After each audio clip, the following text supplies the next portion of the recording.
The wheat previously planted next to Xiao Qiang had matured, been dried and threshed.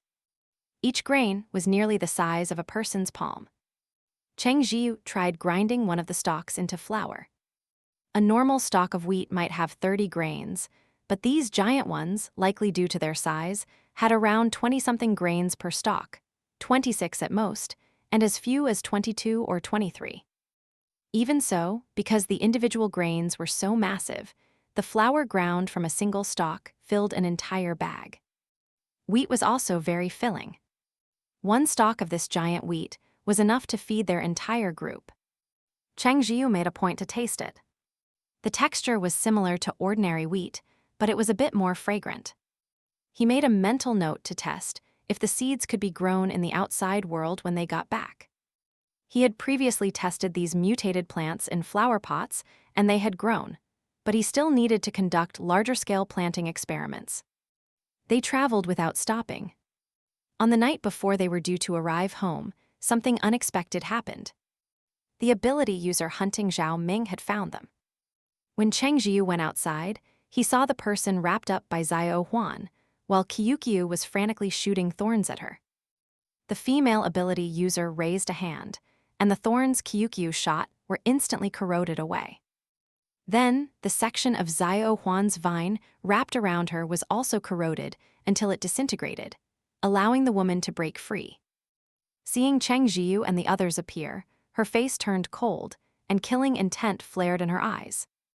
"Are you the new bodyguards that bastard Zhao Ming found?" "Perfect. I'll kill you, then finish off Zhao Ming."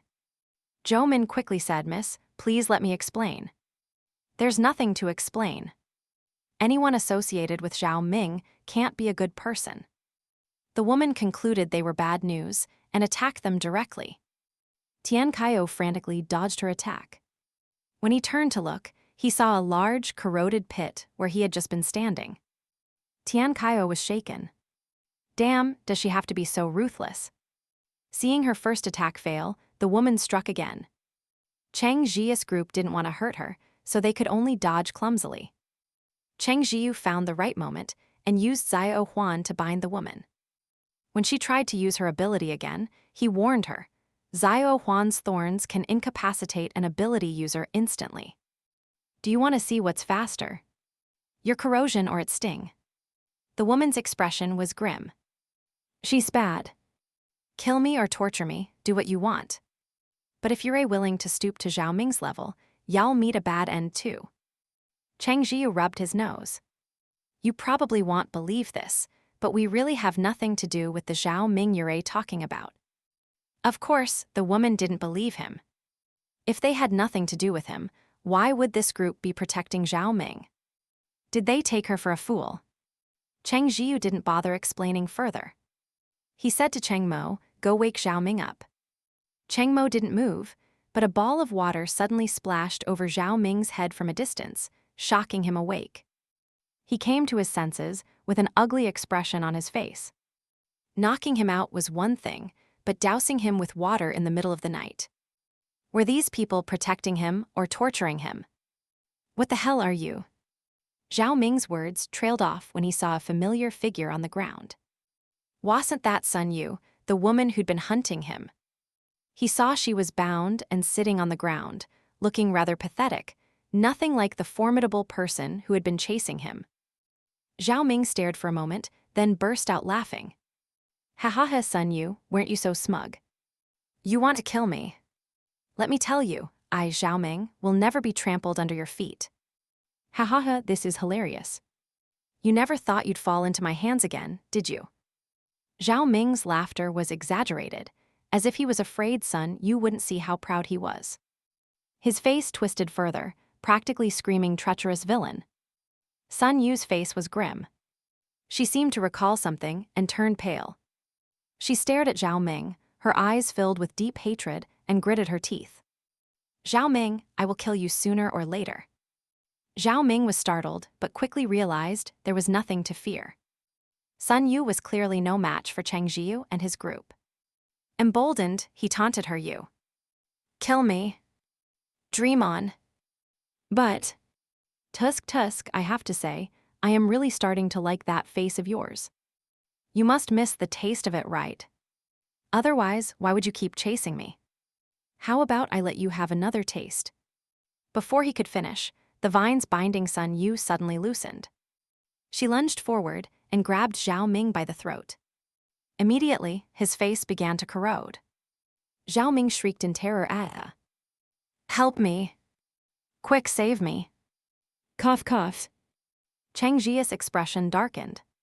He hadn't wanted to get involved in their feud, especially since Zhao Ming was obviously no saint, but the man's words had disgusted him. If it weren't for the granary, he would have strangled the man himself on Sun Yu's behalf. Seeing that Zhao Ming was about to suffocate, Cheng Zhiyu slowly reminded her, leave him alive for now. Sun Yu released her grip and watched with disgust as Zhao Ming gasped for air. She looked at Cheng Zhiyu. What is your game here? We really have nothing to do with him, Zhou Min stepped forward to explain. We're taking him with us because he has a granary. Sun Yu was stunned for a moment, then it dawned on her. No wonder those other ability users had protected Zhao Ming with their lives. So that was why. But remembering her past suffering, how could she let Zhao Ming live a good life? I have to kill him, Sun Yu said. Hearing this, Zhao Ming scrambled behind Cheng Zhiyu's group like a dog, repeating, the granary. I'll give you the granary. You promised you'd protect me. His corroded face was already horrifying. Combined with his current expression, it was downright chilling. Sun Yu declared, if you're really going to protect him, then I'll risk my life to achieve my goal. For a moment, Cheng Zhiyu didn't know what to do. Honestly, he wanted to kill Zhao Ming too, but the granary. The situation reached a stalemate. Just then, Zhou Min cleared his throat. Actually, there's a way to have the best of both worlds. Everyone looked at him. He said, our goal is the granary. Once we find it, you can kill him or torture him however you like. Sun Yu frowned, about to say something, but Zhou Min continued, wait, let me finish. Think about it. Wouldn't killing him directly just be giving him a quick way out? It's better to torture him slowly. He moved closer to Sun Yu to whisper something, but she immediately took a step back, watching him warily. Zhou Min rubbed his nose, didn't get any closer, and just said his idea out loud. After hearing it, Zhao Ming's eyes widened in terror. No number. If you do that, I'll die before I tell you where the granary is. Cheng Mo sneered, don't worry. As long as he's alive, I have plenty of ways to make him talk. Zhao Ming was on the verge of despair. He couldn't believe this group not only wouldn't help him, but was even giving Sun Yu ideas. He ground his teeth. You? Why are you helping this woman? We're all men, shouldn't we be helping each other? Cheng Zhiyu looked disgusted. Don't say such nauseating things. We're all men. He didn't even want to be the same species as Zhao Ming. Cheng Mo kicked Zhao Ming. Shut your filthy mouth. You're a disgusting my Zhiyu. Cheng Zhiyu was speechless. Since when was I yours? Cheng Mo gave him an ingratiating smile. After hearing Zhou Min's suggestion, Sun Yu was tempted. It was true. She had suffered so much. Letting Zhao Ming die so easily would be letting him off cheap. It would be better to cut off that thing of his and let him taste what it's like to wish for death. In the past, she had been helpless against Zhao Ming's actions and could only seek legal help. But her parents took money from the Zhao family and wanted to hush things up. How could Sun Yu accept that? She constantly thought about how to get revenge. When the apocalypse began and she discovered Shed awakened an ability, the first thing she did was go looking for Zhao Ming. Throughout the entire chase, she had longed to kill him day and night. But in this moment, she realized that more than wanting him dead, she wanted him to suffer a fate worse than death. Zhou Min said, I have a healing ability. If cutting it off once isn't satisfying enough, I can let you do it a few more times. You can do it every day if you want. Sun Yu's mouth twitched. Cheng Zhiyu took out a small knife and handed it to Sun Yu. This one's pretty good. It's not very sharp. Sun Yu was silent. She took the knife and walked toward Zhao Ming. Watching him shrink back in terror, constantly begging her for mercy, Sun Yu slowly broke into a smile. "When I begged you, did you ever think of letting me go?" Zhao Ming let out a scream and passed out. When he woke up and found the area between his legs empty, he couldn't accept it and burst into tears. "Tisk, a grown man, what's all this crying about?" Tian Kaio said, annoyed, covering his ears. Zhou Min put on a kind expression. Come on, it's all right. I'll make it grow back for you." Then, before Zhao Ming could even be happy about becoming a man again, he heard Zhou Min ask Sun Yu, "Want to go for another round?" Sun Yu pulled out the small knife and smiled. "Haha, here I come. I'll use anesthetic today, so he can watch it get cut off with his own eyes." Zhao Ming's despairing screams once again echoed through the sky. He was tortured relentlessly, begging for death every day, but unfortunately he couldn't die. To hasten his demise, he became very cooperative in leading them to the granary. Cheng Zhiyu and the others finally arrived at the granary's location. Tian Kaio got out of the vehicle and looked around. "This isn't far from our village." Cheng Zhiyu nodded. It was about 100 kilometers from their village. The warehouse was in a rather remote location, with farmland nearby, likely to make it convenient to purchase rice directly after it was harvested. The warehouse looked like shipping containers. Cheng Zhiyu gave it a quick glance and estimated it was just a small warehouse, probably holding only about 200,000 jin of rice. With the appetite of present-day ability users, that amount was probably enough to feed over 50 people for a year. It wasn't a huge amount, but at least it was grain. Cheng Zhiyu was now a bit worried. His space could only hold half of the grain at most. The other half was already filled with other things. The storage space was still too small. Cheng Zhiyu poked the system, but it played dead. Tian Kaio suggested, "Why don't we head back to the village first? This place is hard to find, so I doubt anyone will stumble upon it anytime soon. We can come back with a truck to haul it later." Zhou Min walked around the warehouse, examining it. This warehouse is built quite sturdily. No matter how sturdy it is, it won't stop a powerful ability user, Tian Kaio replied. But then again, no one has found this place for so long. We can't be so unlucky that someone discovers it in the short time we're gone, right? Cheng Mo leaned against Cheng Zhiyu and said, "Zhiyu, why don't you put some of the grain into your space first?" Cheng Zhiyu nodded. He was thinking the same thing. Since they were already here, it was better to take half now than to worry about something happening to the warehouse while they were away. Seeing Cheng Zhiyu agree, Cheng Mo dragged out Zhao Ming, who was limp as a dead dog, and jutted his chin. "Open the warehouse." Zhao Ming's eyes were filled with malice. He spat.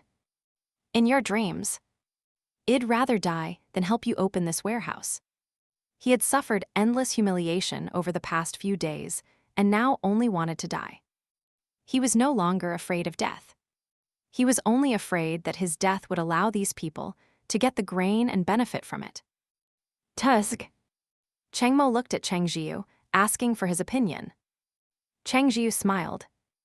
"I'll leave him to you." Cheng Mo dragged Zhao Ming away. A moment later, Zhao Ming returned with a look of pure terror on his face, no longer daring to refuse. He stammered out the password, trembling uncontrollably. Cheng Zhiyu didn't ask what Cheng Mo had done. He simply said coolly, "It's best that he's willing to cooperate. Otherwise, if we had to break in by force, the warehouse wouldn't be secure enough to leave the rest of the grain here." Zhao Ming shivered at the side, filled with a deep, consuming regret. Why did he have to do such a thing back then? He still didn't think he was wrong, but he couldn't bear the consequences of his actions. When the warehouse was opened, it revealed a space packed to the brim with grain. The sight was staggering. Cheng Zhiyu reached out his hand, and in an instant, half of the grain in the warehouse vanished. After locking the warehouse again, Cheng Zhiyu turned to Sun Yu. "What do you plan to do with him?" Much of the gloom had lifted from Sun Yu's face. She rubbed her chin. "It's a pain to keep dragging him along." Zhou Min said, "Didn't he say he wanted to die?" "Let's give him a quick end." Sun Yu nodded. She had no intention of letting Zhao Ming go. A person like him would never repent if left alive. He would only continue to harm others. Rather than let him continue hurting people, it was better to. Cheng Zhiyu asked Sun Yu, "We're planning to go back to our village. What are your plans after this?" Sun Yu looked lost. She didn't know. After the apocalypse began, her only thought was revenge, and she had spent over half a year hunting Zhao Ming. Now that her quest for vengeance was over, she felt as if she had lost her purpose and didn't know what to do. Tian Kaio suggested, "You could go to one of the large bases. The Kaiyang base we went to before was pretty good. With your ability, you should be able to do well there." Sun Yu came back to her senses. "Is Kaiyang base far?" Tian Kaio rubbed his nose. "It is pretty far, yeah. It would probably take a month or two to get there. But that's the only base we've been to, so we don't know about any others." Cheng Zhiyu said, "We're going back to our village, and there aren't any bases nearby. Why don't you come with us for now, and then you can decide which base to go to later." Sun Yu considered his offer. She loathed men, but she had come to understand Cheng Zhiyu and his group's character over the past few days. They knew she hated men and made a point to keep their distance. Although she had a physical aversion, she knew in her heart that they were good people. In the end, she nodded. Then, "Thank you." "No need for thanks," Zhou Min said with a smile. "I'll drive," Cheng Zhiyu offered. They were almost home. It was impossible for him not to be excited. His hands trembled slightly on the steering wheel as he wondered how his parents and Jian were doing. In Xiaohe Village, Cheng Jian was on patrol with the ability user team organized by the villagers. After the apocalypse arrived, most of the people in the village had turned into zombies. Warned by her brother, Cheng Jian and her parents had hidden at home, not daring to go outside, and had thus escaped the initial disaster. They had grain at home and vegetables growing in their yard, so they didn't leave the house for several months. Until one day, Cheng Jian discovered she could accidentally shoot a ball of fire. She was terrified at first, not knowing what was happening. She worried something was wrong with her body and felt uneasy for a long time, not daring to tell her parents. This continued until there was a commotion outside. Someone had finally left their home and killed all the zombies in the area. Cheng Jian and her parents cautiously ventured out. They had no choice. The water they had stored at home had long run out. Even with grain, they couldn't survive without water. Xiaohe Village had a river, and they wanted to go there to fetch some. After leaving their house, a small team called them over to assemble. The leader of this team was a man with glasses whom Cheng Jian recognized. His name was Lin Kang, and he was from the village's 2nd Brigade. She had heard he came back home to study for the civil service exam, which was why he was in the village when the apocalypse struck. Lin Kang was a decent organizer. He had been the one to gather people to clear out the zombies, which earned him a certain degree of prestige among those who participated. He called out everyone who was still hiding in their homes, and the people of Xiaohe Village gathered to discuss their future. Hiding forever wasn't a solution. Leaving aside whether they had enough supplies, if a zombie horde formed or a powerful zombie appeared, they would all be wiped out. They couldn't just sit around and wait for death. When Lin Kang explained about abilities, Cheng Jian finally understood that she had awakened a fire ability. She couldn't help but feel a sense of relief. This way, she could at least protect her parents, as well as Uncle and Auntie Tian. Because Uncle and Auntie Tian only had one son, Tian Kaio, they doted on Cheng Jian as if she were their own. Their 2 houses were only separated by a low courtyard wall. In the past, Cheng Jian and Cheng Zhiyu used to love leaning on that wall to talk to the Tian family next door. After the apocalypse, even though they were hiding at home, they could still cross over to their neighbors via the wall. Coming back to the present, Lin Kang explained his plan. The current priority was to gather manpower to build a perimeter wall around the village to prevent zombies from wandering in. Secondly, they needed to gather some ability users to go out and search for supplies, though this was less urgent. Being in a village, every household had a habit of stockpiling grain. So, while they lacked fresh vegetables and meat, they at least had grain and wouldn't starve. Therefore, the most important task was building the wall. But the village's population was small now. Originally a large village of over 1,000 people, half had died in the first 2 months. Some were killed by zombies, while others, mostly the elderly, starved to death hiding in their homes. Of the remaining 600 or so people, only about 300 could be mobilized to work. Even with Earth ability users among them, enclosing the entire village was impossible. In the end, they had no choice but to abandon half the village and wall off the other half. Cheng Zhiyu's family home was located within the walled-off area, so they didn't need to move. And so, they began working day and night, fending off zombie attacks until the wall was finally completed. Although zombies still occasionally broke through, at least they had some defense. After dealing with the intruders, they would just patch up the wall. There were about 100 ability users in the village. Besides daily patrols, they also needed to go out and find supplies. After all, even with stockpiled grain, they couldn't just live off their reserves. Cheng Zhiyu herself was quite anxious. After becoming an ability user, her appetite had soared. The several hundred jin of grain her family had stored probably wouldn't last much longer. So the ability users like her would go out with the teams to find supplies. In the beginning, supplies were easy to find nearby. Later, the surrounding areas were completely scavenged. They started hunting and, if lucky, could find cattle and sheep that had escaped from other farms. However, hunting soon became unviable. Some animals had developed abilities, and some were even harder to deal with than zombies. As a result, hunting trips became dangerous. People were often injured, either bitten by zombies or attacked by mutated beasts. Over time, some ability users started to slack off, unwilling to go out. They preferred to do tasks within the village. Seeing this wouldn't work in the long run, Lin Kang had to make it mandatory for every ability user to go out on a rotation. Some ability users became resentful, feeling that they were risking their lives while the ordinary, non-powered people were comfortably protected inside the village. Lin Kang was able to suppress their complaints at first, but as supplies grew scarcer, he couldn't hold them back. The share of rations allocated to ordinary people dwindled. Cheng Zhiyu felt this was wrong. The ordinary people weren't doing dangerous work, but they were still contributing.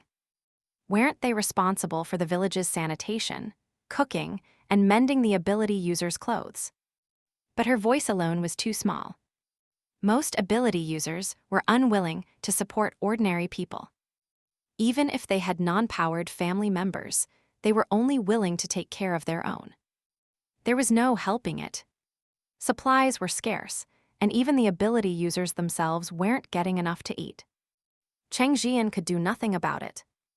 In truth, her family's situation was relatively good.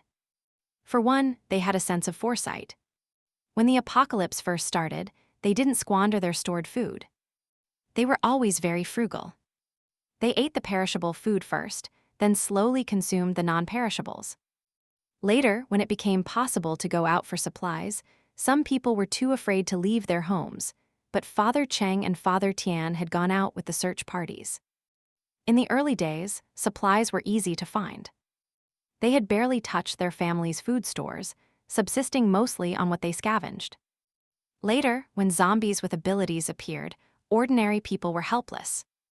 Cheng Zhiyu stopped letting her family go out, venturing out to find supplies on her own. Back then, it was still possible to hunt, and once, she got lucky and even caught a sheep. The sheep was still alive, and Cheng Zhiyu had originally wanted to raise it. But then she discovered there wasn't even enough grass for it to eat, so they had no choice but to slaughter it. In short, during the easier early days, they tried their best not to consume their household supplies. So now, even though resources were scarce and they couldn't eat their fill, they weren't at risk of starving to death.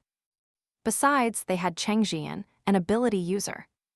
The families in the village, composed entirely of ordinary people, had it much harder. Sometimes, Cheng Zhiyu would see people she once knew, their eyes now numb and their faces sallow and gaunt, and a pang of sadness would strike her heart. She had, after all, just come of age and was easily moved to sympathy. But she also knew that she didn't have the power to help these people. And so the days passed, one by one. Today, after finishing her patrol with the team as usual, Cheng Zhiyu waited for the night shift to take over. Once they were done, she took the supplies she'd been allotted for the day and prepared to head home.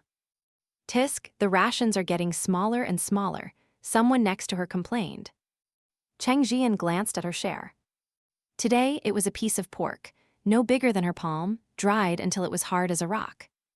There was no telling how long it had been stored. She didn't join in the complaints. Getting any meat at all was already considered good. Ordinary people worked themselves to the bone for nothing more than a handful of unhusked rice. "If you ask me, we'd be better off with a new leader. Look at the kind of life Lin Kang has us living," someone else grumbled. "Isn't that the truth? I think Yang Kai is a better fit than him." Yang Kai was a dual water and lightning ability user, the most powerful in the village. Lin Kang had only gained his position because he was the first to organize everyone. In the beginning, when they desperately needed someone to step up, people had trusted him. But as time went on, the ability users' grievances against him grew. Yang Kai, aware of his own strength, had never submitted to Lin Kang's authority. He would sometimes talk back to Lin Kang just to show off how powerful he was. Cheng Zhiyu frowned at the conversation. The last thing she wanted was a change in leadership.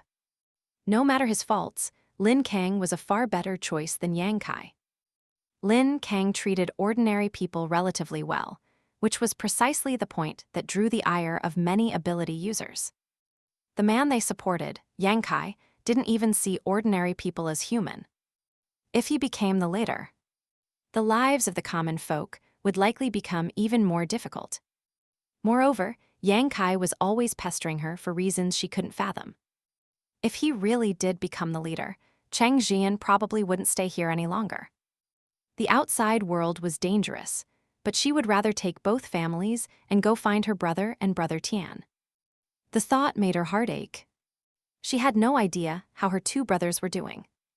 Mother Cheng divided the piece of meat Cheng Zhiyu brought back into two.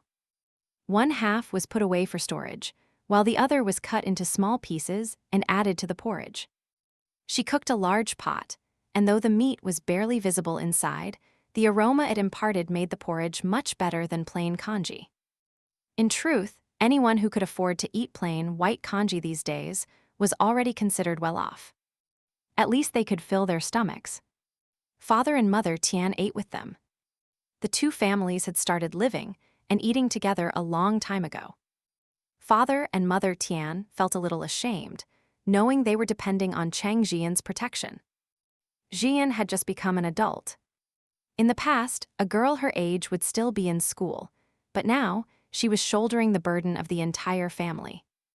At the dinner table, everyone tried to talk about happy things, but after a few sentences, they ran out of pleasantries to exchange.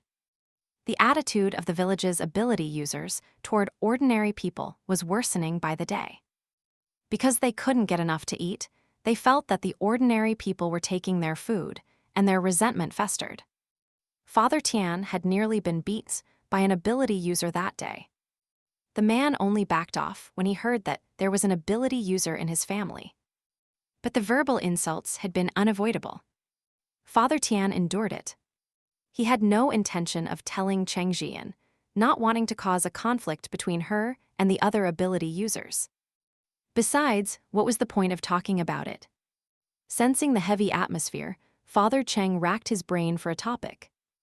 "I heard some of those ability users talking today, saying they want to nominate that Yang Kai as the new leader." Sigh. "Isn't Lin Kang doing a fine job?" Noticing the sour look on Cheng Zhiyu's face, Mother Cheng nudged her husband with her elbow. "Can't you just eat and be quiet? Why do you talk so much?" Father Cheng realized he'd said the wrong thing and gave an awkward laugh, falling silent. "Mom, Dad, Uncle, Auntie, if Yang Kai becomes the leader, the ordinary people will have no way to survive," Cheng Zhiyu said. As an ability user, she knew more than they did. She hadn't wanted to say anything before, but now she had other plans and decided not to hide it anymore. The four adults exchanged glances. Mother Cheng spoke up. Yan, you're saying this because you have another idea in mind. Cheng Zhiyu nodded. If we can't stay in the village, why don't we go find my brother and brother Tian? She knew her decision was immature.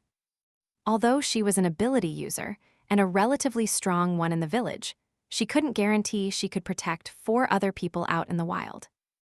But if Yang Kai really took over the village, she wouldn't be able to protect her family here either. What's more, she had a vague sense of Yang Kai's intentions. If staying in the village was just as dangerous as being outside, they might as well leave. She missed her brother. For a moment, none of them knew what to say. It wasn't that they didn't want to find their sons, but they were ordinary people. What good would they be? Following Cheng Zhiyu would only make them a burden. A wave of misery washed over them. Why did they have to be ordinary people, unable to help at all? Don't overthink it. The leadership hasn't changed yet. Well, talk about it if it really happens, Cheng Zhiyu said, forcing a smile. Her words were meant to comfort them, but she knew in her heart that at this rate, Lin Kang wouldn't last much longer. She had to start making preparations. With their minds full of worries, they finished the tasteless meal. The next day, Cheng Zhiyu decided to take on a mission. Someone from the village had discovered a small herd of wild boars about 10 kilometers away. If they could take down the herd, anyone who contributed to the mission would receive a whole boar as a reward. The reason the reward was so generous was that the leader of the herd was a level 3 mutated beast, and there were several level 2 beasts among them. The mission was dangerous, but because the potential gains were so great, there were still people willing to risk it. In the end, a total of 14 people signed up for the mission. Yang Kai was leading the team. Regardless of his character, Yang Kai was indeed the strongest ability user in the village. With him around, at least someone could deal with the boar leader. Cheng Zhiyu had expected Yang Kai to be there. After seeing him, she kept her distance. But on the way, Yang Kai sidled up to her. Little Yan, why are you giving me the cold shoulder? Cheng Zhiyu remained silent, ignoring him. Yang Kai didn't seem to mind. It was only a matter of time before he replaced Lin Kang. When that happened, a confident smile spread across his face. He sighed dramatically. I really feel for you. Such a pretty young girl, having to take care of 4 ordinary people at home. It's too much for you. Instead of shouldering it all alone, why not find someone to share the burden? Cheng Zhiyu frowned. That's not necessary. And my family doesn't need me to take care of them. She truly despised Yang Kai. In his eyes, ordinary people were useless trash, no different from cripples. After speaking, she moved further away from him. He was about to follow and say more when Auntie Wang, a woman in her 50s, stepped between them. Team leader Yang, she said with a placid smile, perhaps we should pay more attention to our surroundings. It's quite dangerous out here. It wouldn't be good if we were ambushed by zombies or mutated beasts. Yang Kai glared at Auntie Wang. I suggest you mind your own business. How can the safety of the team be my own business? Auntie Wang asked, feigning confusion. Yang Kai sneered but said no more. He would deal with this meddlesome woman later. He strode to the front of the group. Cheng Zhiyu let out a sigh of relief and thanked Auntie Wang. Auntie Wang sighed. My dear child, I've practically watched you grow up. That bastard Yang Kai is really. Yang Kai was already in his 30s. He used to be an idle loafer in the village, and his parents constantly worried he'd never find a wife. Now that he thought he was powerful, he had set his sights on Cheng Zhiyu, a girl who had just come of age. He was truly shameless. A wave of sorrow washed over Cheng Zhiyu. If only my brother were here. Her brother was so strong. He would definitely teach Yang Kai a lesson for her. Nearby, one of Yang Kai's lackeys heard her and scoffed. Your brother's probably already dead out there. Cheng Zhiyu's expression changed. How dare he curse her brother? She was about to teach the man a lesson when someone at the front shouted, "Mutated wild boars."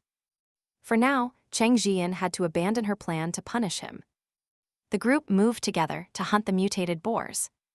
The boar leader was left to Yang Kai, while the others formed pairs to deal with the level 2 boars. At first, Yang Kai handled the leader with ease. As a dual-element user, he had almost no rival at the same level.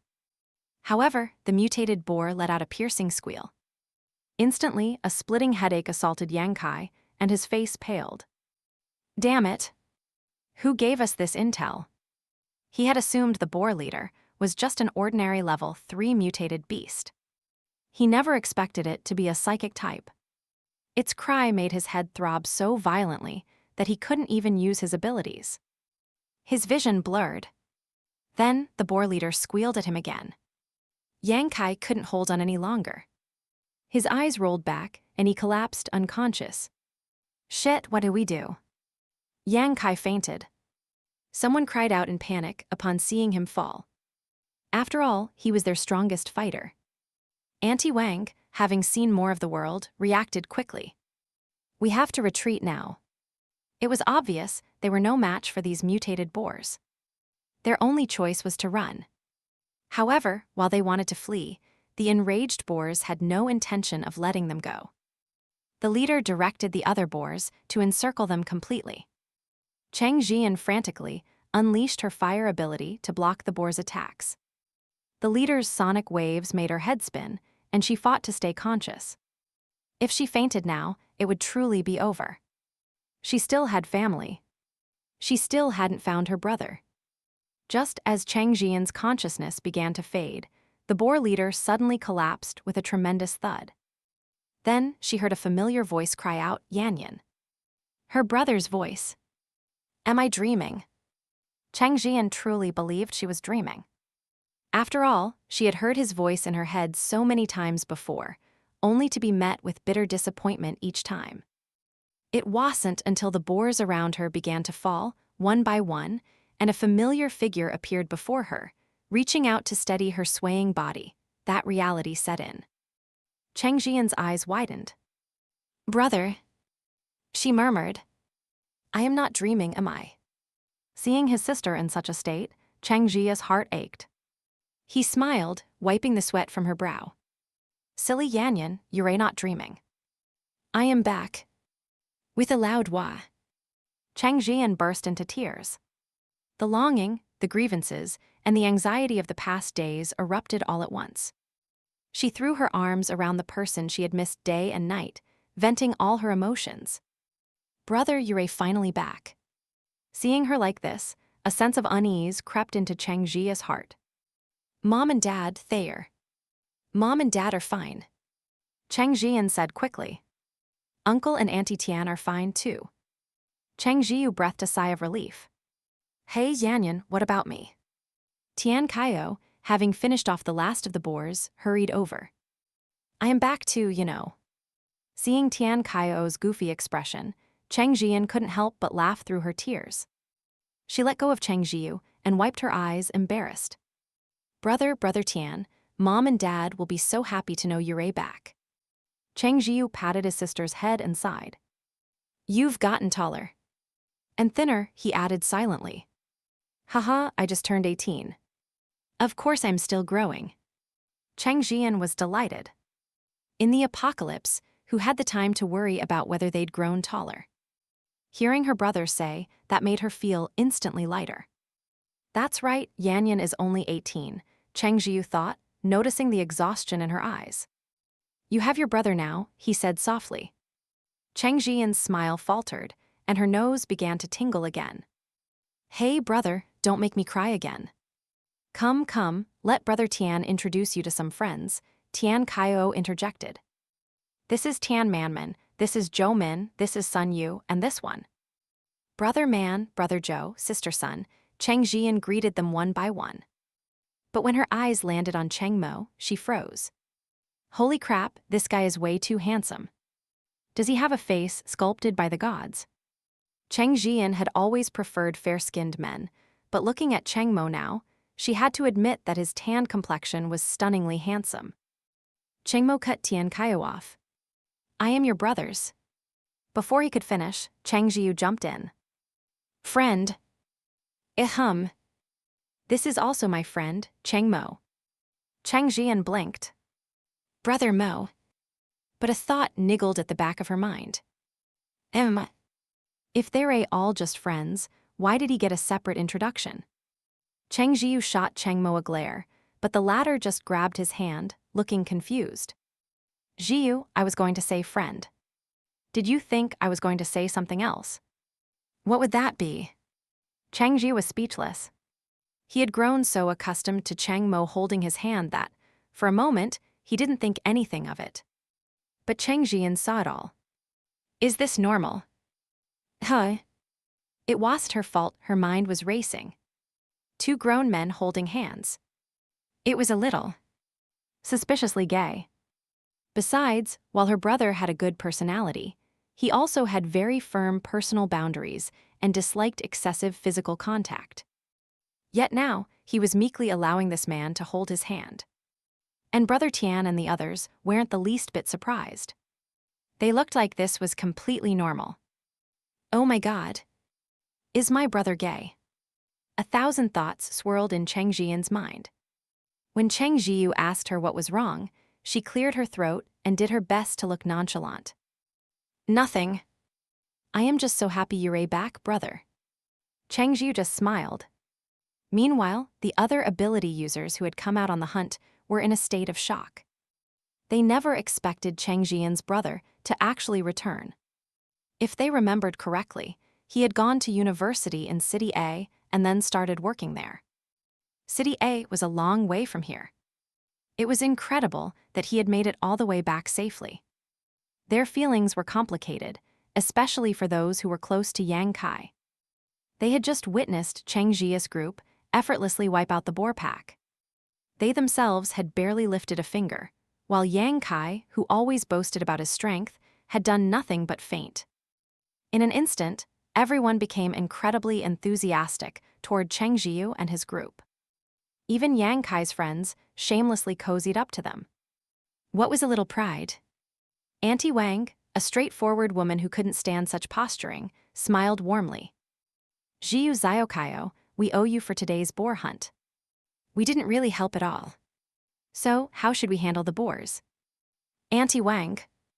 Cheng Zhiyu's family lived near Auntie Wang, so they were fairly acquainted. He greeted her politely. You all helped too. Auntie Wang waved her hand dismissively. Nonsense, we didn't do a thing. We wouldn't feel right taking any. It's your call. Cheng Zhiyu turned to his sister. Yan, I just got back, so I don't know the rules here. You decide what to do. Hearing this, the other villagers with abilities all turned to look at Cheng Zhiyan. They knew they hadn't contributed much, but they had still put in the effort, hadn't they? They were definitely hoping for a share. Cheng Zhiyan glanced at her brother, understanding that he was trying to establish her authority, and didn't refuse. She thought for a moment. To be honest, this group hadn't really been of any help. But things couldn't be handled so bluntly. According to the village rules, she began tentatively. Half of all supplies gathered on a mission are handed over to the village, and the other half is split evenly. Brother, your group can each take 1 boar, which leaves 3. We didn't help much, so we can split those 3 among us.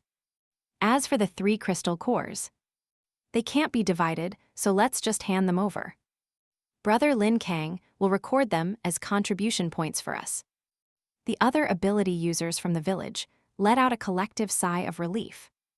They were lucky to have survived. They hadn't dared to dream of getting a whole boar each. This was a great deal. 3 boars might not sound like much, but they were massive. The mutated boar leader weighed around 500 jin, and the others were at least 300 jin. This meant each of them would get 70 to 80 jin of meat. After speaking, Cheng Zhiyan glanced at Yang Kai lying on the ground. As for our team leader, I think we should skip him. He didn't help at all. If he gets a share of the meat, I'm afraid others will object. Those who knew the real story looked down at their feet, not daring to say a word. Even Yang Kai's usual friends remained silent. Firstly, Cheng Zhiyan's position had changed. Her brother was back, and he brought powerful ability users with him. They didn't dare challenge her.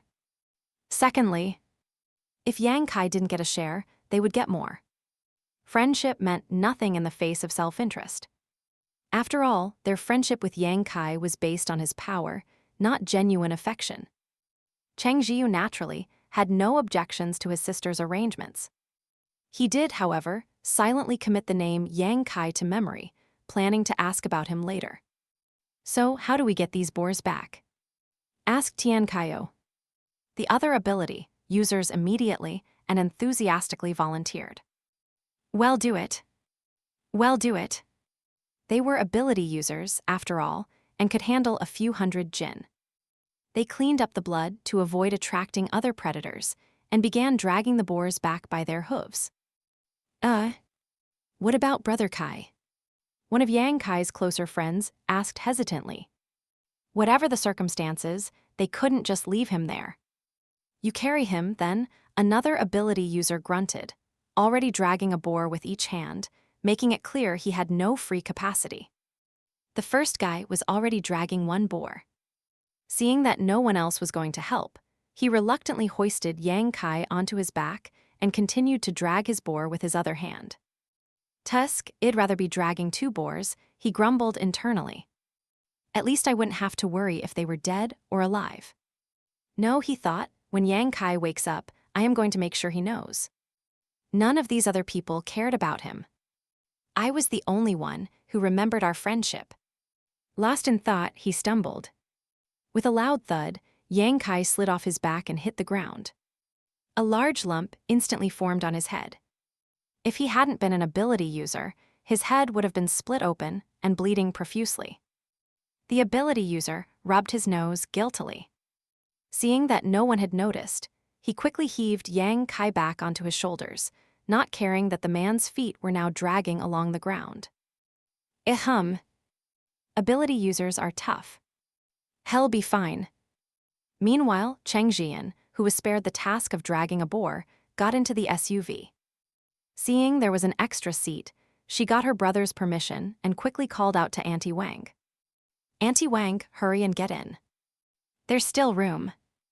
Auntie Wang looked down at the boar she was holding. But this pig. She couldn't just ride in the car while someone else had to drag her prize back for her, could she?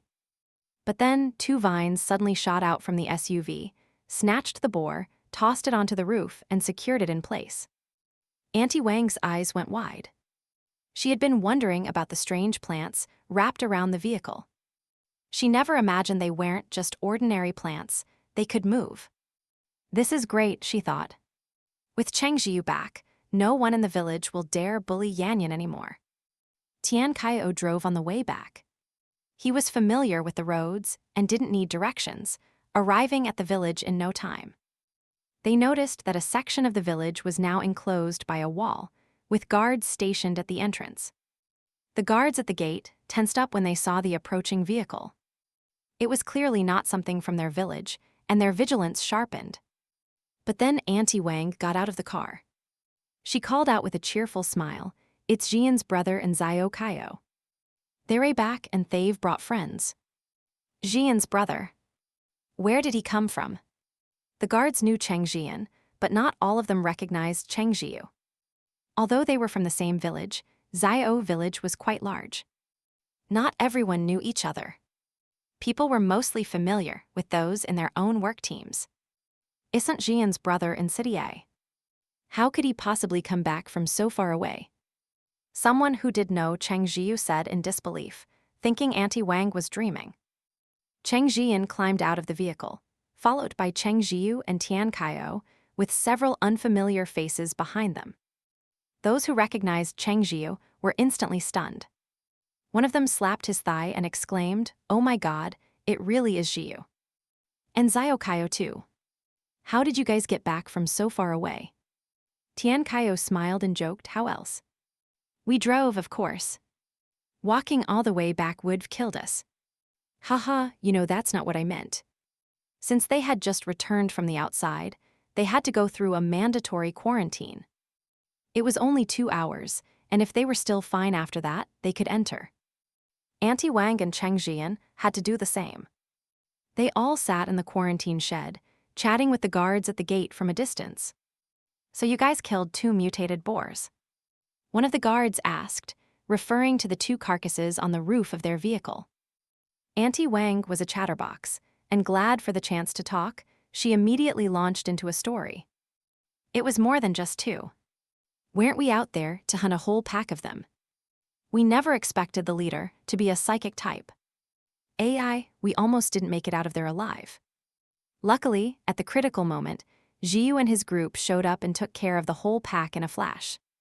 It's not just these 2 either. The people behind us are dragging back even more." The guards were bored from standing post, so they didn't find Auntie Wang's rambling annoying. In fact, they listened with great interest. Still, they thought she was exaggerating a bit. A whole pack of mutated boars. How could anyone possibly deal with them in a flash? Even if Cheng Zhiyu's group had grown stronger on their journey back, it couldn't have been that easy, right? "Wait a minute, where's Yang Kai? Wasn't he with you guys?" Someone finally pointed out the discrepancy. "HMPH, don't even mention him," Auntie Wang rolled her eyes. "They all say he's the strongest ability user in the village, and I thought we'd be a bit safer with him around. But who would have guessed?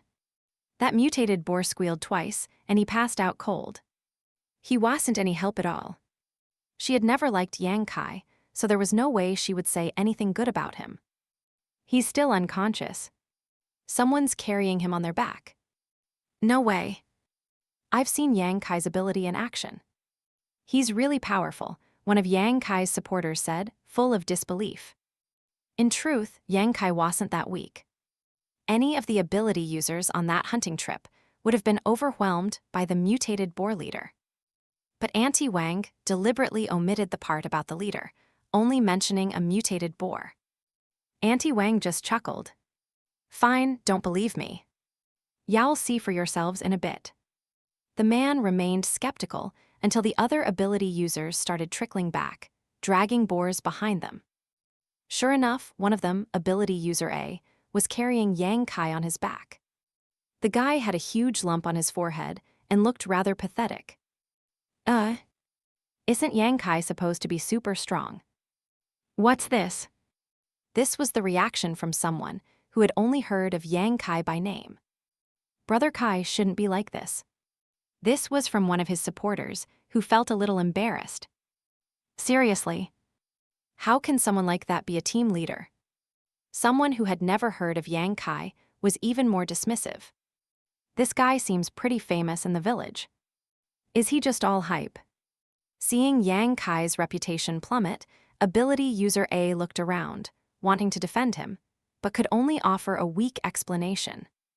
That mutated boar leader was just too strong. I am so unlucky. Of all the things, you guys made me drag this fat pig." An unlucky fellow dragging the mutated boar leader happened to return just then, plopping down onto the ground. "Whoa, that boar is huge," someone exclaimed. The unlucky guy was panting heavily. "You're telling me?" This was the leader of the pack. "It was massive." "The leader doesn't look that tough to me, just a bit bigger," someone commented idly, speaking from a position of ignorance. "And this Yang Kai?" Tusk. Ability user A, who had wanted to save face for Yang Kai, was speechless. Forget it, he thought. "I tried. I just hope Yang Kai doesn't lose his mind when he wakes up." The guard who recognized Cheng Zhiyu slapped his thigh again. "Zhiyu and Xiaohe Village are back. Their parents are going to be so happy. I'll get someone to go tell them." He couldn't leave his post, otherwise he would have run over to deliver the news himself. Cheng Zhiyu, who had been asking his sister how things were, heard this and said, "Thank you, we'd appreciate that." "Thanks a lot," Tian Kaio added. "It's nothing," the guard said. "Just passing on a message." He then called someone over, gave them instructions, and the person nodded before running off. Cheng Zhiyu glanced at Cheng Mo, who was sitting right next to her brother. She cleared her throat and rubbed her nose. "Mom and Dad are doing fine. Thanks to your warning, we stayed inside for the first few months. Later, I started going on missions, so we still have some food stored at home. Cheng Zhiyu sighed. You've worked hard. Cheng Zhiyu grinned foolishly. She didn't actually feel it was hard. On the contrary, she was grateful that she had awakened an ability and could take care of the people she loved. If she hadn't, her family would have had a much tougher time. Her gaze drifted back to Cheng Mo. She thought she was being subtle, but Cheng Mo noticed. He squeezed Cheng Zhiyu's hand. Zhiyu, I'm going to step away for a bit. Cheng Zhiyu instinctively grabbed his hand back. Where are you going? Cheng Mo savored the concern, and it put him at ease. I won't go far. I'll be back within the hour, okay, Zhiyu? Cheng Zhiyu's ears burned. Hey. Don't act like that in front of so many people. He kept a straight face. Go on. Be safe. Cheng Mo smiled. I know. Once Cheng Mo had left, Cheng Zhiyu turned his head and met his sister's curious gaze. He touched his nose. What is it? Cheng Zhiyu smiled. Brother, you and Brother Mo. Cheng Zhiyu's mind blanked. Get along really well, haha. Cheng Zhiyu felt like his sister was implying something, but then he thought he was overthinking it. How could that be? His sister was so innocent. She didn't know anything about such things. The innocent Cheng Zhiyu just chuckled to herself. Meanwhile, at the Cheng family home in the village, Father Cheng rubbed his eyes and muttered, What's going on today? My eyelid won't stop twitching. Must be a sign of something good, haha. Mother Cheng, busy with her work, took a moment to reply, What good thing could possibly happen? I'll be happy as long as our Yanyan comes home safe and sound. At the mention of their daughter, Father Cheng nodded vigorously. Yes, as long as Yanyan is all right. They didn't dare to hope for anything more. Father Cheng was currently making furniture. His ancestors were carpenters, and the craft had been passed down to his generation. But later on, everyone started buying ready-made furniture, so he had stopped. After the apocalypse, however, he had picked up the skill again. He would make furniture and turn it in for some contribution points. To that end, Father Cheng worked whenever he had a spare moment, his hands covered in blisters. As for Mother Cheng, she was like most of the women in the village. She would do some cleaning when there was a need, and spend the rest of her time at home mending clothes. Because every woman in the village knew how to sew, the contribution points for this task were incredibly low. Often, a full day's work wasn't enough to trade for a single meal. But what else could she do? This was all she could do to lighten Yanyan's burden, even if just a little. Mother Tian was the same, doing similar tasks in her spare time. Father Tian didn't have carpentry skills, so he could only take on odd jobs, usually working for ability users. He often came home full of grievances. Father Cheng had suggested he learn carpentry with him, but Father Tian refused, saying he wasn't good at it and would only make more work for Father Cheng. So he stuck to his odd jobs. Mother Tian often spent her free time at the Cheng's home, so at least they had someone to talk to. Yanyan will definitely come back safe, Mother Tian said now. Everyone nodded. After the apocalypse, even when they gathered, there was far less laughter than before. Just then, someone knocked urgently on the main gate. Anyone home? Is anyone there? Coming, someone's here. Father Cheng called out. As he went to open the gate, he wondered what could be so urgent. Mother Cheng and Mother Tian also stopped their sewing, their curiosity piqued, and followed him to the entrance. Father Cheng opened the gate to see the visitor bent over, hands on his knees, panting for breath. Huh? Your family. What is it? Just say it. You're making my heart pound, Father Cheng said anxiously. Yes, what's going on? Mother Cheng added quickly. The man was still catching his breath, waving a hand. It's good news. Mother Tian chimed in, What good news? Oh, you're making us all so anxious. Finally, the man recovered enough to stand up straight, hands on his hips. I think your son is back. My son. Do you mean Zhiyu? Is Zhiyu back? Father Cheng grabbed the man's arm in his excitement, not even feeling the pain as a blister on his hand burst. He stared at the man, his eyes wide with anticipation. Is it really Zhiyu? Zhi is back. Mother Cheng was just as thrilled. Hearing this, Mother Tian immediately thought of her own son and pressed, what about Xiaohe Village?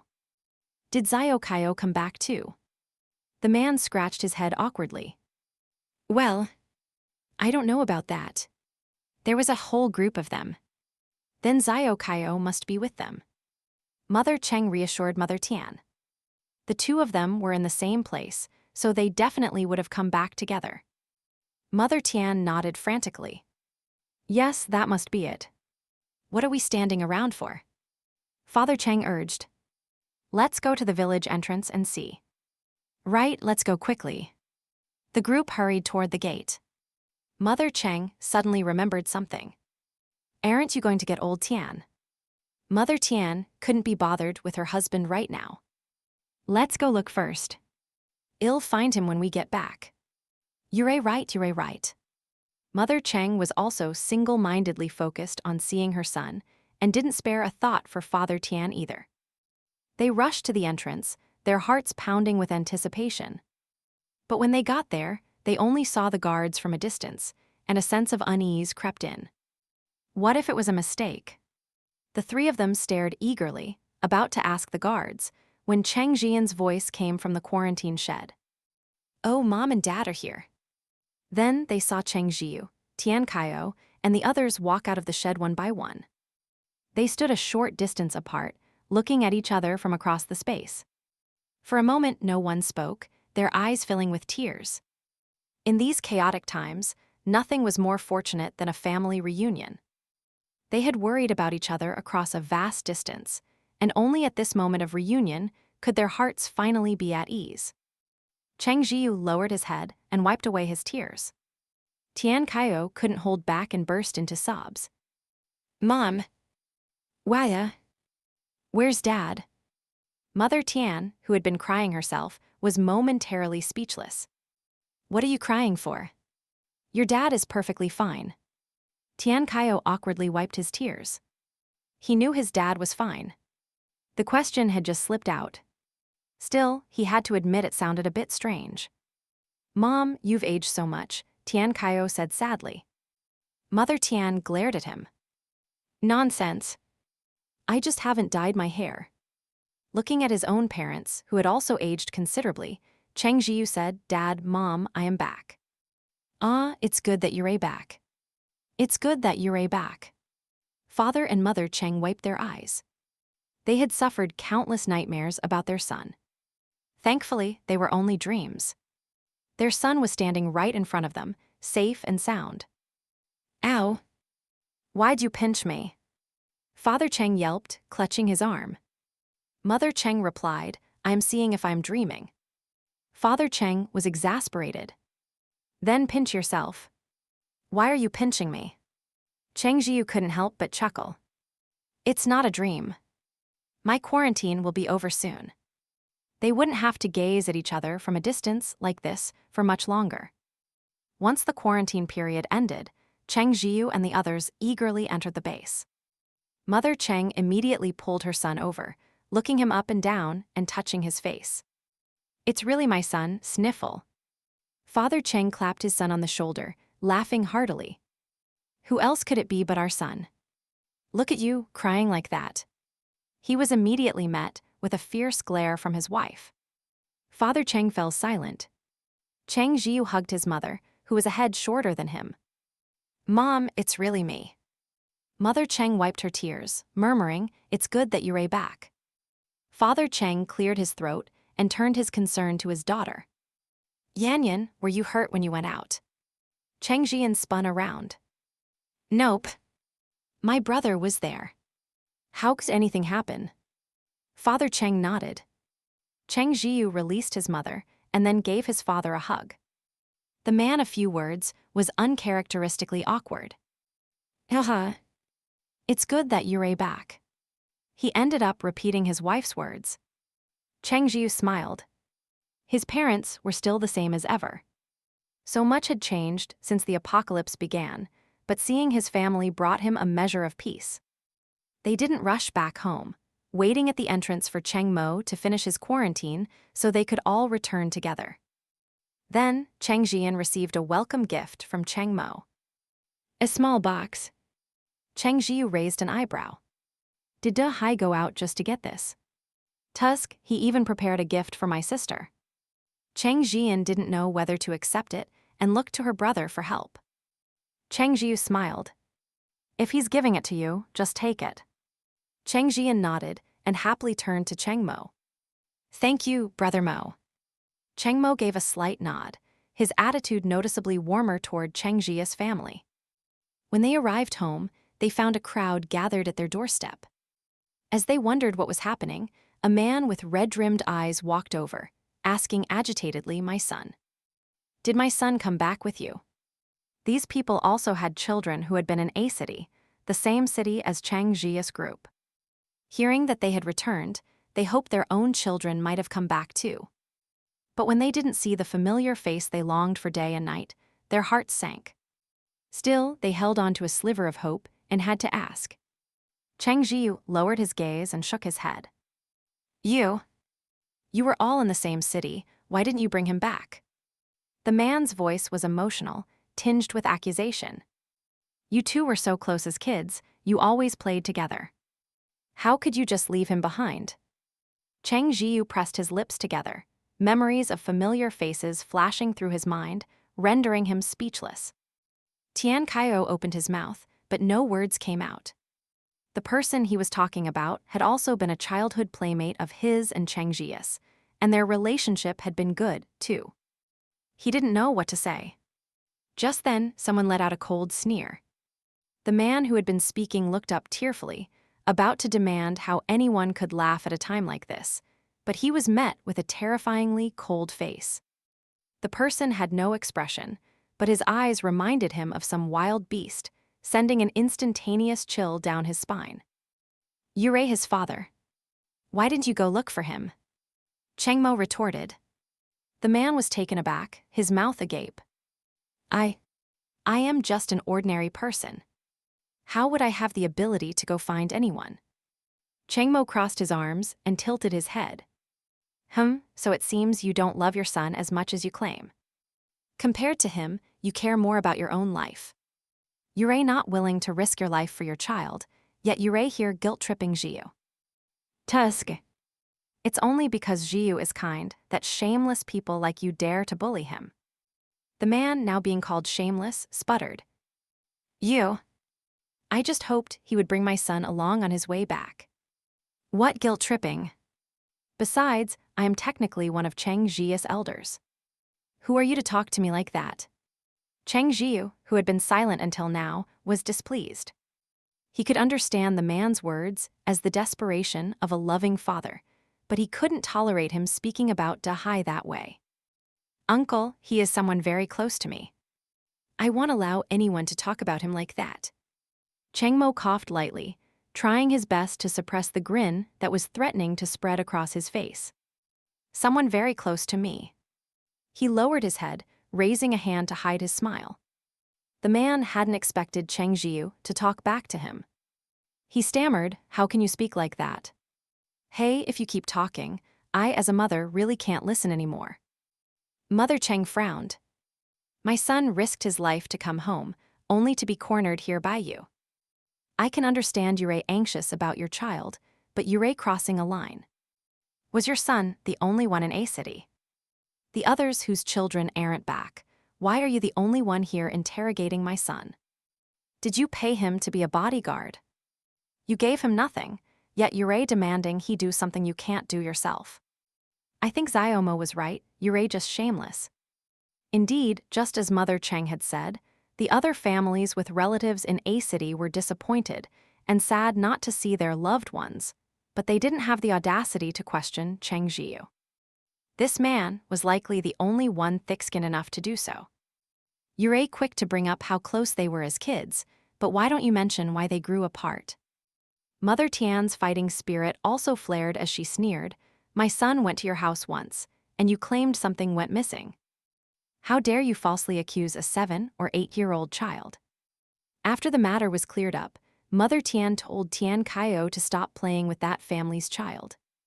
Since Cheng Zhiyu and Tian Kaio were close, he also distanced himself from them. The man's face turned ugly. That was so long ago, he mumbled.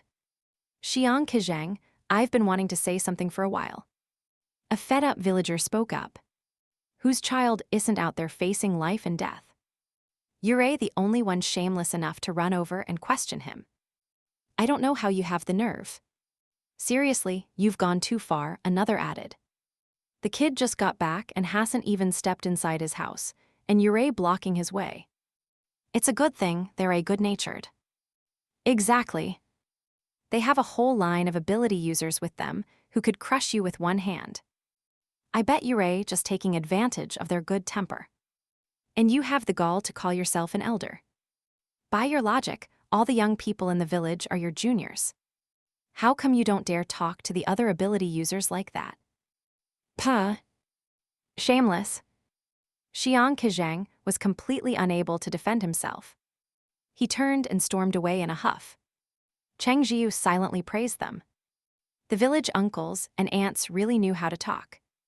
The neighbors quickly dispersed, and Cheng Zhiyu's group finally entered their home. Once inside, they were stunned.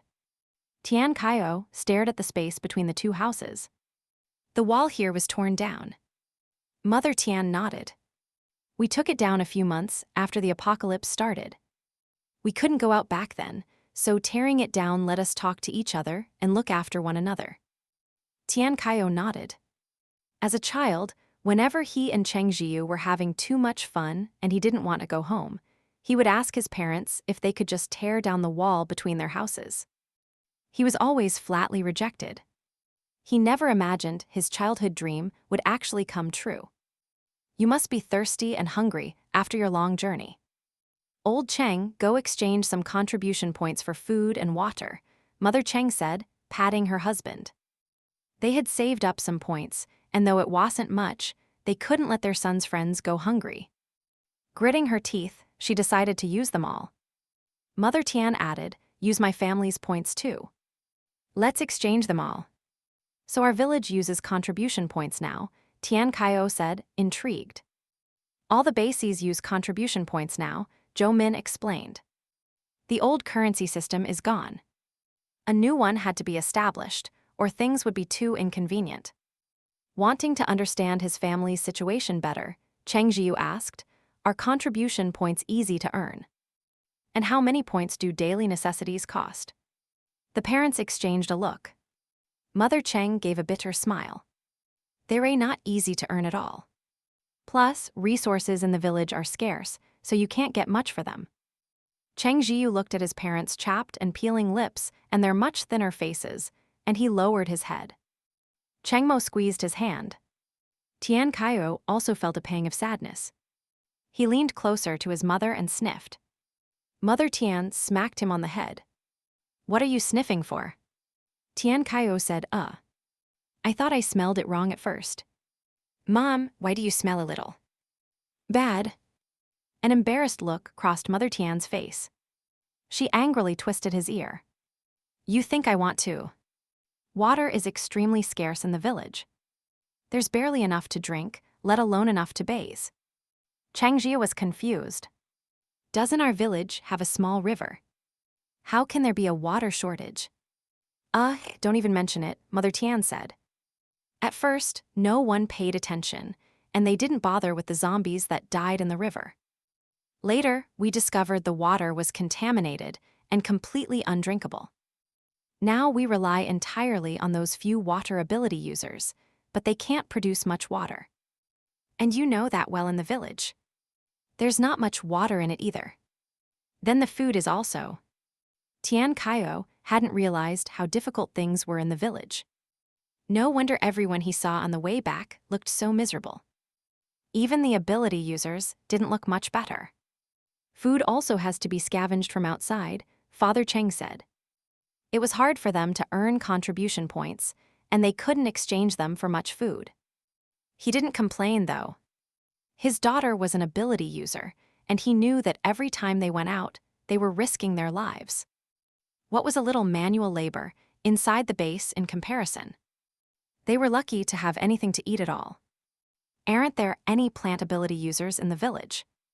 Cheng Zhiyu recalled that plant ability users in the apocalypse could grow things. Cheng Zhiyu knew about this. There are a few, but the small amount of plants they painstakingly cultivate isn't nearly enough to eat. It's probably just enough for themselves. Cheng Zhiyu and the others were speechless. Zhou Min cleared his throat and offered comfort. Uncle, auntie, it's okay. Brother Cheng is back now. He definitely won't let you suffer like this anymore. Mother Cheng shook her head.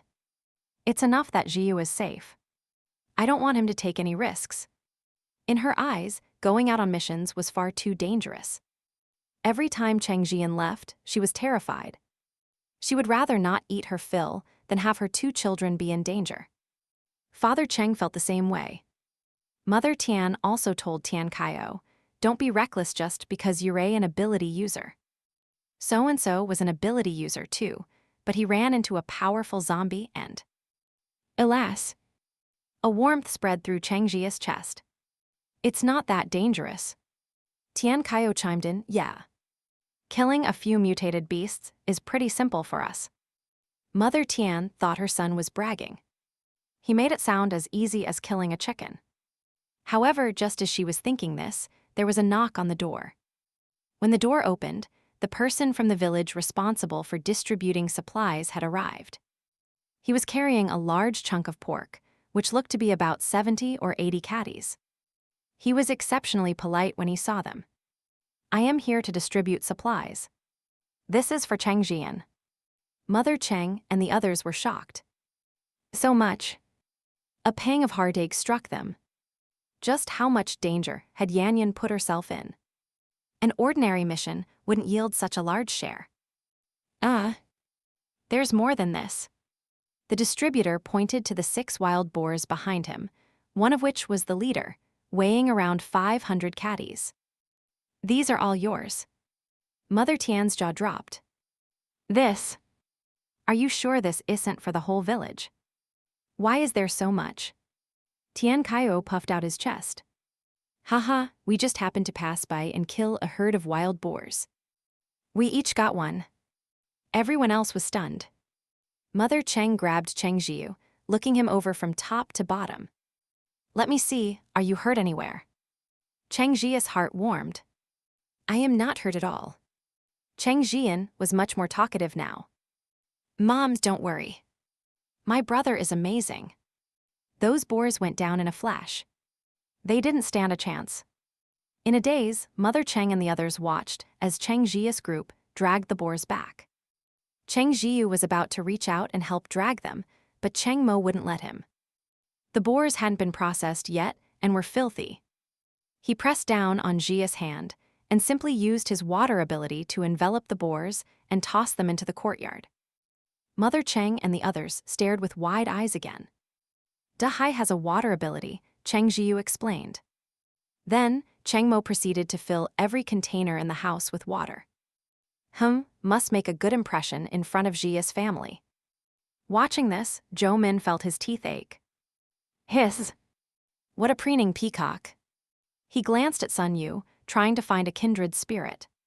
She frowned and took a step away. Stay away from me, or I might not be able to stop myself from hitting you. Zhou Min rubbed his nose and silently shuffled a little farther away. Sai life truly was as lonely as snow. Mother Tian had been brooding ever since Tian Kaio said she smelled. She used to be very particular about cleanliness before the apocalypse, showering every day. It was just that the conditions now didn't allow for it. Now that they could, she immediately went off to take a happy shower. Father and Mother Cheng felt a bit embarrassed. They didn't smell too pleasant either, so they decided to go wash up as well. Cheng Zhiyan cleared her throat, her face flushed as she carried a bucket of water back to her room. Once inside, she remembered the gift Cheng Mo had given her. It felt impolite to open it in front of everyone, so she hadn't looked yet. Now, as she opened the box, her eyes widened at the contents. It was an entire box of level 3 zombie crystal cores. Cheng Mo had specifically chosen level 3 cores. Anything lower was beneath his notice, and he felt it would be embarrassing to give as a gift. After all, it was clear that Zhiyu doted on his younger sister. Cheng Zhiyun's hand trembled. She resisted the urge to absorb the crystal cores and quickly closed the box. This gift was far too valuable. Level 3 crystal cores were hard to come by, let alone so many of them. For a moment, she felt unbelievably rich. No, I have to ask my brother about this later.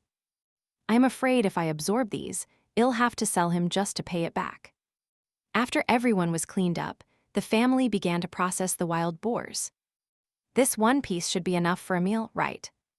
Mother Cheng had cleaned the 70-odd catty piece of pork. It was so much meat.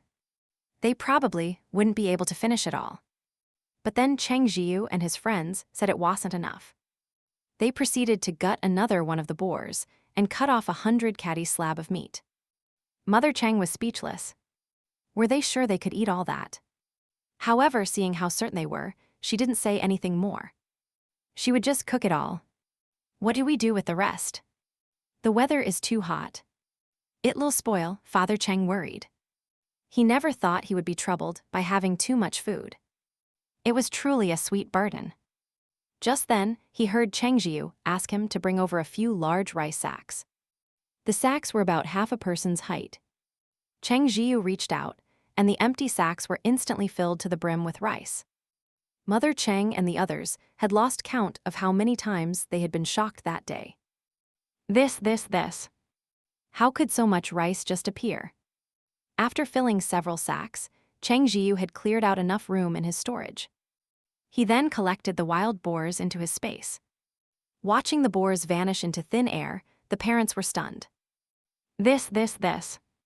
Where did this rice come from? And where did the boars go? Father Cheng was so shocked he was incoherent. Only then did Cheng Zhiyu remember that he had forgotten to explain. I have a storage space. It can keep things fresh. The rice won't spoil easily if left out, so I cleared out my space to store the pork. A storage space. Father Cheng finally came to his senses, recalling that he had heard of such an ability before. His expression instantly turned serious. Zhiyu, you can't go telling everyone about this, you hear me? It'll be dangerous if you run into bad people.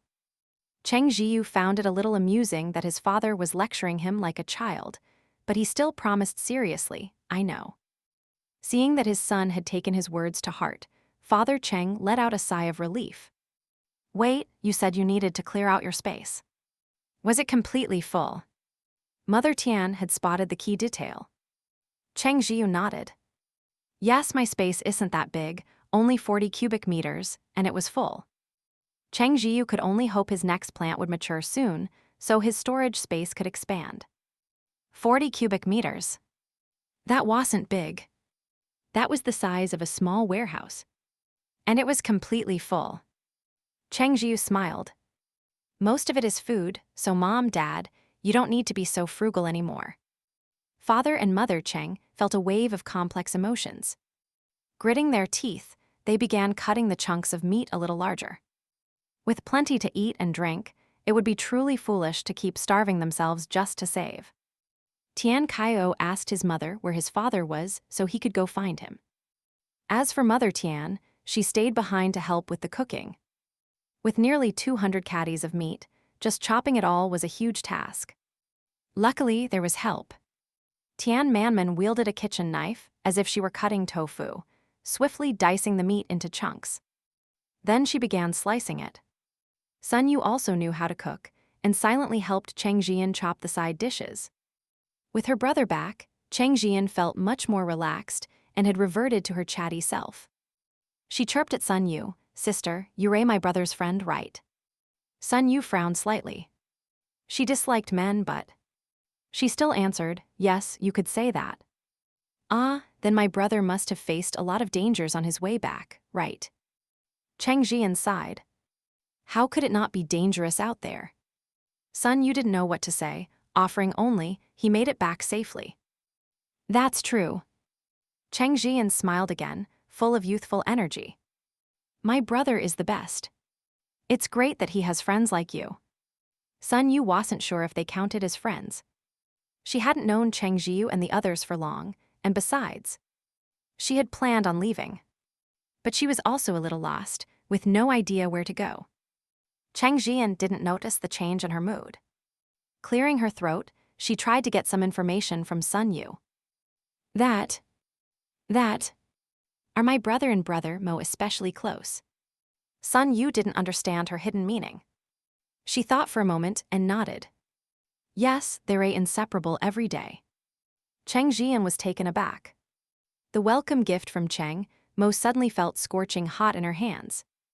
Should she accept it or not? She'd better ask her brother about it later. Cheng Zhiyu had no idea what his sister was thinking. He was busy as well, with Cheng Mo following him around to help. Zhou Min took one look at the two of them and tactfully went over to help Tian Manman chop meat. The wild boar meat needed to be properly marinated. Unlike domesticated pigs, it hadn't been castrated and had a bit of a gamey taste. Mutated beast meat was also not as tender as that of ordinary animals, so it required careful preparation. They decided to divide it into 2 dishes. One would be Sichuan boiled pork slices. The meat was marinated with starch, cooking oil, and various seasonings to make it tender and smooth. The other dish would be pork stew with glass noodles. Cheng Zhiyu had plenty of glass noodles in his space. If the pork was stewed long enough, it would become soft and tender. Meanwhile, Tian Kaio went to find his father. Having grown up here, he knew exactly where to go based on his mother's vague directions. Father Tian was currently on a roof, repairing it. The house belonged to an ability user whose roof was leaking a little. The owner could have fixed it himself, but he found it troublesome. Since it didn't cost many contribution points, he decided to hire someone. Father Tian and another man were drenched in sweat as they worked on the roof. They were too hot to even speak, but the ability user who owned the house wasn't even willing to provide them with water. After all, water was a precious resource now. Sai, we work ourselves to death and earn so few contribution points. We probably use up more than we make, his coworker complained. Father Tian's voice was hoarse. Nothing we can do about it. The coworker sighed. After we finish today, I don't plan on doing this anymore. He smiled. My daughter found herself an ability user boyfriend. The thought of having to work alone made Father Tian worry, but it was true that the reward for this work wasn't proportional to the effort. The man had found a better life for himself, and he couldn't stand in his way. A coworker watched Father Tian working in sullen silence and felt a pang of pity for him. When is a life like this ever going to end for you? Even though there was an ability user in the family, Cheng Zhiyan, she wasn't his daughter. In the end, it wasn't the same as having your own kin. Father Tian heard the sympathy in the man's voice, and a bitter taste filled his mouth. Life was too hard. Damn this apocalypse. My son-in-law said he can find me some easier work, the coworker said, pulling out a half-full bottle of water. He took a careful sip, and his throat instantly felt much better. He wasn't just complaining. The weather these days was bizarre. It had to be over 40 degrees Celsius. Fortunately, after the apocalypse began, ordinary people's physical constitutions had improved somewhat. Otherwise, they might have already died from the heat. But even if the heat didn't kill them, it was far from comfortable. After that single sip, he carefully screwed the cap back on and tucked the bottle into his shirt. You didn't bring any water? He asked Father Tian. Father Tian shook his head. I'll drink when I get back. He was used to being frugal. If he could avoid drinking, he would. Besides, the job was almost finished. The coworker didn't feel much better after his sip of water, but he didn't take another. He would only allow himself a taste when the thirst became unbearable.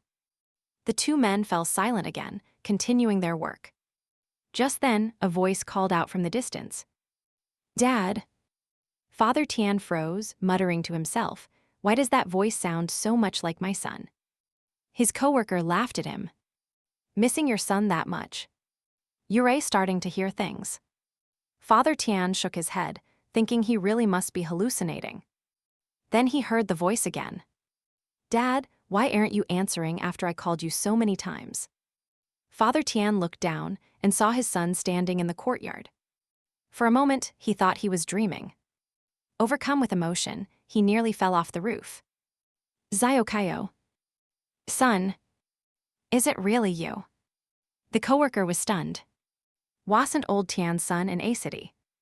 He actually came back. Dad, don't get so worked up. Tian Kaio cried out in alarm, quickly scrambling onto the roof.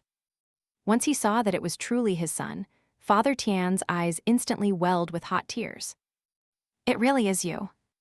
Your mother talks about you every day. She'll be so happy to know you're back. Hey, what are you crying for? Tian Kaio scratched his head. I just came from the house. I've already seen Mom. Father Tian wiped his eyes, feeling a little embarrassed. Let's go home, Tian Kaio said. They're cooking. Time to eat. Father Tian glanced at his coworker, who waved him off. Go on. There's not much left to do anyway. Your son's finally back. You should have a proper reunion. Tian Kaio smiled quickly. Thanks, uncle. The coworker waved his hand again. Seeing Tian Kaio's confident demeanor, he was secretly amazed. The young man was probably an ability user. A moment ago, he had been pitying old Tian, and now his ability user son was back. He shook his head. From now on, old Tian probably wouldn't be doing this kind of work anymore. On the way home with Tian Kaio, Father Tian was still in a daze, feeling as if he were dreaming. Just a moment ago, his heart had been filled with bitterness, and in the blink of an eye, his son had returned. How was that not like a dream? When he arrived home, he was even more convinced he was dreaming. The rich aroma of meat wafted out to greet him as soon as he stepped into the courtyard. Father Tian couldn't help but swallow hard. It smelled so good. How long had it been since he'd smelled something like this? His parched throat seemed to moisten from the saliva he was producing. Seeing his father's lips were dry and cracked with thirst, Tian Kaio quickly poured him a large cup of water. This. Father Tian hesitated. Water was too precious. He couldn't bring himself to drink so much at once. Tian Kaio saw his hesitation and explained, there's plenty of water. Brother Hai has a water ability. Mom and the others even took a bath just now. Afraid his father wouldn't believe him, he pulled him into the house to see. Nearly every container that could hold water was filled to the brim. Father Tian was finally convinced. He lifted the cup and took a long drink, feeling much better instantly. He kept drinking until the cup was empty. It pained Tian Kaio to watch him. Do you want more? Father Tian waved his hand. No more. Although he hadn't fully recovered and still felt thirsty, drinking any more would make his stomach feel bloated. Uncle Tian, Cheng Zhiyu said, walking over. The meat was stewing in the kitchen, so there was nothing for him to help with. Cheng Mo followed him around like a big-tailed dog. Father Tian broke into a happy smile. Zhi is back too. That's wonderful, just wonderful. With the meat simmering on its own, everyone was free. Cheng Zhiyu thought for a moment, then took a watermelon from his storage space. He had Tian Kaio chill it with his ice ability, and they all sat down to eat. The watermelons grown in the system space had exceptionally thin rinds, and their flesh was a brilliant red that looked delicious just by looking at it. Father Cheng and the others took a bite, and the fresh, sweet flavor of watermelon exploded in their mouths. They instinctively took another large bite. To them, it was simply delicious, but Cheng Zhiyan, as an ability user, could sense the abundant energy within the fruit. This was clearly no ordinary watermelon.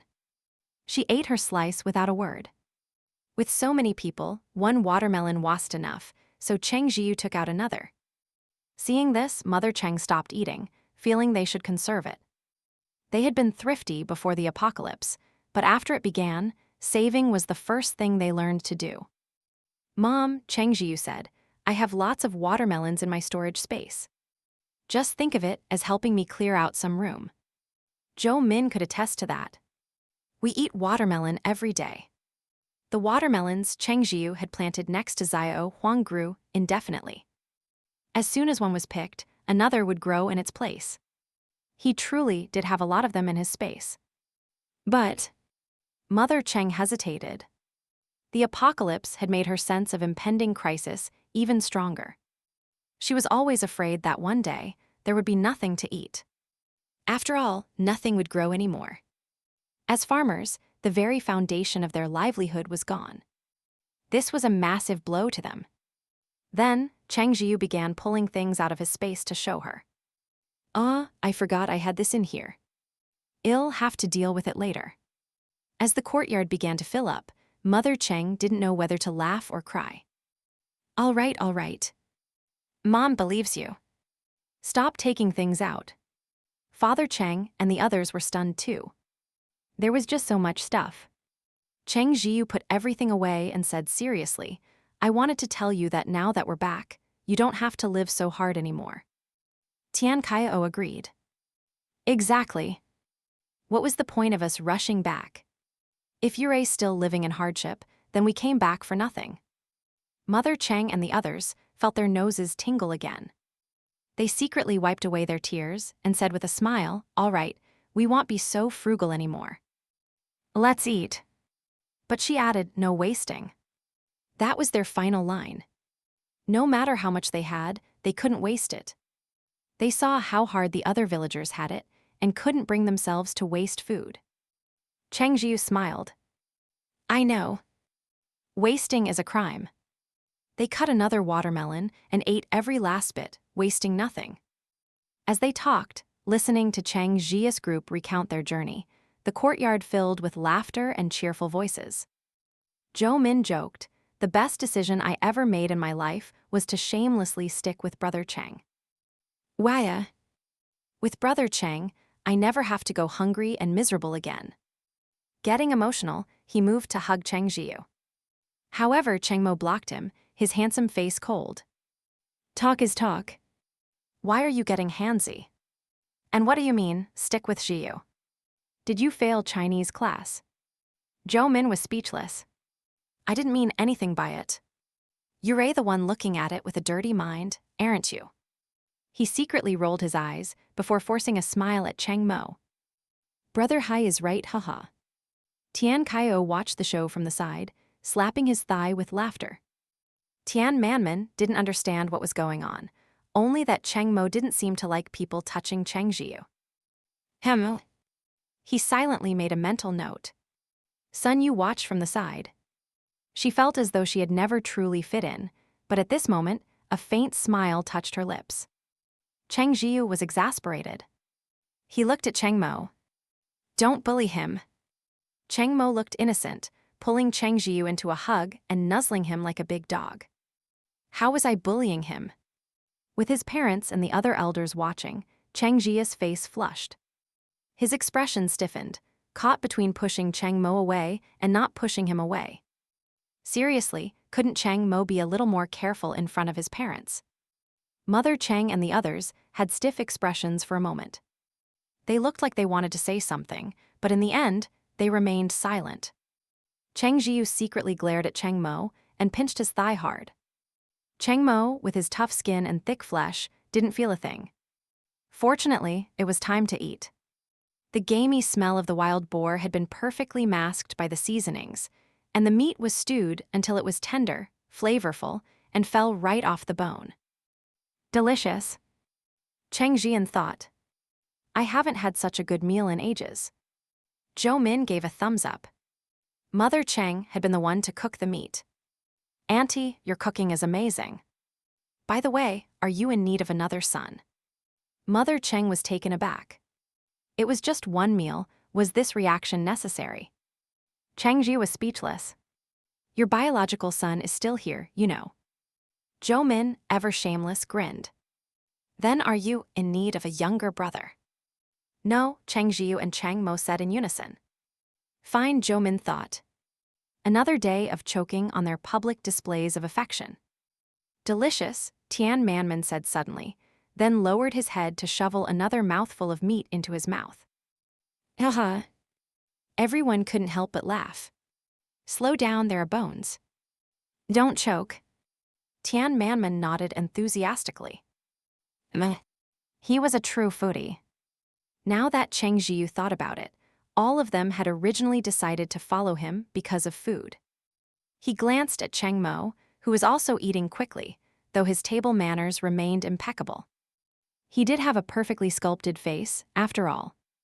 Over 100 caddies of meat were eaten down to the last scrap. Although Mother Cheng and the others were ordinary people, their appetites had increased significantly since the apocalypse. As for ability users like Cheng Zhiyu's group, their capacity went without saying. Cheng Zhiyan, despite her slender frame, also ate a huge bowl. Before, she would only have a small bowl, which was a clear sign she had never been able to eat her fill. Mother Cheng lovingly stroked her daughter's head. When Cheng Zhiyan looked over in confusion, she just smiled and said, "It's nothing." "Oh," Cheng Zhiyan said, not pressing the matter. She then called out to Cheng Zhiyu, "Brother, come over here. I need to ask you something." Cheng Mo was holding his hand, so Cheng Zhiyu asked from where he stood, "What is it?" "Aya, just come here," Cheng Zhiyan urged. So secretive, Cheng Zhiyu muttered helplessly. He had Cheng Mo let go of his hand and went over to his sister.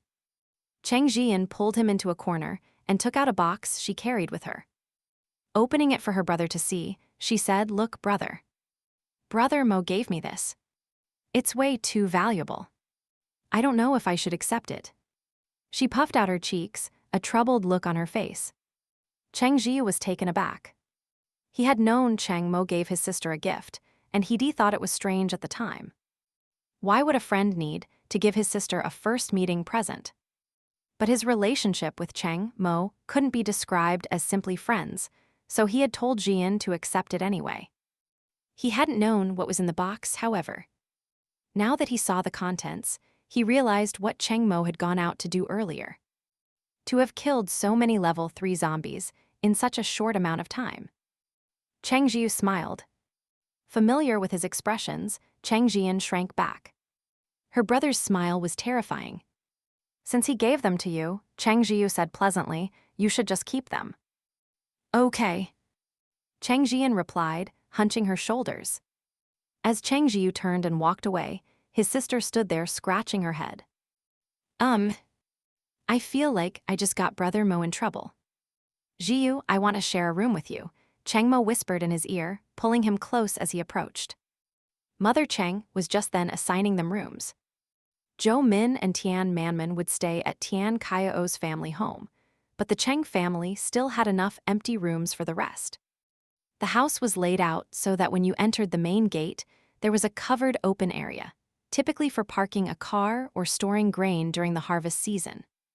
Beyond that was the courtyard, where the family used to grow vegetables, though the land was now parched and the one slush garden was long abandoned. Past the courtyard was the room where Father and Mother Cheng slept, and beyond that were the bathroom and kitchen. Next was the living room. The room adjacent to it was Cheng Zhiyan's, while Cheng Zhiyu's room was behind the living room, with one empty room beside it. The Cheng house also had a second floor with a storage room and 2 other empty rooms. "I'll just stay with Zhiyu," Cheng Mo announced. "Don't worry about arranging a room for me." Cheng Zhiyu smiled. "Since there are empty rooms, why should we squeeze together?" "You can stay upstairs. Son, you can have the empty room downstairs." "Mom, what do you think of my arrangement?" Mother Cheng nodded, seeing no issue. "That's fine. I'll go get some bedding to air out in the sun. It's all new stuff we made before." "We got some cotton and made new quilts, but never got a chance to use them." With that, she pulled Father Cheng along to get busy airing out the bedding in the courtyard. Sun Yu didn't say much to them and went to find Cheng Zhiyan. Cheng Mo was not pleased. "I want to stay with you." "It's not like the house is out of rooms," Cheng Zhiyu said. "I want to stay with you. What does that have to do with whether there are empty rooms or not? Even if there were 10 empty rooms, I'd still want to stay with you." Cheng Zhiyu looked at him. Let's put the room situation aside for a moment. Cheng Mo felt his scalp tingle under that gaze. What's wrong? What was the gift you gave Yan Yan? Zombie crystal cores, Cheng Mo replied. Cheng Zhiyu's face grew serious. So you went out to kill zombies by yourself. Let me ask you, what would you have done if you'd run into a more powerful zombie? Cheng Mo grabbed his hand, his eyes shining brightly. Zhiyu, are you worried about me? Cheng Zhiyu nearly lost his composure, yanking his hand back forcefully. Be serious. Cheng Mo cleared his throat and explained properly. Even if I ran into a level 5, it wouldn't be able to do anything to me. Seeing that he wasn't taking it to heart at all, Cheng Zhiyu felt a surge of anger. The apocalypse was filled with dangers. What if something unexpected happened? Perhaps he was being overly anxious, but he was genuinely worried about Cheng Mo. You can think about it by yourself. Cheng Zhiyu snapped. That night, Cheng Mo stayed in an empty room alone, upstairs no less. To get to Cheng Zhiyu's room, he would have to go downstairs and cross the living room. Such a long distance. He couldn't sleep. It was impossible. Cheng Mo was miserable. He should have just admitted he was wrong when Zhiyu was scolding him. After tossing and turning for the umpteenth time, he got up. Glancing out at the pitch-black window, he decided to sneak into Cheng Zhiyu's room. Zhiyu should be asleep by now, right? He exited his room without a sound, crept downstairs, crossed the living room, and arrived at Cheng Zhiyu's door. He grabbed the handle and pushed down. It didn't open. Cheng Zhiyu had locked the door from the inside. Damn it. But did he really think a locked door would stop him? A moment later, Cheng Mo slipped silently into Cheng Zhiyu's room. Just as he thought Zhiyu was sound asleep, a voice spoke from the darkness. Cheng Mo. Cheng Mo froze. He cleared his throat. I just came to check on you. Why are you still awake so late? Hey, Cheng Zhiyu scoffed. You've checked. Now go back to your room. I am not going. Cheng Mo threw caution to the wind, hugging Cheng Zhiyu and acting shamelessly. It's so dark. I am scared. The village's power had been out for a long time, so the nights were indeed pitch black. Cheng Zhiyu was speechless. He struggled for a moment but couldn't break free, so he gave up. Have you no shame? Shame? What's that? Can it let me sleep while holding Zhiyu? He seized the opportunity to apologize. Zhiyu, I was wrong. I won't do anything so dangerous again. His words left Cheng Zhiyu at a loss, and his attitude softened. You really know you were wrong. I know, Cheng Mo said quickly. If I do something so dangerous again, Zhiyu won't let me hold him anymore. Cheng Zhiyu's face burned. What was he talking about? He was discussing a serious matter, and Cheng Mo had twisted it into something else entirely. Cheng Mo grabbed Cheng Zhiyu's hand and placed it on top of his own head. Cheng Zhiyu blinked. The texture felt so much like. The fluffy ears in his palm twitched. Cheng Zhiyu's eyes widened. Damn it, why weren't there any lights? He could only feel them. He desperately wanted to see. Straining his eyes in the moonlight filtering through the window, Cheng Zhiyu could only make out a silhouette. His heart fluttered. The mere thought of Cheng Mo with fluffy ears was just too much. It was against the rules. He racked his brain, trying to remember where his family might keep a flashlight so he could get a clear look. As he was thinking, something soft and wet touched the corner of his lips. In an instant, his entire body felt like it was on fire. His mind went blank. How could Cheng Mo? Did he even understand what that meant? Somehow, he felt like he didn't. And for some reason, that made him feel a little dejected. Don't do that, Cheng Zhiyu said, trying his best to calm himself down. Why not? Cheng Mo protested, disgruntled. Cheng Zhiyu, who was it that used to kiss me while telling me they liked me? Cheng Zhiyu fell silent. Can we please not talk about the past? What, you don't like me anymore? Cheng Mo demanded. Cheng Zhiyu was mentally exhausted. How was he supposed to explain this to him? He didn't know. In the end, all he could say was, that's not it. Cheng Mo seized the chance. Then can I stay here tonight? What could Cheng Zhiyu do? He was completely cornered. Do whatever you want, he conceded. Cheng Mo was thrilled. He immediately stripped off his clothes, leaving only his boxer shorts on, and hugged Cheng Zhiyu. Time for sleep. Cheng Zhiyu replied calmly. It's fine, he thought to himself. I'll get used to it. I'll just consider it training for my state of mind. Zhiyu, why do you sleep with your clothes on? Isn't it uncomfortable? Cheng Mo whispered like a devil on his shoulder. Take them off like me. Cheng Zhiyu felt like a devout monk being seduced by a siren. He closed his eyes and tried to chant sutras in his mind. I am used to it. I don't think that's a good habit, Cheng Mo said with utter seriousness as his hand slipped inside Zhiyu's pajamas. Take them off. Cheng Zhiyu's body grew hot. Get your hand out of there. Come on, take them off, Cheng Mo whined. If you keep this up, you can sleep by yourself, Cheng Zhiyu said cruelly. I don't want to. Then take your hand out. Cheng Zhiyu gritted out. Reluctantly, Cheng Mo withdrew his hand with a sigh. You could have just said so nicely. Why are you yelling? You never used to yell at me.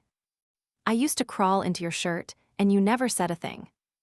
Cheng Zhiyu was speechless. Would talking nicely even work? Certain people would just take a mile if given an inch.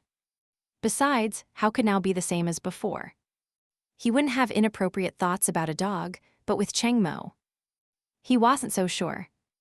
And to make matters worse, the other party was completely oblivious. Forget it.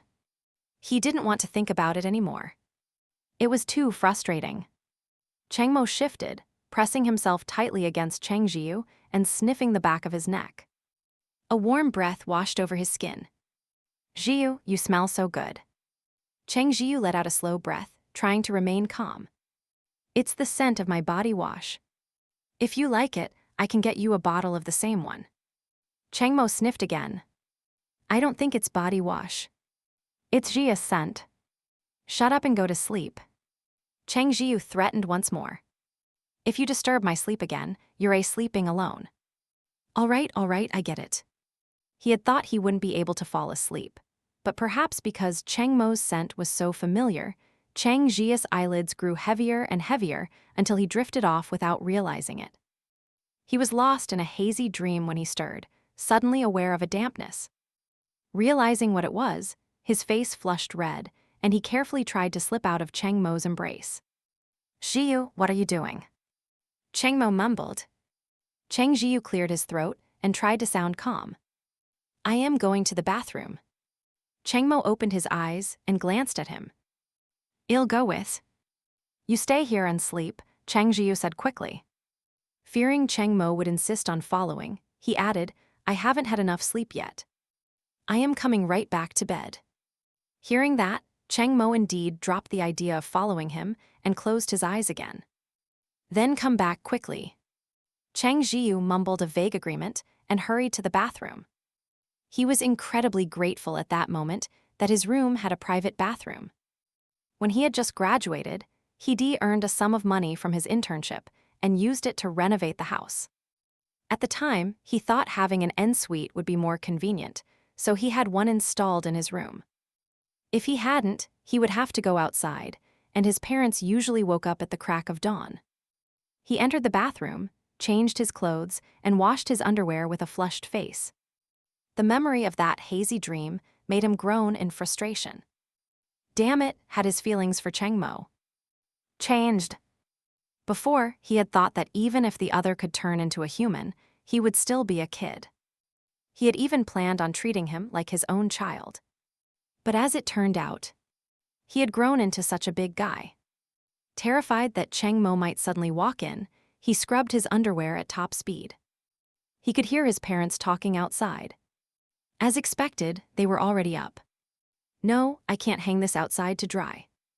He could only leave it in the basin for now and dry it later. Letting out a breath, he left the bathroom. The moment he reached the bedside, he was pulled into an embrace by Cheng Mo, who mumbled complainingly in his ear, "What took you so long?" Cheng Zhiyu's face was still red. He pretended not to hear and closed his eyes. When Cheng Mo got no reply, he opened his eyes and poked Cheng Zhiyu's face. Why is your face so red? It's hot. Don't hold me, it's too hot. How can you say that? I wonder who was the one snuggling into my arms last night, Cheng Mo accused, though he still used his water ability to cool him down. Cheng Zhiyu was incredulous. How is that possible? You're making that up, aren't you? I swear on my beastly nature, Cheng Mo said. Not only did you snuggle into my arms, you got all handsy, pinching me all over. All right, stop talking. Thinking of the dream he'd had, Cheng Zhiyu couldn't find the words to refute him and could only tell Cheng Mo to shut up. Cheng Mo kissed his cheek. It's okay. I belong to Zhiyu. You can touch me however you want. Cheng Zhiyu's scalp tingled. What nonsense are you talking about? I am serious, Cheng Mo said earnestly. Zhiyu found me, so I'm yours. You're not actually a dog. Of course I'm not, Cheng Mo said unhappy. Does only a dog get to be yours? Cheng Zhiyu pushed him slightly, trying to get him to loosen his grip. You have your own, independent personality. You're not property, so of course you can't belong to anyone, and you certainly can't belong to me. I don't care. I am yours, Cheng Mo said stubbornly. Cheng Zhiyu was helpless. He really couldn't understand Cheng Mo's train of thought anymore. Perhaps the way a dog spirit thought was just different from a human's. Cheng Mo was about to say more when Cheng Zhiyu cut him off. If you're not sleepy, then get up. Cheng Mo immediately fell silent. If he got up, he wouldn't be able to hold Zhiyu like this, and he wanted to hold him for a while longer. Cheng Zhiyu's mind was a mess, not just because of Cheng Mo's actions, but also because of that dream. How could he have a dream like that? His thoughts about Cheng Mo, or at least about his body, were no longer pure. Logically, he should keep his distance from Cheng Mo and give himself time to calm down. But that was clearly impossible. Leaving aside the question of whether he could bear to, the main thing was, he was afraid Cheng Mo would go crazy. I'd better stop thinking about it. Maybe that dream was just an accident. When Yang Kai woke up, he found himself back at the base. Remembering what had happened just before he passed out, his expression turned ugly. He had actually been knocked out by just 2 roars from that boar. How humiliating. But on second thought, something wasn't right. If he had been knocked out, who else could have dealt with the mutated boar? Since he was back at the base, someone must have carried him back. So what exactly happened? After he fainted, did the other ability users carry him and run all the way back? But the boar herd wouldn't have let a group of humans who had tried to provoke them get away so easily. The ability users who had gone out with him were probably not in good shape. At this thought, his face darkened, not because he was worried they were injured, but because the prestige he had worked so hard to build would likely take a hit. Forget it, he thought. The leader of this boar herd was just too powerful. Anyone else would have had to run, so how could they blame me? With that in mind, he went out as usual, but he sensed the atmosphere was a little off. Why were people looking at him so strangely? Before, their gazes were mostly filled with fear, but today there was a hint of mockery. Yang Kai felt annoyed by their stares and wanted to grab someone to ask what was going on, but the person he approached ran away in a flash. Tesk wimp. Still, he had a feeling that something had slipped from his control. He had to figure it out. Luckily, Yang Kai finally ran into ability user A, the one who had carried him back. He asked him what had happened after he fainted. Of the ability users who went out with me, were many of them injured. He felt that was the only possible explanation for the strange looks. Perhaps many of the people on the mission with him had been injured or even killed. This speculation annoyed Yang Kai. If that was the case, he really wanted to say, how could they blame him?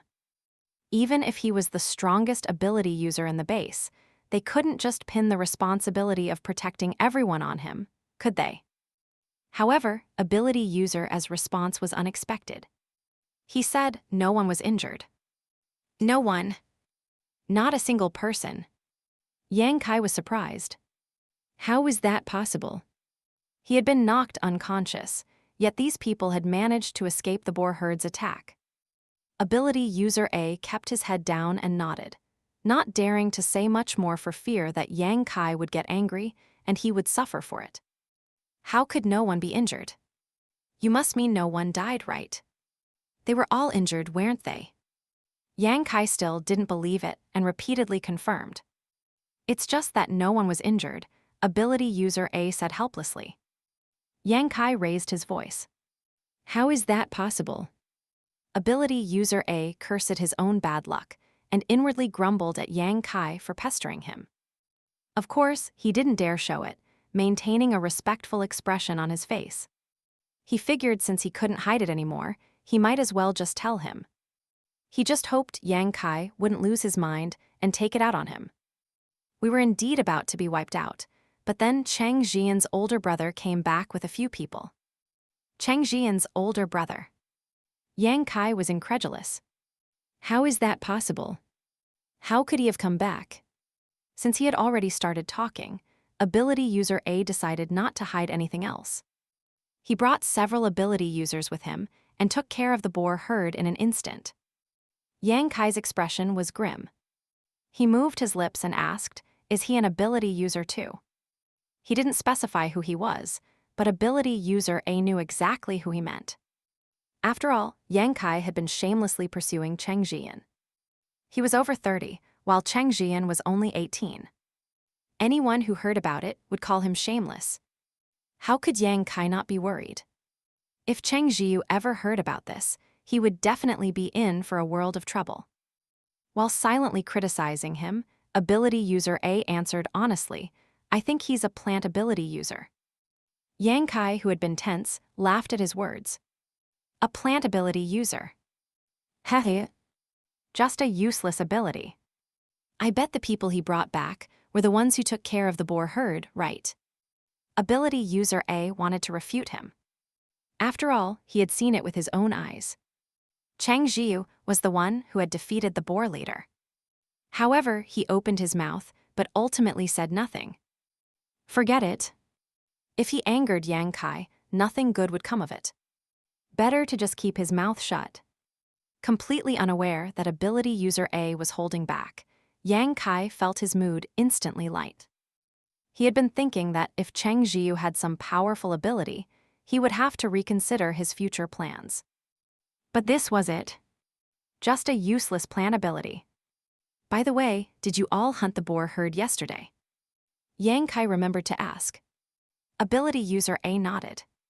Then where's my share of the boar? Yang Kai asked shamelessly. Ability user A nearly rolled his eyes. The boar meat has already been distributed. Yang Kai couldn't believe it. I don't get a share. Even if he had been unconscious and hadn't helped at all, on what grounds did they not give him any of the meat? The ability users in the village, including Yang Kai, weren't getting enough to eat, so he actually did care about the boar meat. Did Cheng Zhiyu and his people shamelessly take the portion that should have been ours, just because they helped? Yang Kai speculated, then sneered. I am going to go demand an explanation. They really don't have any respect for me, Yang Kai. Brother Yang, you probably shouldn't go. Seeing Yang Kai's confused look, ability user A felt exceptionally awkward. We all got a share of the pork. Except for you. Yang Kai. Ability user A explained that, because Yang Kai had been knocked out right at the beginning and hadn't helped, there was no share of the boar meat for him. He tried to placate the furious Yang Kai. Actually, we didn't get that much. It was just under 40 kilograms per person. Cheng Zhiyu and his group each got a whole boar. His words didn't soothe Yang Kai at all. In fact, they enraged him even more. This was a disgrace, a monumental humiliation. He immediately stood up, ready to go and demand an explanation. He first went to find Lin Kang, the man who managed the village. But Yang Kai had never respected his authority and had always looked down on him. Upon arrival, he immediately launched into a barrage of questions. Lin Kang, who wore a pair of rimless glasses and had a gentle, refined appearance, said helplessly, These are the rules set by the village. Besides, no one else had any objections to this distribution. Yang Kai was practically bursting with rage. Then why am I the only one who got nothing? This was no longer a question of getting meat. This was a deliberate taunt, wasn't it? However, Lin Kang just kept repeating the same two sentences, a master of deflection who left Yang Kai fuming with frustration. Yet there was nothing he could do. After all, Lin Kang was being perfectly polite. No matter how arrogant Yang Kai was, he couldn't just beat up the village leader, could he? No, I am going to Cheng Zhiyu to demand an explanation. Yang Kai said, storming off. I've never had to put up with this kind of crap. Don't get worked up, Lin Kang said placidly. Talk it out calmly. Though he said this, he made no move to stop him. Sigh, it's about time Yang Kai's ego was taken down a notch, he thought. The man was far too arrogant. He hadn't stopped to consider that for Cheng Zhiyu and his group to have returned safely all the way from A City, they must have some serious skills. Lin Kang shook his head. Managing ability users was just too difficult. Every day was a day he wanted to quit. Meanwhile, Yang Kai really did go looking for Cheng Zhiyu. He began pounding on the door with a loud clatter. At that moment, Cheng Zhiyu was trying to find an opportunity to hang his underwear out to dry. But Cheng Mo had sensed something was off. Why had Zhiyu gone back to his room right after breakfast? Cheng Mo came in, concerned. Zhiyu, did you not sleep well last night? Want me to take another nap with you? The corner of Cheng Zhiyu's mouth twitched. I am the one who can't sleep well when you're here. I am not a child, he said. I don't need someone to sleep with me. Cheng Mo looked unhappy, his handsome face turning sullen. How is that the same? When have you ever slept alone? You definitely can't fall asleep without me. He said it with absolute certainty. Cheng Zhiyu replied, for the first 20-some years of my life before I met you, I slept just fine. Cheng Mo grabbed Cheng Zhiyu's hand and bit down on it, not hard, but leaving a very faint set of teeth marks. Say that again. Cheng Zhiyu held back a laugh. Cheng Mo was strangely cute. Did he really think that was a threat? He pulled his hand back. All right, now it's covered in your saliva. You dislike me. Cheng Mo looked hurt, incredulous. He cupped Cheng Zhiyu's face and planted a firm kiss on his cheek. You're not allowed to dislike me. Cheng Zhiyu was numb. Don't just kiss me whenever you want. But you used to. Cheng Mo started. Fine, Cheng Zhiyu thought. It's all my fault. You should go out first, Cheng Zhiyu said, giving Cheng Mo a little push. Honestly, there was nothing wrong with hanging his underwear out in the open, but whenever he saw Cheng Mo, he felt a strange sense of guilt. Cheng Mo narrowed his eyes. You? Before he could finish his question, a series of frantic knocks echoed from the front door. Cheng Zhiyu seized the opportunity. Quick, go get the door. Cheng Mo was reluctant, but he still said, I know. Seeing him leave the room, Cheng Zhiyu wasted no time, sneaking out like a thief to hang his underwear in the courtyard. Mother Cheng had already gone to open the door, with Cheng Mo following behind her. When the door opened, they saw the furious face of Yang Kai. Mother Cheng didn't really know him and asked politely, Can I help you? Yang Kai demanded aggressively, I am here for Cheng Zhiyu. I want an explanation. Tell him to get out here. Cheng Mo narrowed his eyes, stepping in front of a startled Mother Cheng. He looked at Yang Kai with a dangerous glint in his eyes. What do you want with Zhiyu? Being stared at like that, Yang Kai felt an inexplicable sense of being targeted by a large predator. A primal instinct deep within him screamed in fear. He swallowed hard, feeling it would be too humiliating to back down now. He tried to puff himself up. I am looking for him. To demand an explanation, of course. What's his deal? Why am I the only one who didn't get any pork? Cheng Mo sneered, his tone light but his words infuriating. Why? Because you're useless, of course. Inside the house, Cheng Zhiyan had also heard the commotion at the door. The faint sound of Yang Kai's voice made her a little worried. After hanging his underwear, Cheng Zhiyu noticed his sister's expression and frowned. Yanyan. Cheng Zhiyu snapped back to reality. Brother. Cheng Zhiyu walked over. You seem to really hate Yang Kai. Cheng Zhiyu pressed her lips together. That guy uses his strength to bully the weak. Of course I hate him.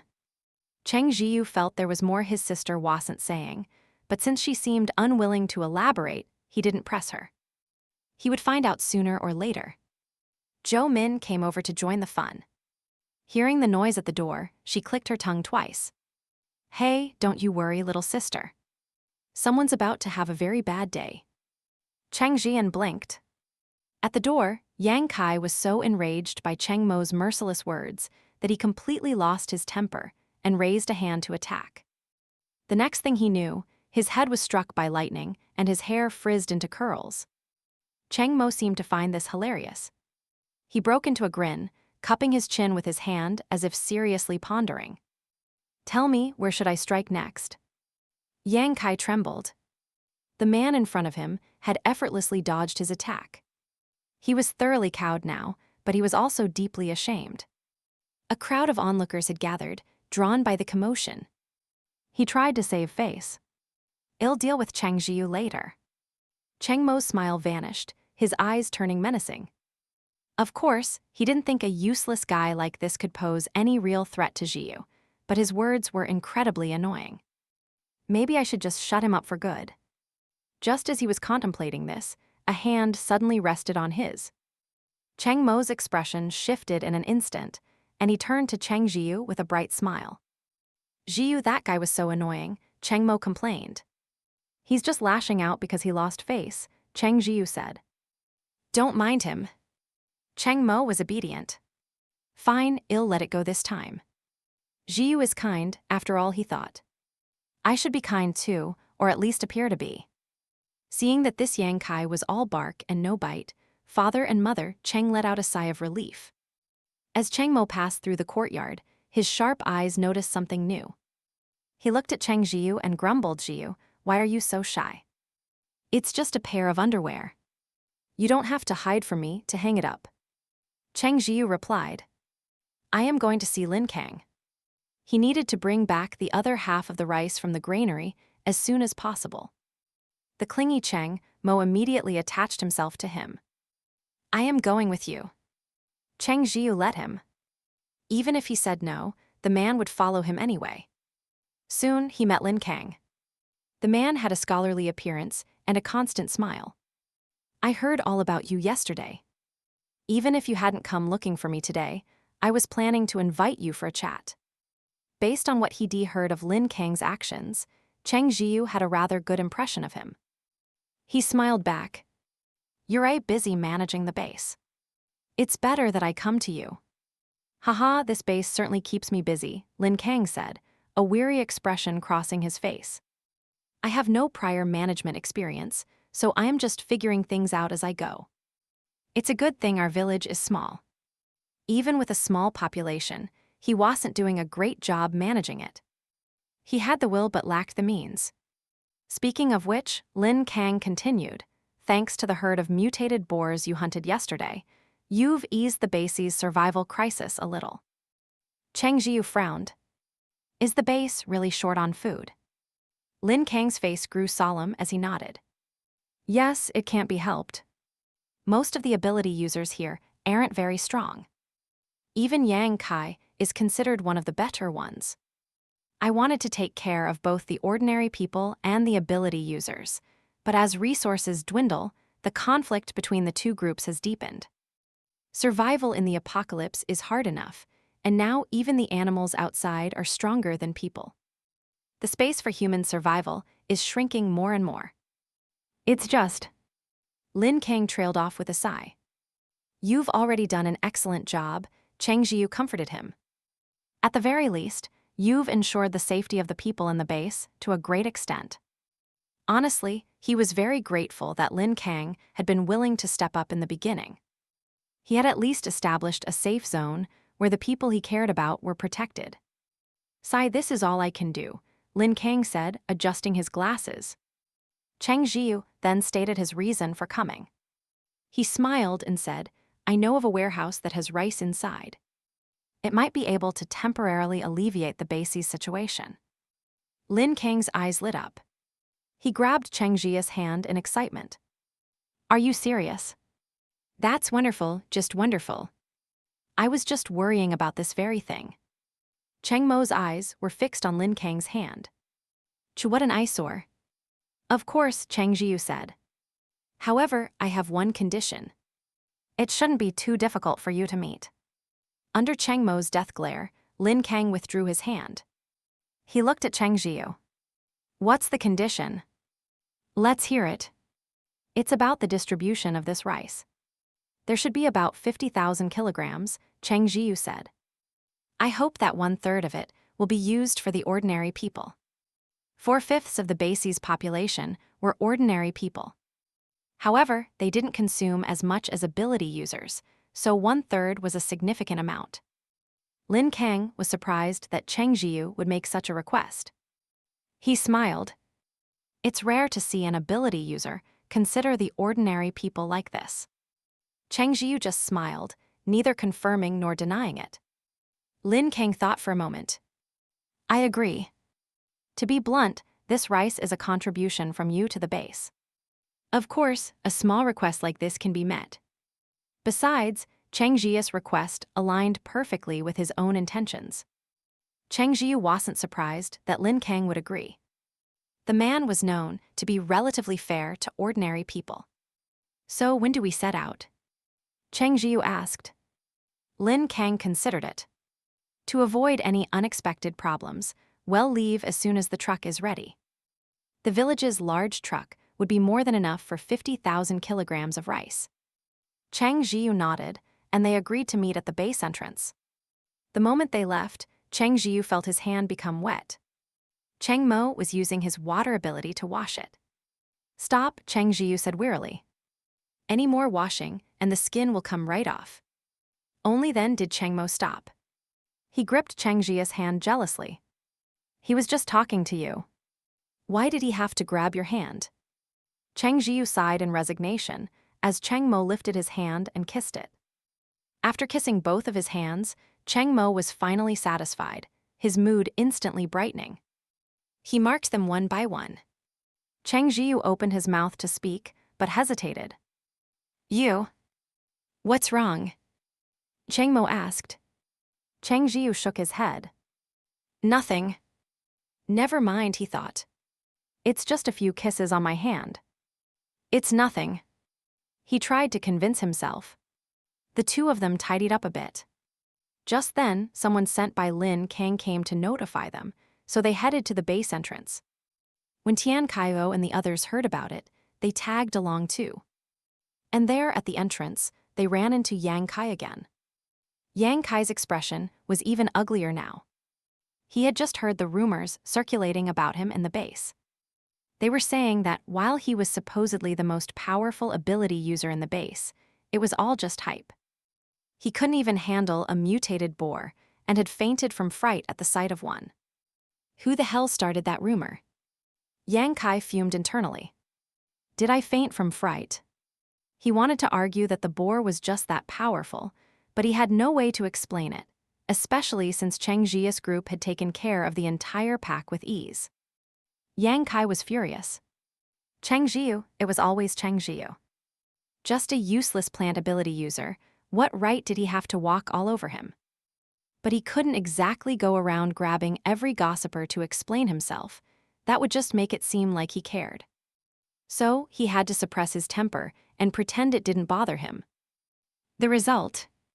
He overheard someone say, "See." He's too ashamed to even deny it. Yang Kai nearly coughed up blood from anger. So he was damned if he did and damned if he didn't. Was that it? Thinking about everything that had happened today, his gaze toward Cheng Zhiyu turned hostile. Then, a bolt of lightning struck him on the head. This time, his hair didn't just curl. His head started to throb, and a cold sweat broke out on his forehead. Lin Kang arrived just then. He planned to personally retrieve the rice, which was crucial for the base's current situation. With 50,000 kilograms of rice, the base could hold out for at least a month. He spotted Yang Kai immediately. Well, when did you get a new perm? An afro, is it? Very fashionable. Yang Kai was so angry he wanted to curse. I was struck. Zhou Min burst out laughing, adding fuel to the fire. What kind of wicked thing did you do to get struck by lightning? Someone struck me. Yang Kai insisted. He looked at Lin Kang. Captain Lin, didn't you forbid private fights in the base? He pointed at his own head. Aren't you going to do something about this? Lin Kang was taken aback. The sun must be rising in the west for Yang Kai to be addressing him so respectfully as Captain Lin. Lin Kang smiled. Of course I'll handle it. Tell me who did it. Yang Kai looked at Cheng Mo, who returned his gaze with a slight smile on his cool face. Yang Kai couldn't help but shiver. A threat. A blatant naked threat. In the past, Yang Kai had always been the one doing the threatening. He never imagined he would one day experience what it felt like to be on the receiving end. It wasn't a pleasant feeling. He gritted his teeth. No one did it. Lin Kang patted his shoulder, his face full of concern. If someone's bullying you, just tell me. I'll back you up. It sounded like he was telling a kindergartner to tattle. Yang Kai said irritably, no one's bullying me. All right then, Lin Kang said with a sigh. It wasn't like he wasn't trying to help. Seeing that Yang Kai looked like he might keel over from anger at any moment, Cheng Zhiyu shot a helpless glance at Cheng Mo. The latter looked completely innocent, as if to say, who told him to look at Zhiyu that way? In the end, Cheng Zhiyu didn't say anything. After all, he disliked Yang Kai quite a bit himself. Including those from the base but not counting Cheng Zhiyu's group, there were a total of 5 ability users. Everyone from Cheng Zhiyu's party came except for Sun Yu. Added together, their group numbered 10, which was a fairly large team. They encountered zombies on the way, the highest being level 2. Yang Kai, seeming eager to show off, took care of them before anyone else could make a move. Cheng Zhiyu was happy to take it easy.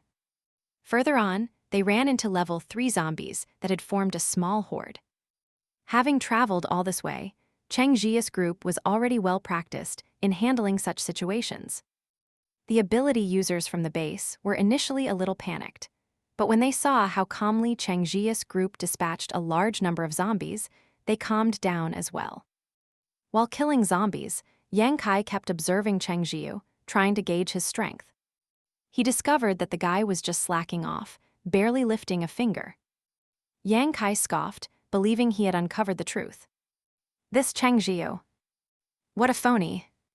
Turns out, he was completely reliant on his teammates. He was just a freeloader who got carried to victory.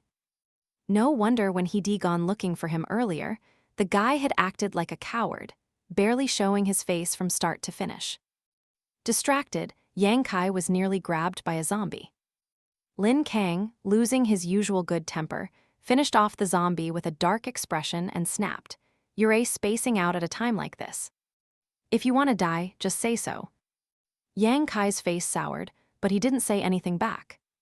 Cheng Zhiyu, who felt there was no need for him to intervene, was completely unaware of Yang Kai's thoughts.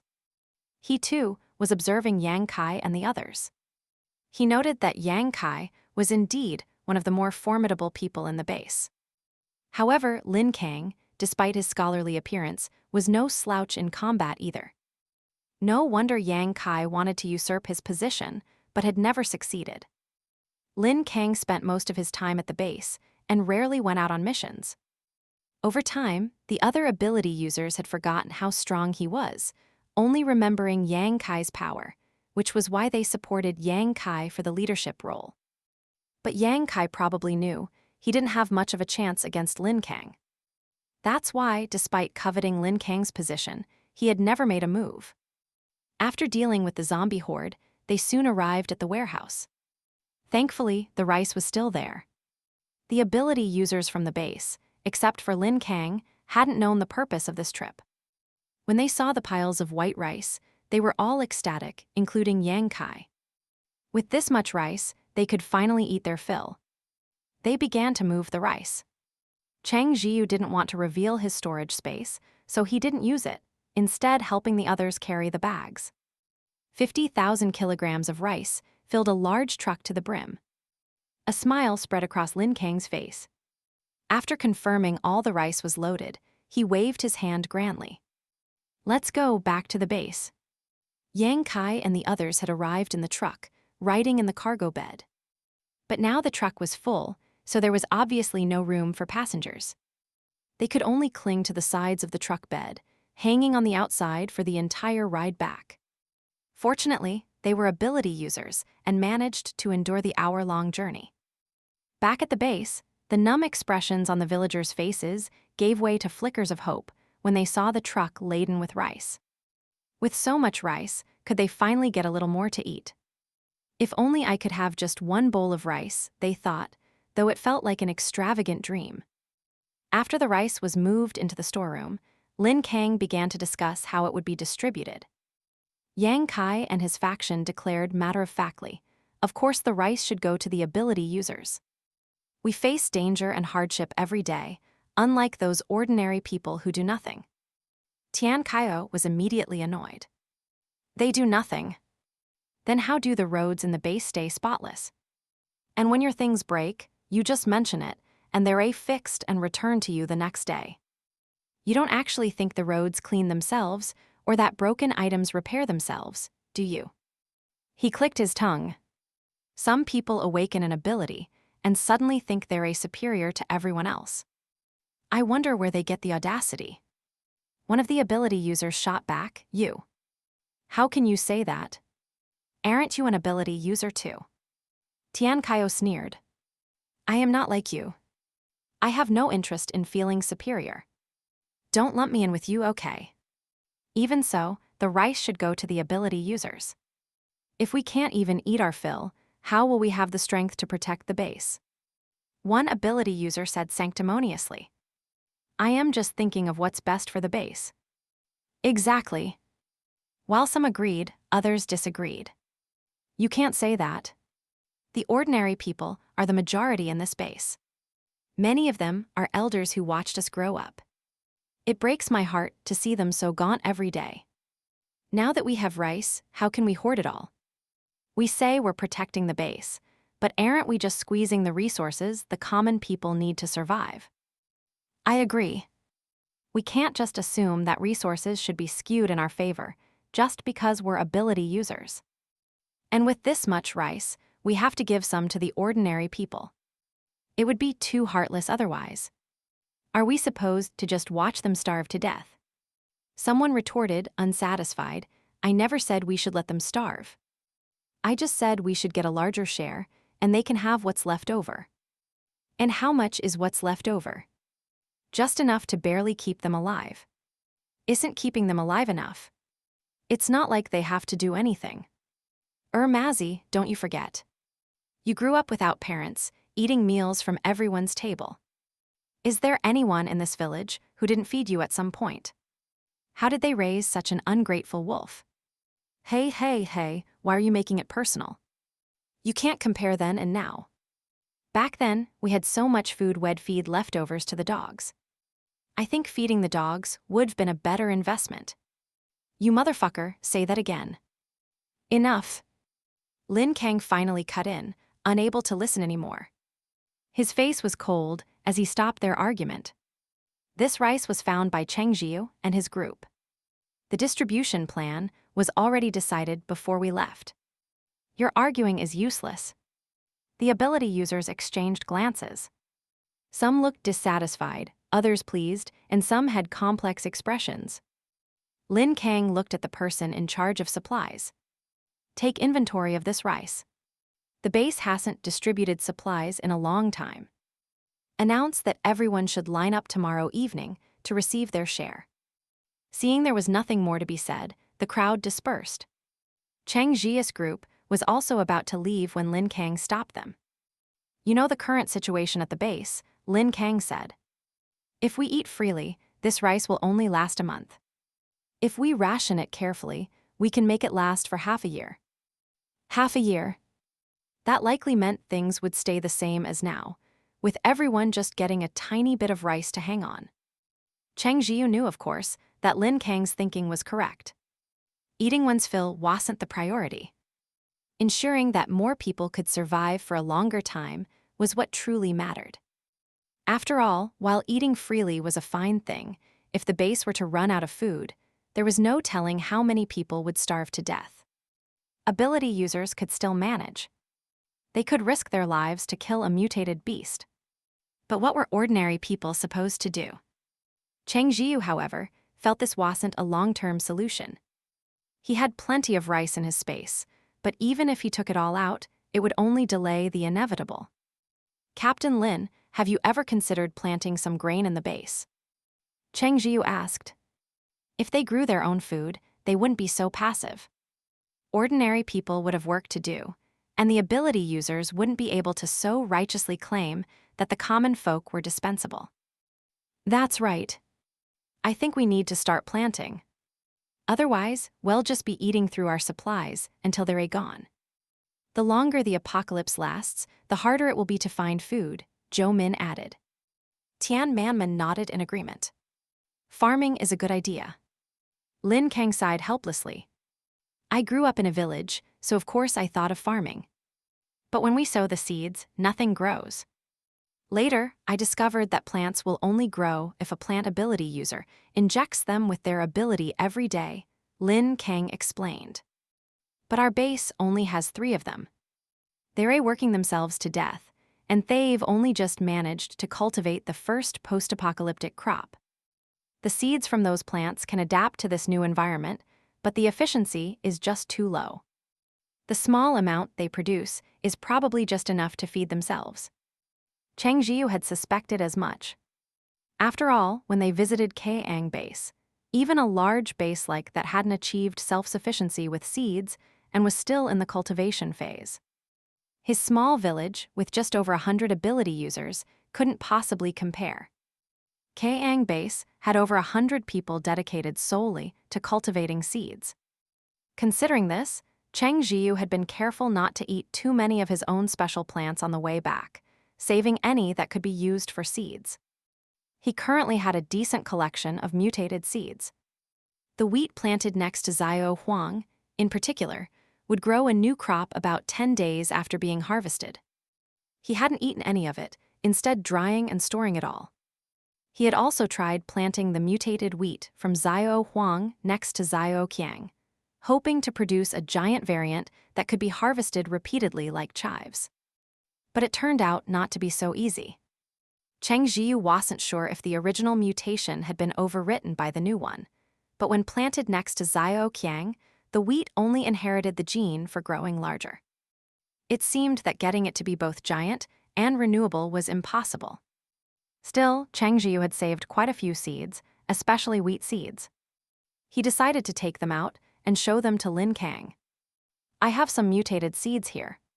See if you can clear a plot of land and arrange for people to plant them."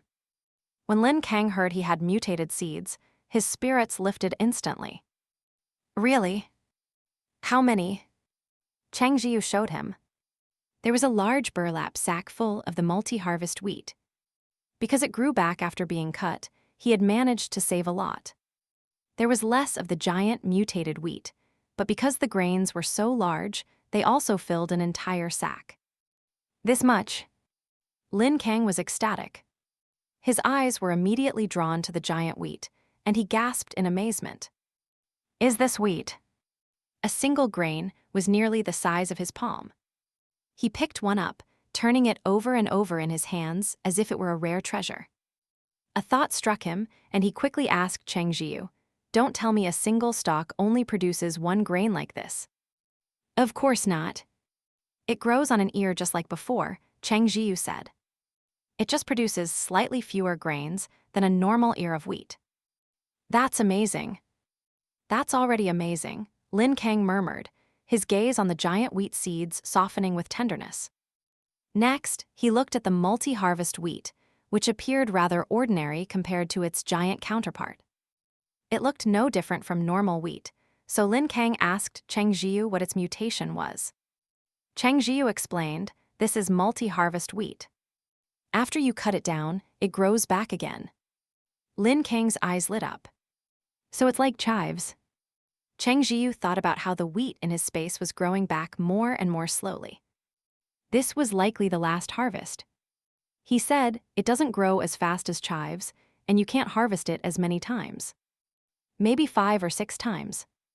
Lin Kang slapped his thigh. That's already incredible.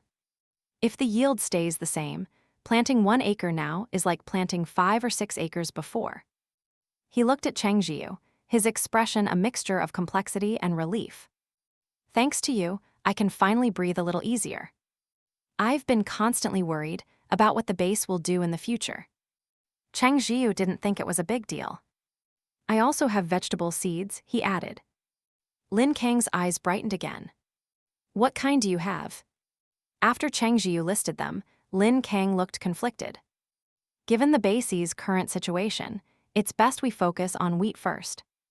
As for vegetables, we can only pick 1 or 2 to plant. In the end, they decided to plant lettuce and potatoes. Lettuce grew relatively quickly and would be ready to eat soon. Potatoes were filling, had a high yield, and could serve as a substitute for staple foods if necessary. Once the plan was settled, Lin Kang praised Cheng Zhiyu again and again. He was about to say more when Cheng Mo suddenly stepped between them. Lin Kang blinked. Cheng Mo was inwardly displeased. This guy. If you're going to talk business, just get to it. Why all the unnecessary chatter? He talks way too much. Cheng Zhiyu shot Cheng Mo a warning look, then cleared his throat. Captain Lin, since we've worked everything out, let's get things moving as soon as possible. Lin Kang snapped back to his senses and nodded. Right. I'll arrange for people to clear some land first. Although there were existing farmlands, they were some distance from the base. With the dangers lurking outside, it was too risky. If they were to clear new land, they would have to expand the base's perimeter. Thinking about it, there was indeed a lot to do. He needed to get busy immediately. After bidding farewell to Lin Kang, Cheng Zhiyu glanced helplessly at Cheng Mo as they walked. Cheng Mo wore an innocent expression. What is it, Zhiyu? You? Cheng Zhiyu shook his head, deciding to let it go. Cheng Mo draped his arm over Cheng Zhiyu's shoulder, pulling him close as if in an embrace, and gently nuzzled his shoulder. Are you mad? Cheng Zhiyu shook his head. What was there to be angry about? Still, wasn't Cheng Mo's possessiveness a little too strong? Whenever someone got close to him, Cheng Mo always acted as if they were after something. Little did he know, Cheng Mo was thinking. Zhiyu is so wonderful. I have to guard him well. Meanwhile, the person in charge of managing supplies went to ask Lin Kang, how much rice should we distribute per person? Naturally, they couldn't give it all out at once. The base distributed rations every week or half a month to prevent people from consuming everything in one go and having nothing left later. They couldn't just let people starve, could they? Although people could exchange contribution points for food, the amount they could get was limited. Lin Kang looked at the wheat seeds. He had originally planned to make the rice last for half a year, but Cheng Zhiyu had said the wheat he provided would mature in less than 3 months. He gritted his teeth and changed the original half-pound ration to 1 pound.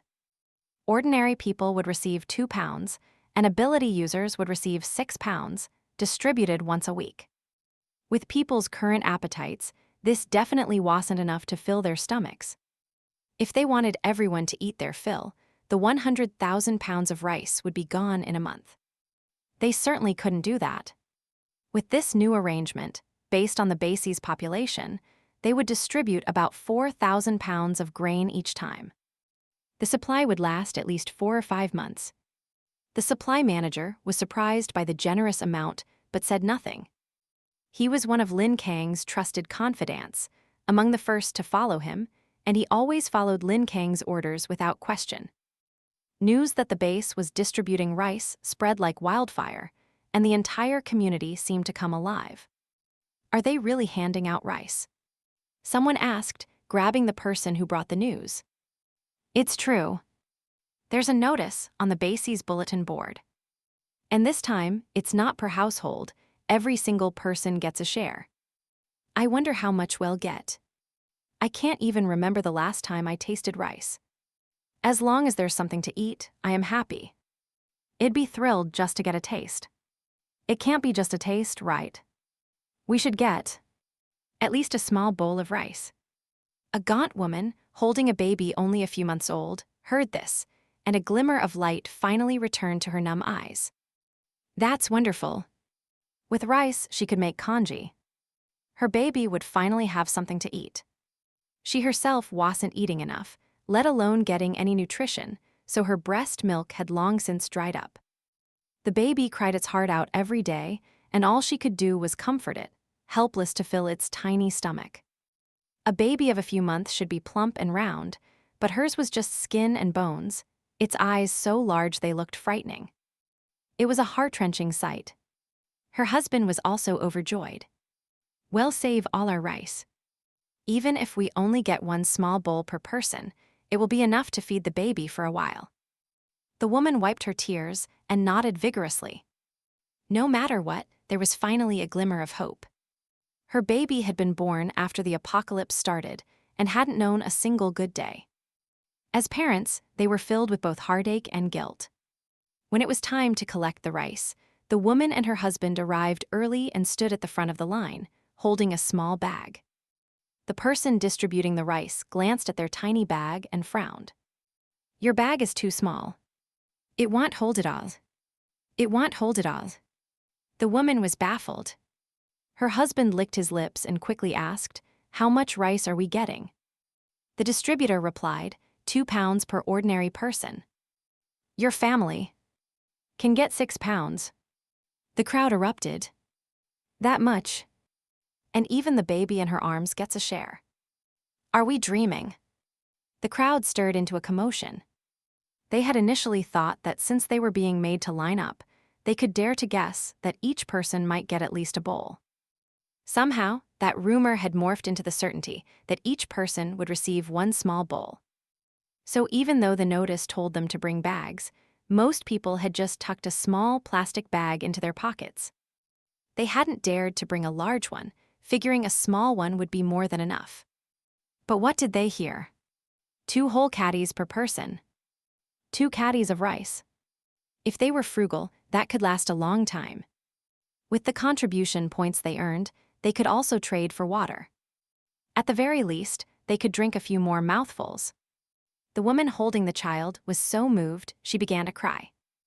They had originally planned to save their rice to make porridge for the child, but now that they knew each person would get 2 caddies, there was no need to scrimp and save. Her own child's 2 caddy share was more than enough. I'll go home and find a bigger bag. Her husband was the first to react, and he quickly ran off. Others whose bags were too small also snapped out of their daze and hurried home to get larger ones. When everyone had returned with their bags, they each received 2 caddies of rice. Families pooled their shares, and the pile of glistening white grains looked like a huge sack. Their mouths watered just thinking about the taste of rice. After receiving their portions, people didn't say much to each other. They just clutched their bags and headed home. That night, the fragrant aroma of cooking rice drifted from nearly every household. The next day, everyone had smiles on their faces.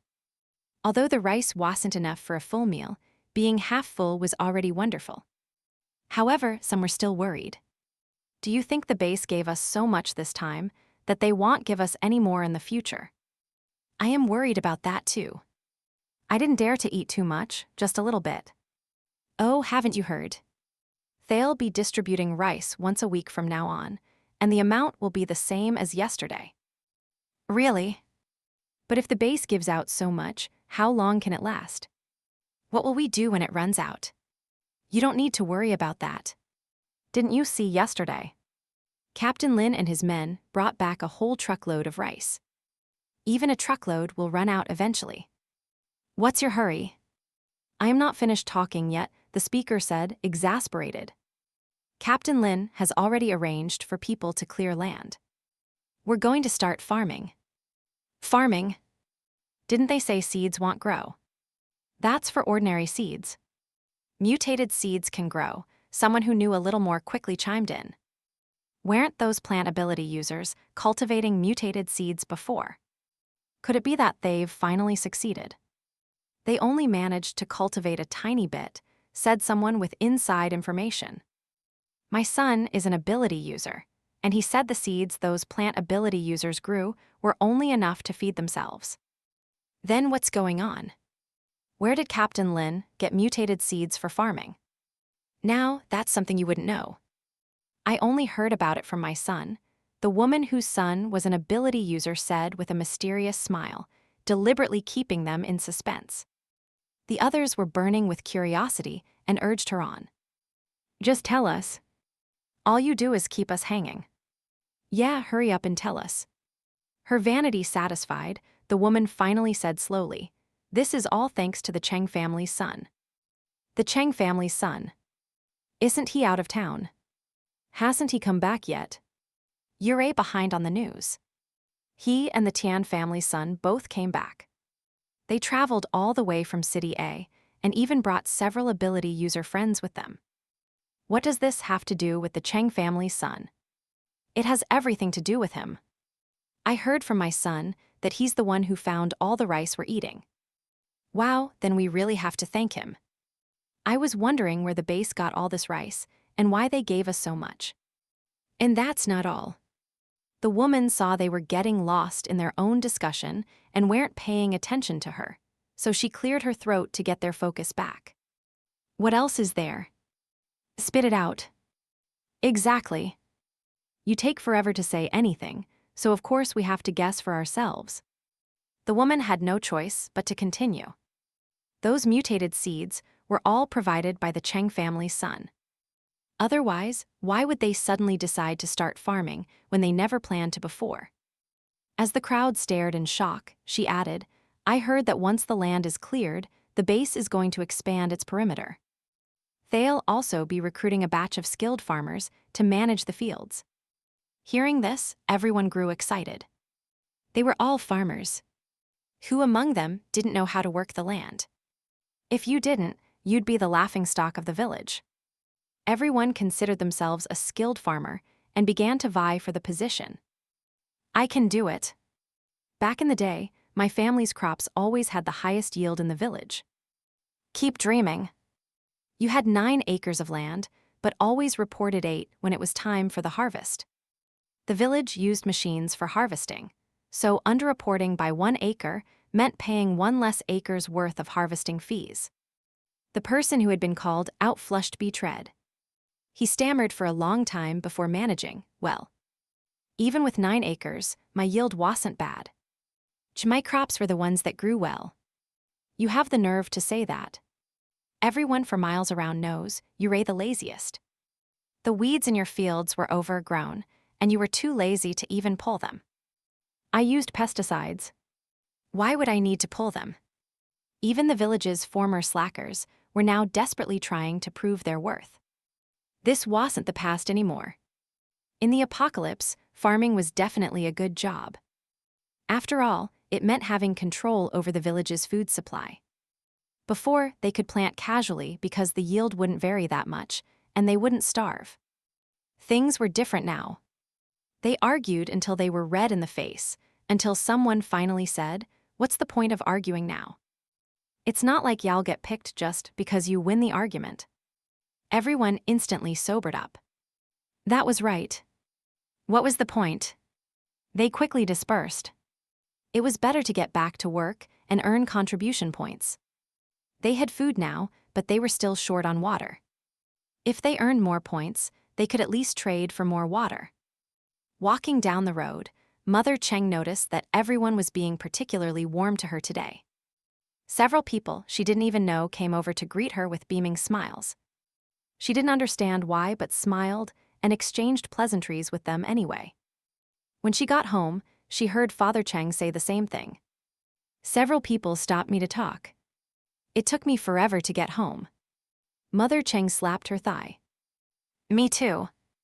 Later, they learned that Father and Mother Tian had also encountered several very enthusiastic people.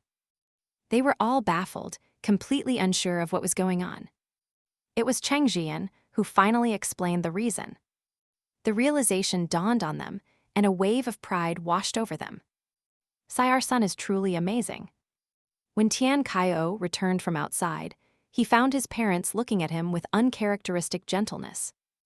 It gave him goosebumps. He rubbed his arms. Mom, Dad, don't look at me like that. It's creeping me out. Father and Mother Tian were speechless. Oh well, their son had always been like this. They were used to it.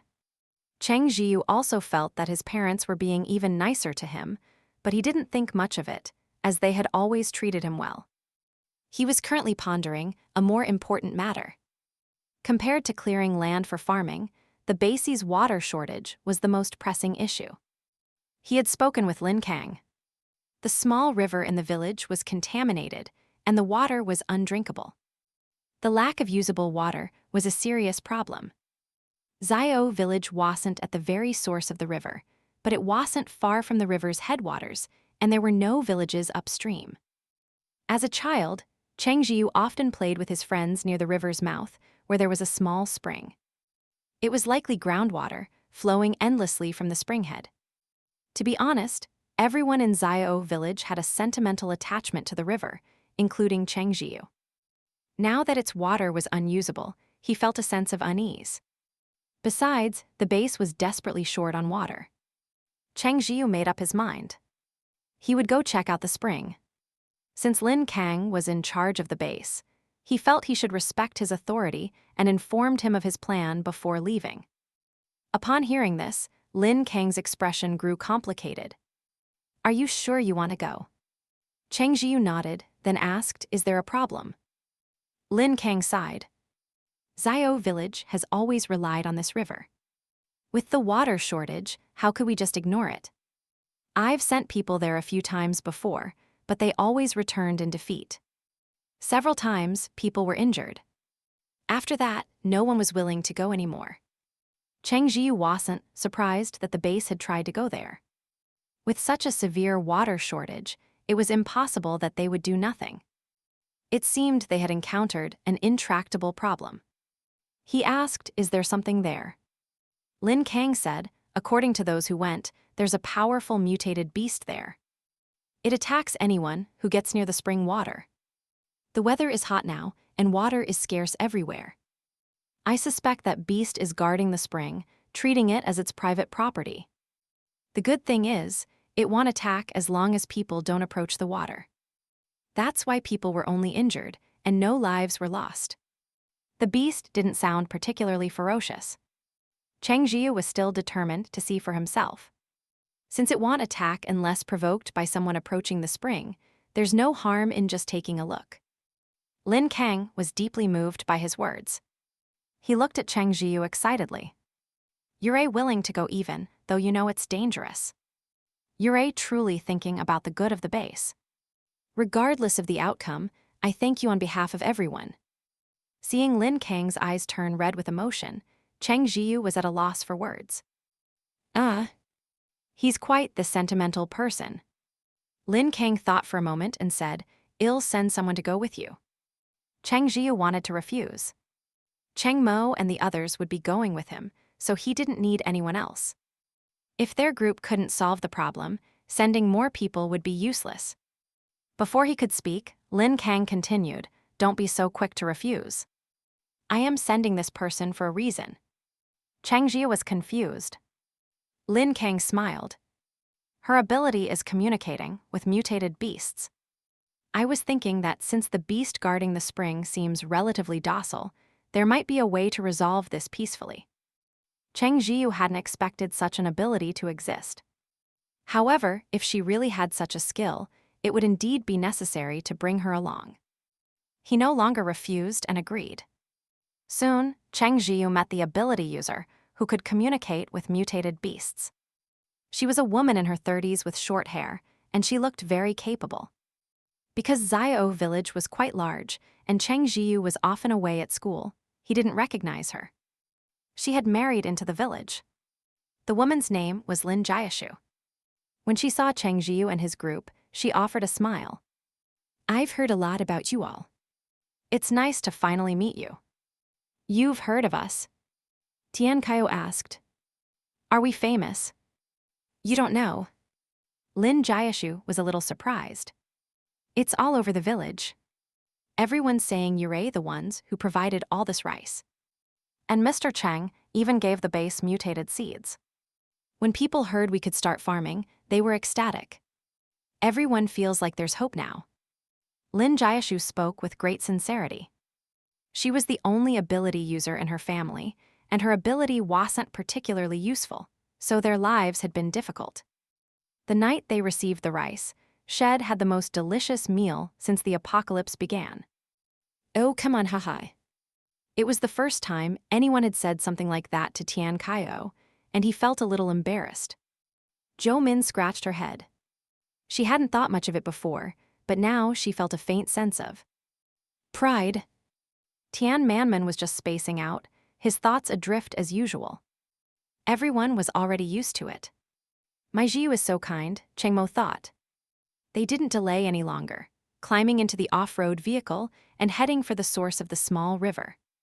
To get a clear view of the river's condition, they drove along its bank. The water was filled with floating leaves and other debris, which wasn't a huge problem. But there were also animal carcasses, already rotting and reeking of a foul stench. Thankfully, there were no zombie corpses. If they wanted the river to be clean, they would have to send people to clear it out. For now, though, the priority was to check the spring itself. They encountered a zombie on the way, and Lin Jiashu jumped in fright. Her ability was functional, not for combat, so she was still terrified of zombies. Fortunately, Cheng Zhiyu and the others dealt with the zombie easily. Lin Jiashu breathed a sigh of relief as she watched them burn the corpse on the spot. No wonder they could make it all the way back from City A. They were truly powerful. Lin Jiashu had originally felt she was venturing out at great risk, her nerves stretched taut, but now she found herself relaxing, feeling much safer. Tian Kaio chattered away to Lin Jiashu. Sister Jiashu, your ability to communicate with mutated beasts must be amazing, right? In Tian Kaio's imagination, a mutated beast would be about to attack humans when Lin Jiashu would step forward, reason with it, successfully persuade it to leave, and peacefully resolve the conflict. However, Lin Jiashu gave a bitter smile. To be honest with you, my ability isn't very useful. How can that be? Cheng Zhiyu asked, puzzled. It's true, Lin Jiashu explained helplessly. Although mutated beasts have evolved some intelligence, it doesn't mean you can reason with them. Most of them are like children. They don't listen to a word I say, so communication is impossible. Others are just naturally aggressive, and their only thought when encountering an enemy is to kill, so they never learned how to communicate. So far, I've only been able to have a slight conversation with gentle, herbivorous mutated beasts, but that type doesn't actively attack humans anyway. After her explanation, Cheng Zhiyu finally understood. So that's how it is. We oversimplified things. Cheng Mo was playing with Cheng Zhiyu's hand, propping his chin up with the other as he watched him. Before, Cheng Zhiyu wasn't used to such an intense gaze, but now, he'd grown accustomed to it. Jo Min had a flash of inspiration. I think since you can communicate with them, you can't let that ability go to waste, she told Lin Jiashu. Why not try taming a mutated beast? Lin Jiashu sighed. It's not that easy.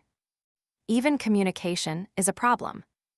Oh, come on, we can find one that's easier to tame, like a cat or a dog, Jo Min suggested. Tian Kaio snapped his fingers. You know, that might actually work. Cheng Zhiyu added, if you can't tame an adult, maybe you could try raising one from a young age. Lin Jiashu was a bit moved by the idea. In the apocalypse, who didn't want the ability to protect themselves? If she could tame a mutated beast, she would at least have some guarantee of her own safety. But it wasn't that simple. To get a young beast, you'd have to defeat the adult first, right? She gave another bitter smile. If I ever get the chance, I'd be willing to try. As they spoke, they arrived near the spring and got out of the car. Huh? Where's the mutated beast? Tian Kaio looked around, but didn't see a trace of one. It's probably hiding, Jo Min muttered. Cheng Zhiyu scanned the surroundings. Near the spring was a patch of man-high grass. The soil was likely moist from the spring, allowing the grass to grow exceptionally lush. Seeing the clear water flowing endlessly from the spring, Tian Kaio couldn't resist approaching to wash his face. But just as he got close, he felt a sudden gust of wind. "Watch out!" Cheng Zhiyu shouted. Tian Kaio immediately dodged, patting his chest with lingering fear as he saw a nearby tree that had been sliced clean in half. "Damn, what's with the sneak attack?" Tian Kaio grumbled. The group saw the grass rustle, and an elk limped out. It watched them warily, letting out a low warning growl. It seemed Lin Kang was right. As long as they didn't approach the spring, the elk wouldn't attack on its own. "Hey, buddy, we don't mean any harm," Zhou Min said, waving her hands. There were animal carcasses near this spring as well, polluting the river. The elk had probably sensed the contamination and was guarding the spring, drinking only from the pure source. But that made things miserable for those like them who lived downstream and needed the water. Seeing that they weren't leaving, the elk grew agitated and made several attempts to attack. Cheng Mo raised a hand, blocking the wind blades. He noticed Cheng Zhiyu's frown and smiled. "I'll take care of it." "Don't," Cheng Zhiyu said, holding him back. "Let's see if there's another way first." Not wanting to make him angry, Cheng Mo withdrew his hand. "All right. I know you're soft-hearted." Lin Jiashu quickly began trying to communicate with the elk, doing her best to convey that they meant no harm and only needed water as well. Hearing this only made the elk more furious, and it attacked again. In its eyes, these people were here to steal its water. In nature, competition for water was the most intense. Without water, nothing could survive. How could it possibly hand over its water source? Cheng Mo blocked the attack and turned to Lin Jiashu. "Can you actually communicate with this deer or not?" If communication wasn't an option, they'd have to find another way. He didn't want Cheng Zhiyu to worry about the base's water shortage. "I'll try again," Lin Jiashu said quickly. She hastily tried to tell the elk that they weren't there to fight it for the spring. The elk hesitated, unwilling to trust them. "Then what are you doing here?" Seeing that it was willing to communicate, Lin Jiashu breathed a sigh of relief. "We want to clean this area. We live downstream, and the river has been polluted, so we can't drink the water." She tried to keep her language simple so the elk would understand her. The elk shifted restlessly, seemingly torn over whether to trust them. Its movements were disjointed and looked a little awkward. Cheng Mo narrowed his eyes. "It's injured." Because of the distance, the others had only noticed the elk's limp and hadn't seen anything else. Now, observing more closely, they realized its right foreleg was rotting. It looked like, "Damn, it's been infected with the zombie virus." Zhou Min exclaimed, her guard instantly up. The moment he heard this, Tian Manman gripped his large saber. If it was a mutated beast, they could try to talk. But with a zombie, there was no room for negotiation. Cheng Zhiyu also grew tense, but then he noticed something was off. The zombie virus spreads quickly, but it hasn't turned after all this time we've been here. As he spoke, he looked at Lin Jiashu, who nodded. "It can still communicate." The fact that it could still communicate meant it was still conscious. Even humans infected by the virus were completely controlled by it. This elk's consciousness meant it hadn't been infected, or rather, not completely. At first, everyone had tensed up at the mention of the zombie virus, but now they realized something incredible. This elk had actually managed to hold on against the erosion of the virus.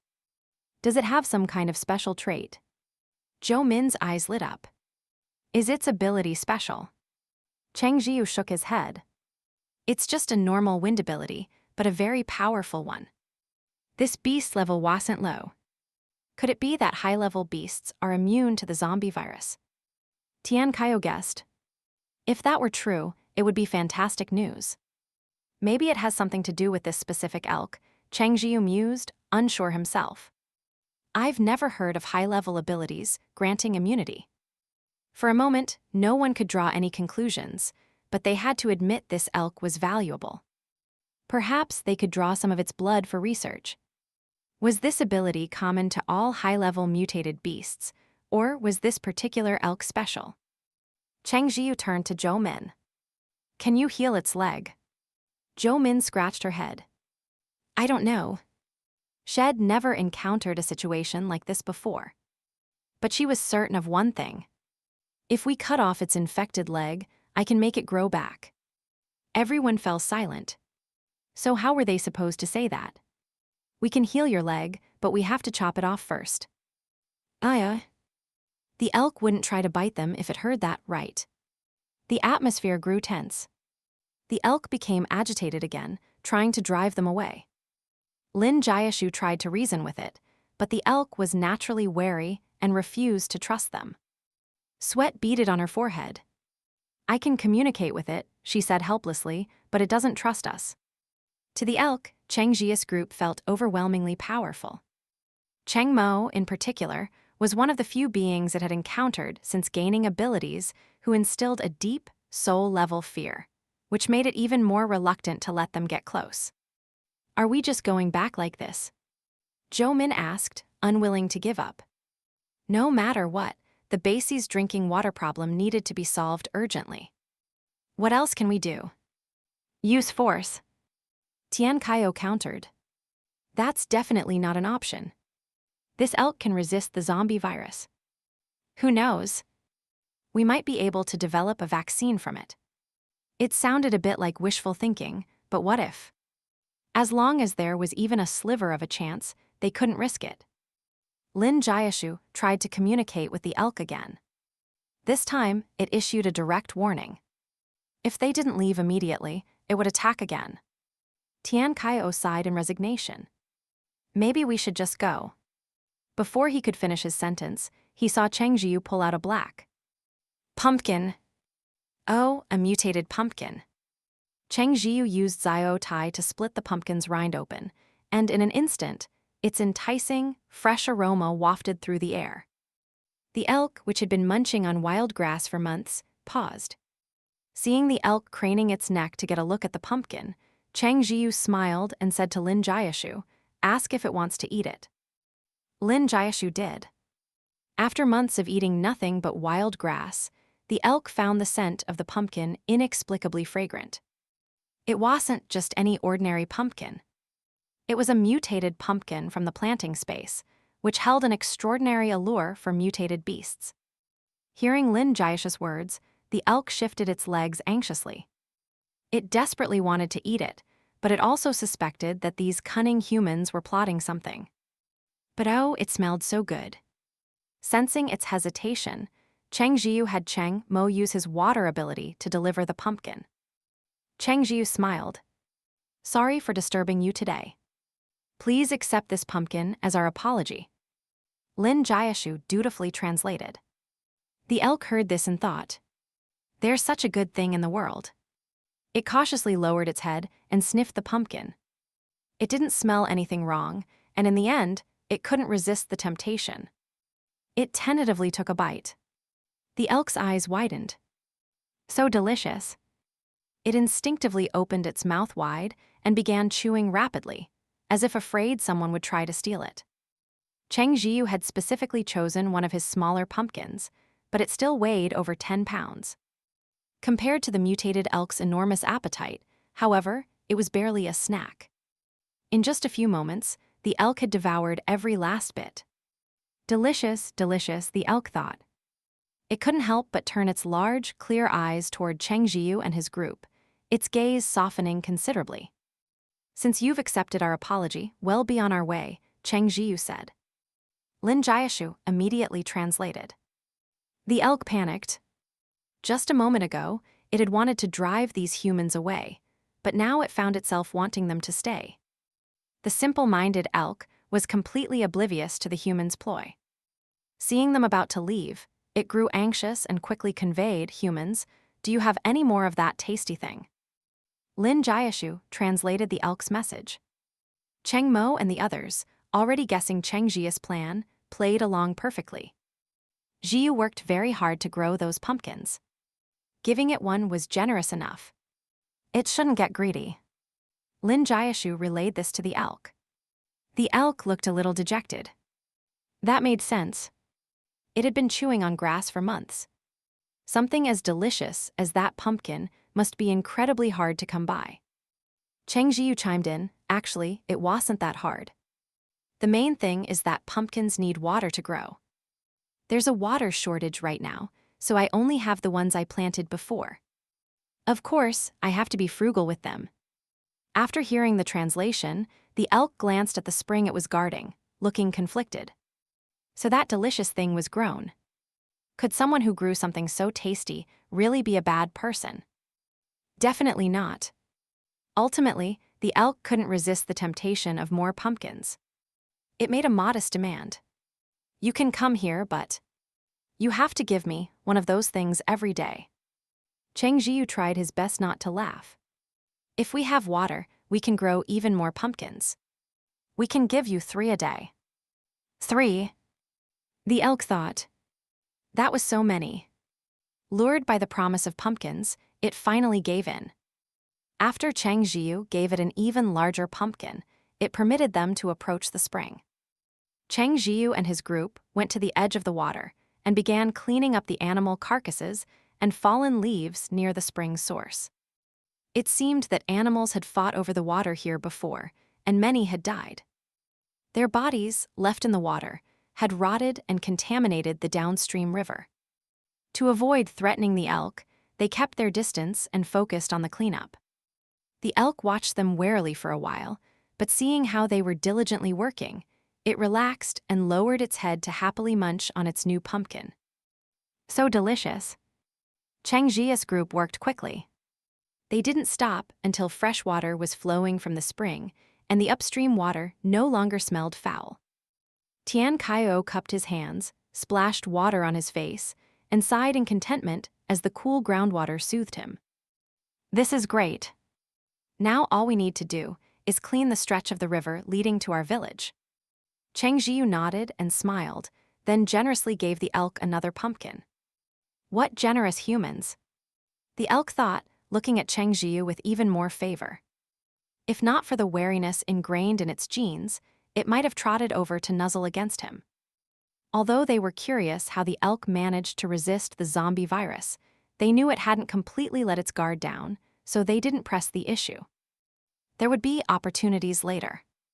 Cheng Zhiyu told the elk they would come back periodically to clean the riverbed and deliver its pumpkins. The elk was thrilled. More tasty food. Yay! After bidding the elk farewell, Cheng Zhiyu's group started back. The river stretched for a kilometer to their village. Cleaning it all by themselves would take ages. They decided to return to the base first and have Lin Kang dispatch more people. There was another issue. The closest point from the river to their base was still several dozen meters away. While not a long distance, it was outside the base walls, where danger could lurk at any time. They still needed a solution for collecting the water. When Lin Kang heard that the spring had been cleared, he was ecstatic. Wonderful, wonderful. Once the river is clean, the base's water crisis will be solved. He immediately sent a group to clean the riverbed. Since Cheng Zhiyu's team had already cleared the zombies along the way, it was currently safe, so ordinary people went along as well. Going out was considered a mission and offered a good amount of contribution points. Moreover, everyone understood the importance of water, so many were willing to go. Besides, it wasn't just civilians. Lin Kang also sent along a few ability users who were known to be friendly toward ordinary people to protect them. The group set off with great enthusiasm. Though some were nervous about leaving the base, they were also filled with joy, because when they returned, they would finally have water to drink. As for how to collect it, Lin Kang said, "Well, just send ability users to fetch it every day. It's only a few dozen meters." Cheng Zhiyu didn't think that was a viable solution. Sending ability users meant wasting their time and energy on fetching water every day. The cost would be high, and how much could they even carry? Would they be fetching it around the clock? Would ordinary people have easy access to it? However, he didn't directly refute Lin Kang. He simply reminded him Our base has over 1,000 people. The water consumption will be significant. That's true. Sending too many people would be wasteful, but sending too few won't be enough. Hearing this, Lin Kang agreed and frowned. And we can't let ordinary people go. If they run into danger, they have no way to defend themselves. I remember people in the village used to use water pumps a lot, Cheng Zhiyu said. Lin Kang slapped his forehead, finally remembering such a thing existed. He sighed and shook his head. It's only been a short while since the apocalypse began, and I've already defaulted to solving every problem with manpower. The villagers used to use pumps to draw water from the river to irrigate their vegetable plots, so they weren't hard to find. Once the river was clean and a pump was installed, it wouldn't be long before everyone in the base had water to drink. Hey, what are you all talking about? Someone asked curiously, approaching a small group of people huddled together. Good news. The man who spoke was in high spirits and grinned. I heard old Cheng's son managed to get the river water cleaned up. It won't be long before we have fresh water to drink. Really? The person who asked instinctively licked their dry lips. Could it be fake? The first man shot back with a glare. That son of old Cheng has done a lot of good for our base. Hearing this, the others couldn't help but nod in agreement, feeling a deep sense of gratitude toward Cheng Zhiyu. If it weren't for him, they wouldn't just be thinking about water. They'd still be worrying about their next meal. Even though they still didn't have enough to eat, hadn't the base already started clearing land for farming? Once the planting began, they would have a new source of hope. At this thought, smiles finally broke through the worried expressions that had been etched on their faces for so long. On their way home, Cheng Zhiyu's group was frequently stopped by villagers who wanted to talk enthusiastically. One man pulled out some tea leaves he had been treasuring and pressed them into Cheng Zhiyu's hands.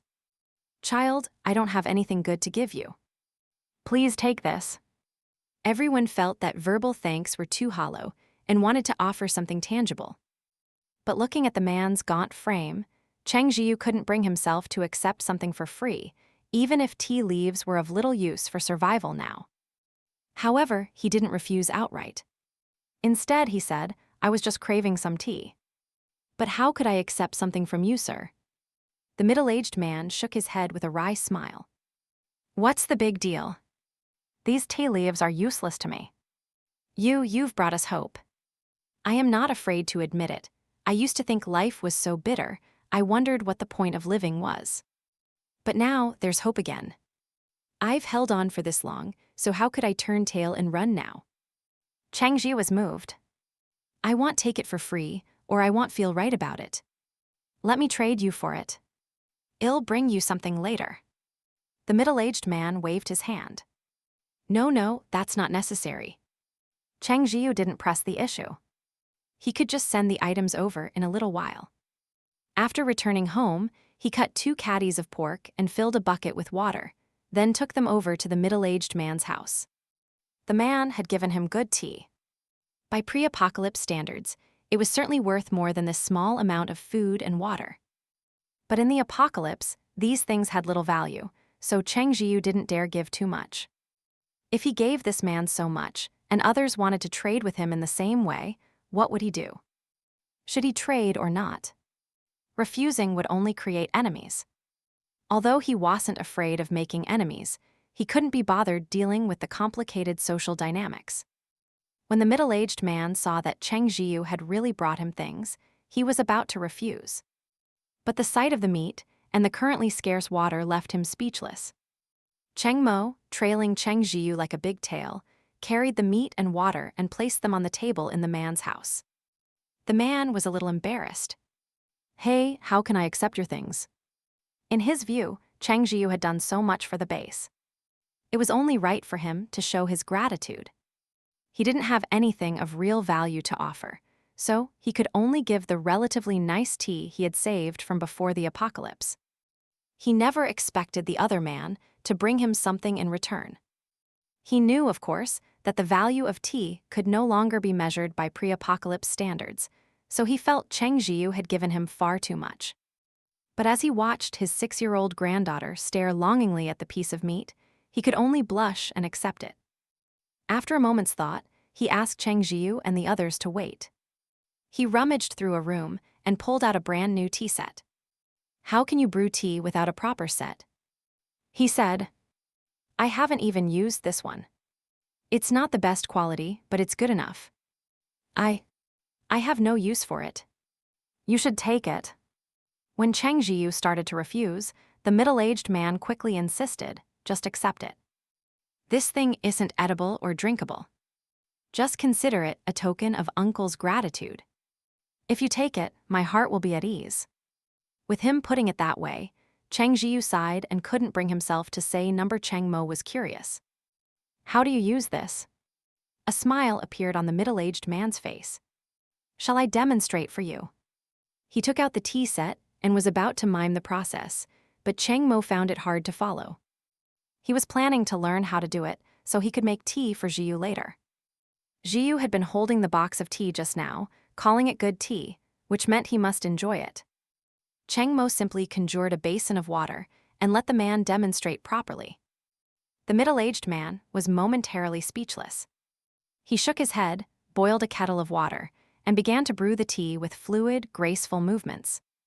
Though he looked like a rough, uncultured man, the sight was surprisingly pleasing to the eye.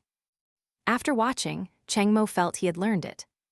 He packed up the tea set, ready to make tea for Cheng Zhiyu when they got back. The middle-aged man walked Cheng Zhiyu to the door and was about to go back inside when he heard a sneer from next door. He turned to see his neighbor, Xiaohe, standing at his doorway with his hands behind his back, a mocking expression on his gloomy face. Xiaohe said in a snide tone, "Some people spend all day thinking about how to suck up to others." The middle-aged man remembered that this neighbor had clashed with Cheng Zhiyu before and still held a grudge, so he understood why Xiaohe was acting this way. He scoffed. "It's rare to see someone as petty as you. You blame others because you don't have the guts to go find your son yourself. If you're so capable, why don't you go look for him?" Xiaohe's sore spot had been hit. His face flushed betrayed as he raised his voice. "Wu Lei. And here I thought you were a good neighbor. You want help me, and instead you're helping that little bastard Cheng Zhiyu." The middle-aged man, Wu Li, frowned. "Say that again. I don't know how you have the nerve. If you're so righteous, why don't you return the rice you received?" Xiaohe was speechless for a long moment. There was no way he'd return the rice. He wasn't stupid. He stammered for a while before finally forcing out, "Why should I return it? The base distributed it. It was from Xiao Cheng." Wu Li retorted, "I refuse to believe you don't know. You know full well it was Xiao Cheng who gave it, yet you eat his rice while cursing him. Tui shameless." Xiaohe's face turned shades of green and white. In his memory, Wu Li had always been good-natured and disliked conflict, which was why he had dared to speak so boldly. He never imagined Wu Li would curse him out so mercilessly, and for a moment, he was too angry to speak. Wu Li snorted. This kind of person, who felt no gratitude and held grudges over the smallest things, wasn't someone he was afraid to offend. Ignoring Xiaohe completely, he turned and went back into his house. Xiaohe was so furious, he stomped his foot. "Just you wait. I'll see you get sold out and still count the money for them." Xiaohe kept telling himself that Wu Li wouldn't get anything good out of Cheng Zhiyu. That kid was sharp-tongued and had no respect for his elders. He couldn't be a good person. However, that night, he caught the scent of cooking meat wafting from next door. He tossed and turned, unable to sleep, his stomach growling with hunger. He muttered to his wife, "What's going on? Where did Wu Li get meat?" His wife was also too hungry to sleep. "Old Cheng's son gave it to him," she said. "I saw it all. A big piece of meat, and water too." Xiaohe hadn't known about that. He had only seen Wu Lei shove a can of tea into Cheng Zhiyu's hands. Now, smelling that tantalizing aroma, his mouth watered uncontrollably. If he had known he could trade for meat, he would have. Hearing his thoughts, His wife laughed at his naivety. You've already offended old Cheng's son. Why would he ever trade with you? Besides, what kind of tea is yours? The kind you buy from a street stall, 100 yuan for a caddy. Can it compare to old Wu's tea? Xiang Kezheng grew angry. Even his own wife wasn't on his side. That's enough, he snapped. Stop talking. I have my own plans. His wife rolled her eyes, thinking plans. What damn plans could you possibly have? Back with Cheng Zhiyu's group, they returned home with the tea set from Wu Li. After boiling some water, Cheng Mo began to prepare the tea. Tian Kaio and the others, bored with nothing to do, gathered around to watch. Cheng Mo's expression was impassive as he completely ignored their presence. He poured a cup of scalding water and began to rinse the leaves. Cheng Zhiyu watched with interest, but then he noticed the boiling water splashing onto Cheng Mo's fingers several times. He glanced at Cheng Mo's face. It was completely unfazed. Cheng Zhiyu was speechless. Tian Kaio coughed lightly. Brother Hai, aren't your hands burning? Cheng Mo shot him a dark look. This is how you're supposed to brew tea, Cheng Mo said with righteous confidence. What do you know? Even if I don't know how to brew tea, Tian Kaio thought, I know people. What normal person's fingers can withstand that kind of heat? Even for someone as tough as Cheng Mo, his fingers were starting to turn red. Still, Cheng Mo persisted, completing the entire ritual. He poured the tea into a cup, handed it to Cheng Zhiyu, and rested his chin on his hand with a look of eager anticipation. Try it. Cheng Zhiyu took a sip and smiled. It's delicious. In truth, he couldn't tell good tea from bad, but praise was always the right answer. Cheng Mo was overjoyed, his tail practically wagging. When you're done, Zhiyu, it'll make you more, he said eagerly. Tian Kaio, completely lacking tact, chimed in, Brother Hai, I want some too. Cheng Mo immediately demonstrated what a lightning-fast change of expression looked like. The smiling face that had been gazing at Cheng Zhiyu instantly turned cool as he looked at Tian Kaio. If you want a drink, then drink. Why are you telling me? Tian Kaio was left speechless. All right, I am not worthy. Zhou Min snickered. Tian Kaio was still so clueless. Here, I'll make some for you, he offered quickly. Tian Kaio was surprised. You know how to make tea? Of course. Isn't it simple? Zhou Min said. He tossed a pinch of tea leaves into everyone's cup, poured in hot water, and made a gesture of invitation. Drink up. The group stared in disbelief. This is what you call making tea? Tian Kaio asked incredulously. Did I make it or not? Zhou Min took a sip from his own cup, blowing on it first. Tastes about the same to me anyway. Tian Kaio sighed. Fine, it's not like I can taste the difference either. Tian Manman took a big gulp and praised, delicious. The others were used to it. Tian Manman wasn't a picky eater. There was nothing he didn't find delicious. Seeing the lively scene, Cheng Zhiyan came over. What are you guys doing? Drinking tea, Tian Kaio said. Yanyan want a cup.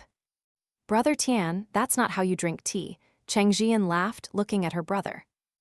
My brother is doing it the right way. Cheng Mo's attitude toward Cheng Zhiyu's younger sister was quite good. He brewed another cup and gave it to her. Cheng Zhiyan couldn't really taste the difference either, but she still praised it. It's good. After finishing her cup, she waved and said she was going back to her room. Cheng Zhiyu pondered for a moment, finished the last of his tea, and went to find his mother to ask about Cheng Zhiyan. I've noticed that every time she goes out with the other ability users, she comes back in low spirits. Mother Cheng had noticed it too. She shook her head helplessly. It's gone a bit better since you came back. Before, Yanyan was always looking so down. I'd ask her what was wrong, but she wouldn't say. Sigh. Cheng Zhiyu thought about it and knew his sister must be trying not to worry their parents. He reassured his anxious mother, it's okay. I'll ask around. As for how to ask, the first person who came to mind was Auntie Wang. As an ability user and an elder, Auntie Wang had always looked out for Cheng Zhiyu. She would likely know something. Cheng Zhiyu found Auntie Wang and explained his reason for coming. She looked a little surprised. Yanyan didn't tell you. Cheng Zhiyu frowned slightly and shook his head. She never mentioned anything. Auntie Wang sighed. That child is just too considerate. It couldn't be helped before, she continued. But now that you're back, there's no need to be afraid of him. Only then did Auntie Wang explain, this has to do with Yang Kai. You know Yang Kai, right? The guy who fainted that day. That fellow used to be a good-for-nothing loafer in the village. Everyone looked down on him. But after the apocalypse, he suddenly awakened dual-element abilities and became a big shot. That guy is shameless. He's in his 30s and hasn't even found a wife, so he set his sights on Yanyan. With a loud crack, Auntie Wang watched in shock as her own table collapsed into a pile of splinters. Cheng Zhiyu withdrew his hand. My apologies. I'll compensate you with a new table later. Auntie Wang cleared her throat. He didn't dare do anything too outrageous. He just kept saying he was going to pursue Yanyan, and she got so fed up with him. That's why she was in such a bad mood. Cheng Zhiyu was so angry his vision went dark. He forced out a breath. Thank you, Auntie Wang. I have to go, but I'll be back later. Auntie Wang grew anxious. Little Cheng, don't do anything rash. She was about to ask Cheng Mo to talk some sense into him when she heard Cheng Mo ask, Zhiyu, who do you want to kill? Auntie Wang's knees went weak. I'd better follow them and see what happens.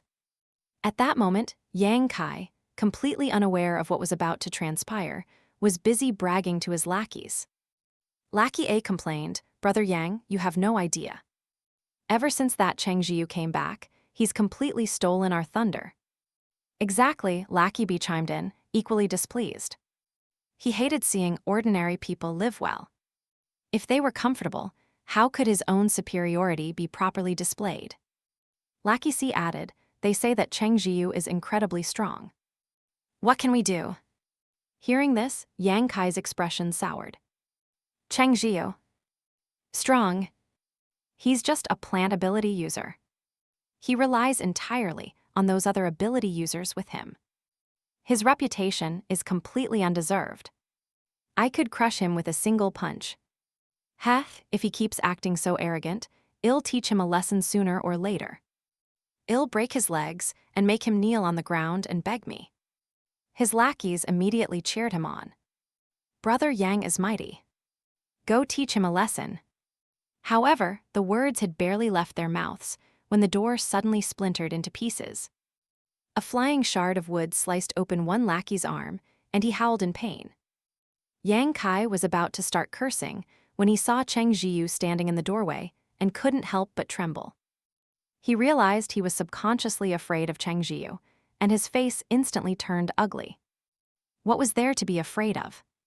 Cheng Zhiyu was useless, relying entirely on his friends.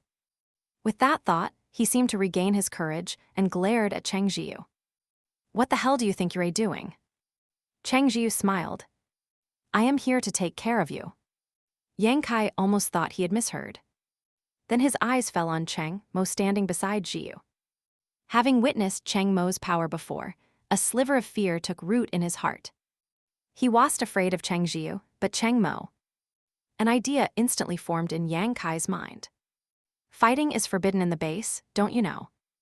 However, I can issue a formal challenge. How about we have a match? Cheng Zhiyu raised an eyebrow. Fine by me.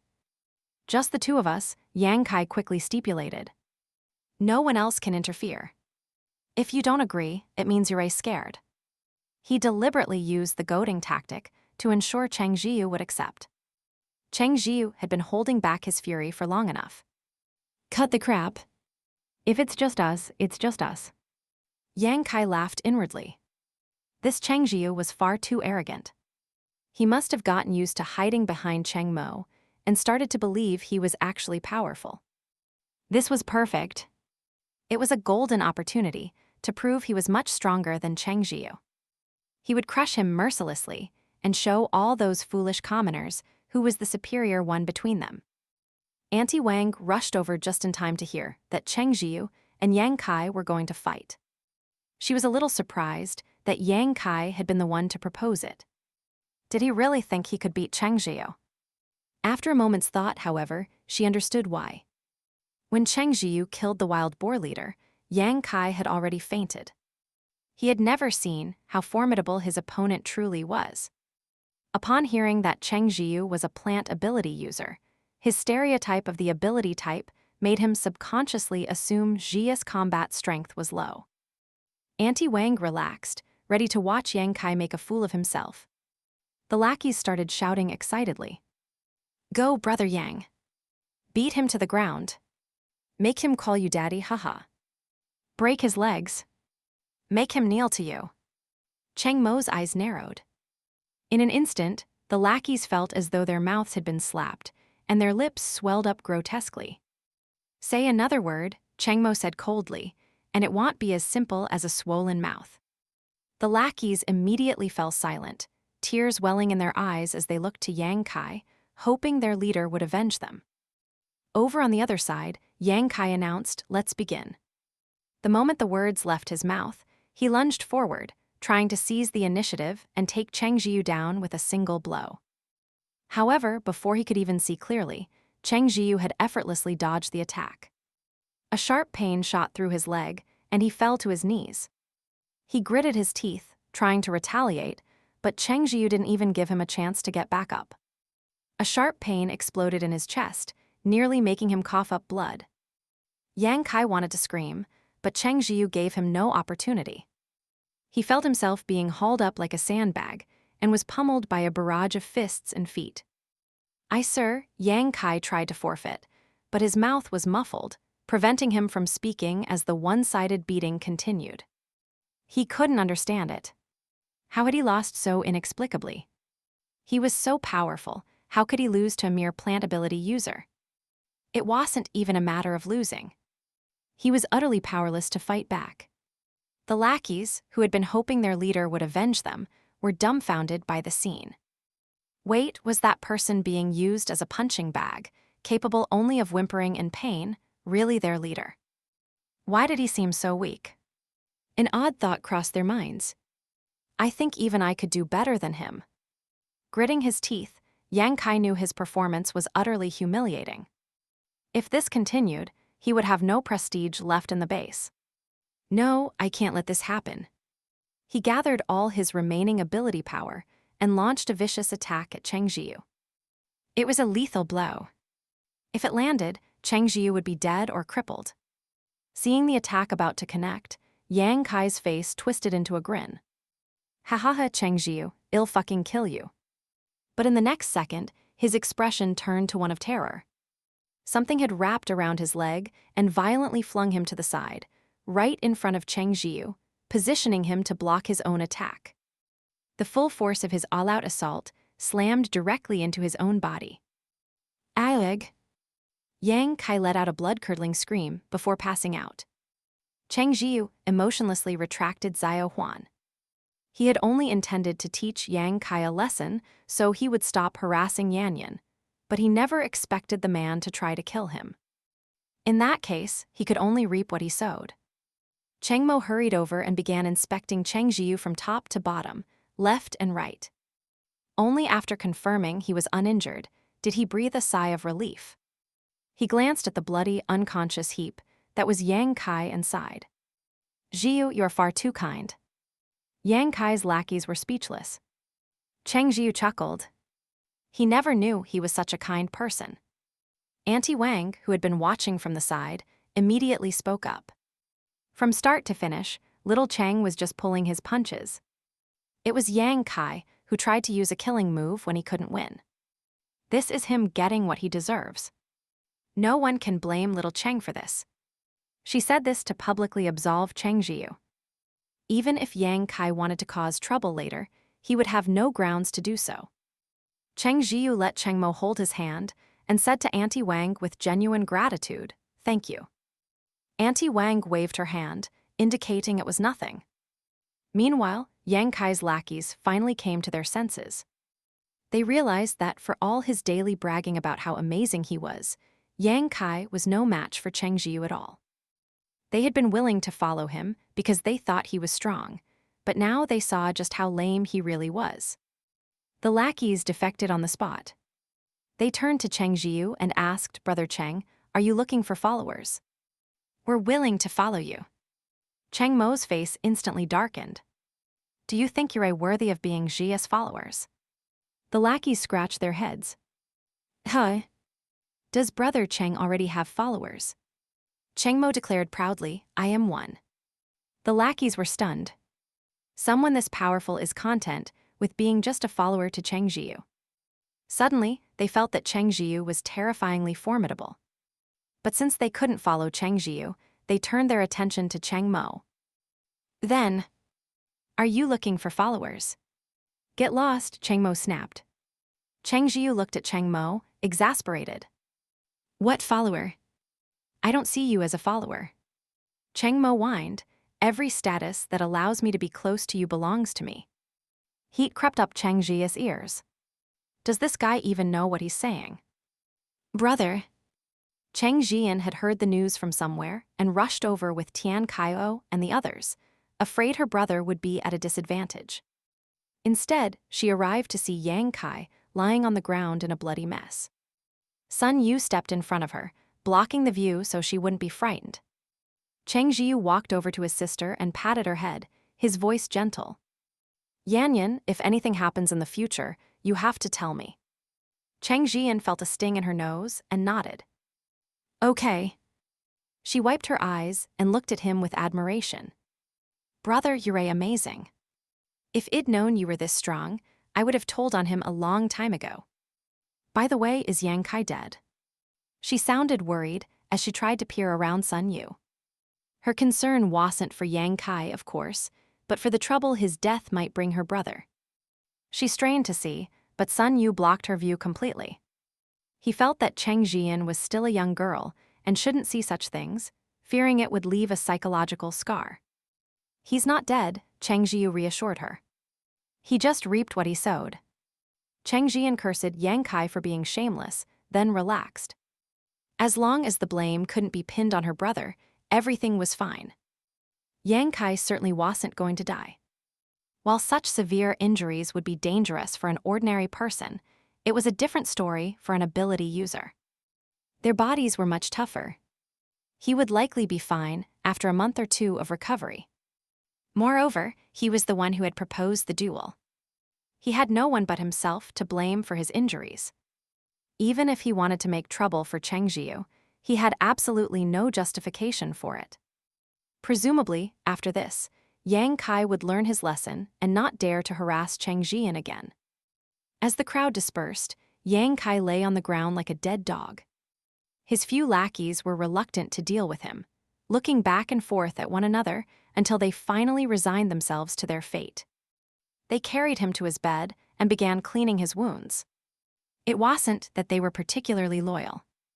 They were simply afraid Yang Kai would hold a grudge against them when he woke up. They weren't nearly as powerful as Cheng Zhiyu and were still quite intimidated by their boss. The base had no healing ability users, so they could only treat injuries the old-fashioned way. Lackey A ran off to find the base's doctor. Before the apocalypse, the man had run a clinic in the village. He was a decent doctor, capable of treating simple headaches and fevers. He hadn't awakened any abilities after the apocalypse, but he managed to live quite well in the base thanks to his medical skills. However, there were some short-sighted people who looked down on him for not being an ability user. Yang Kai was one of them. Once, Yang Kai had gotten into an argument with the doctor and said some particularly nasty things. The doctor had been livid, declaring, "Don't you ever come to me for treatment again. Even if you're on your last breath, I won't lift a finger to help you." Yang Kai had been completely unafraid, certain he was strong enough that such a day would never come. He had shot back, "Who the hell do you think you are? I don't need you. You really think you're so great? You're nothing." With that, he had successfully made an enemy of the doctor. So, when Lackey A rushed over to find the doctor, the man recognized him as one of Yang Kai's followers and frowned. Still, he didn't take his anger out on the underling and asked what the problem was. Lackey A rubbed his nose. My big brother is injured. Could you come take a look? The doctor's expression immediately soured. Yang Kai. Lackey A nodded. The doctor sneered and shoved Lackey A out the door. He's so powerful, let him treat himself. With that, he slammed the door shut. Rebuffed, Lackey A could only trudge back dejectedly. When the others learned that the doctor refused to treat Yang Kai, they gathered around their injured leader, worried. What do we do now? Lackey B asked. Lackey C suggested, why don't we just kidnap the doctor? Threaten him into treating Brother Kai. Lackey A immediately shot that down. I wouldn't dare. If I offend the doctor, my mom will probably beat me to death when I get home. Lackey B didn't dare either. Lackey C was really just talking big. He was about to make enemies for Yang Kai's sake. Let's just handle it ourselves, Lackey A said. It should be pretty simple. Lackey C nodded vigorously. Right. Brother Kai has a strong constitution. He probably won't die. And so, the group got to work, deciding to treat the wound on Yang Kai's chest first.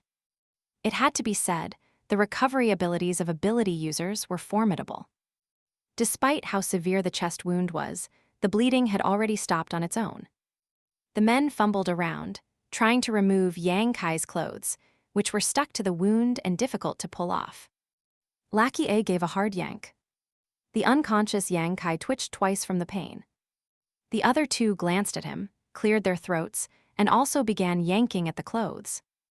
I don't mean to get back at Brother Kai, Lackey A said as he ripped a piece of fabric off the wound, even though he bosses me around and hits my head so hard it rings. Lackey B nodded emphatically. Me neither. Even though Brother Kai always curses me out terribly, I am definitely not holding a grudge. As he spoke, he took the iodine he found in Yang Kai's cabinet and poured it onto the wound. Yang Kai twitched again. Lackey C said disapprovingly, how could you guys do that?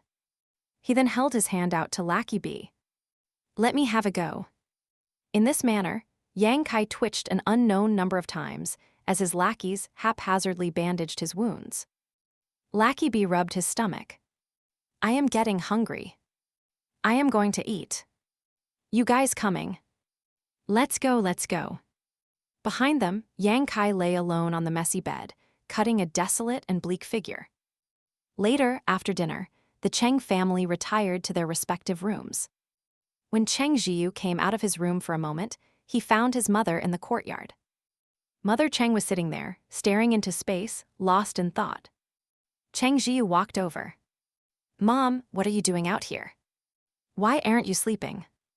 Mother Cheng snapped back to reality. She looked at Cheng Zhiyu, hesitating, as if wanting to say something but holding back. Cheng Zhiyu sat down beside her and asked again, Is there something you want to ask me? Mother Cheng was conflicted, remaining silent for a long while before she finally couldn't hold it in any longer. Zhiyu, you and that child, Xiaohe Mo. You're a couple, aren't you? Cheng Zhiyu was speechless. Mother Cheng continued on her own. I've learned a few things these past couple of days. 2 boys can be in a relationship. Are you and Xiaohe Mo dating? It's nothing, really. It's good. You can take care of each other. It's just no children. But that's fine. In these times, having children would just make them suffer. It's enough to have someone to accompany you.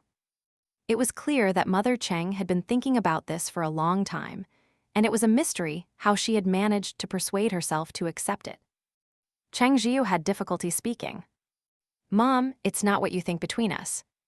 He did have some feelings for Cheng Mo, but he felt that Cheng Mo didn't seem to understand anything. Cheng Mo was just treating him the same way he had been treated before he took human form. You don't like men? Mother Cheng asked.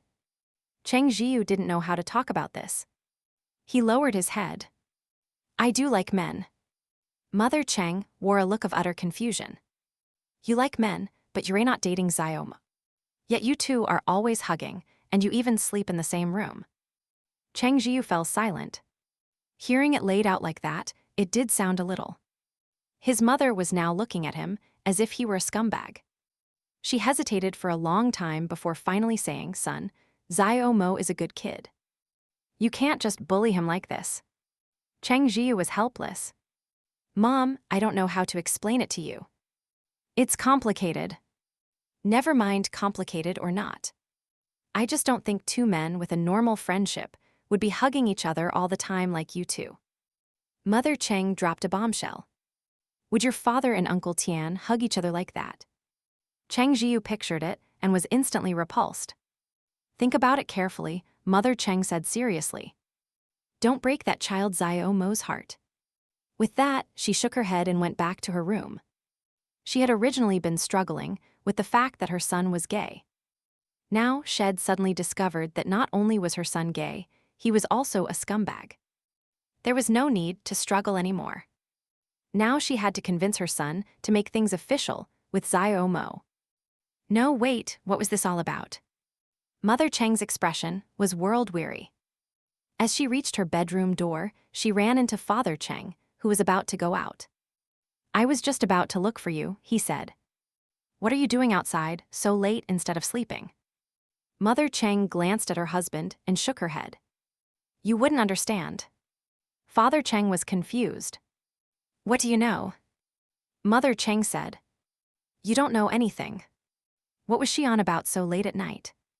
Meanwhile, Cheng Zhiyu returned to his room with a complex mix of emotions, only to stare expressionlessly at Cheng Mo, who was already naked and lying on the bed. "Can't you wear some clothes?" Cheng Zhiyu felt a sense of powerlessness. "Doesn't Zhiyu like to look?" Cheng Mo asked righteously. "Look at you, you can't even tear your eyes away." The tips of Cheng Zhiyu's ears turned bright red. He admitted that Cheng Mo's physique was very attractive to him, but he wasn't that much of a pervert, was he? He kept his face blank, trying his best to appear unmoved. The next thing he knew, he was scooped into Cheng Mo's arms. The latter nuzzled against him and complained, "Zhiyu, where did you go? You were gone for so long." "I was getting sleepy, but I kept waiting for you." Cheng Zhiyu tried to squirm forward, doing his best to keep those pectoral muscles from pressing against his back. However, the moment he created a little distance, Cheng Mo pulled him back, holding him tightly. "I ran into my mom outside," Cheng Zhiyu said. "We talked for a bit." "Hey, keep your hands to yourself." Cheng Zhiyu flushed furiously. Cheng Mo retracted his hand without a hint of guilt and explained, "I just wanted to see Zhiya's abs. They're beautifully sculpted." When he wasn't allowed to touch, he buried his nose in the nape of Cheng Zhiya's neck and took a deep breath. "Zhiyu, you smell so good." The hairs on Cheng Zhiya's arms stood on end. He snapped angrily, "Are you a dog? Sniffing all over the place." I am willing to be Zhiya's dog," Cheng Mo said shamelessly, lightly nipping the back of his neck. Cheng Zhiya's entire body tensed up, and his scalp tingled. He really wished his mother could see this. It really, truly wasn't his fault. He said weakly, "I want to sleep." "Oh," Cheng Mo murmured, hugging him tighter. "Okay, let's sleep." But Cheng Zhiyu couldn't sleep. Something was poking his leg. He was burning up. "You." "Zhiyu, I am so uncomfortable," Cheng Mo mumbled, unconsciously rubbing against him. Cheng Zhiyu exhaled, trying to calm himself down. You let go of me first."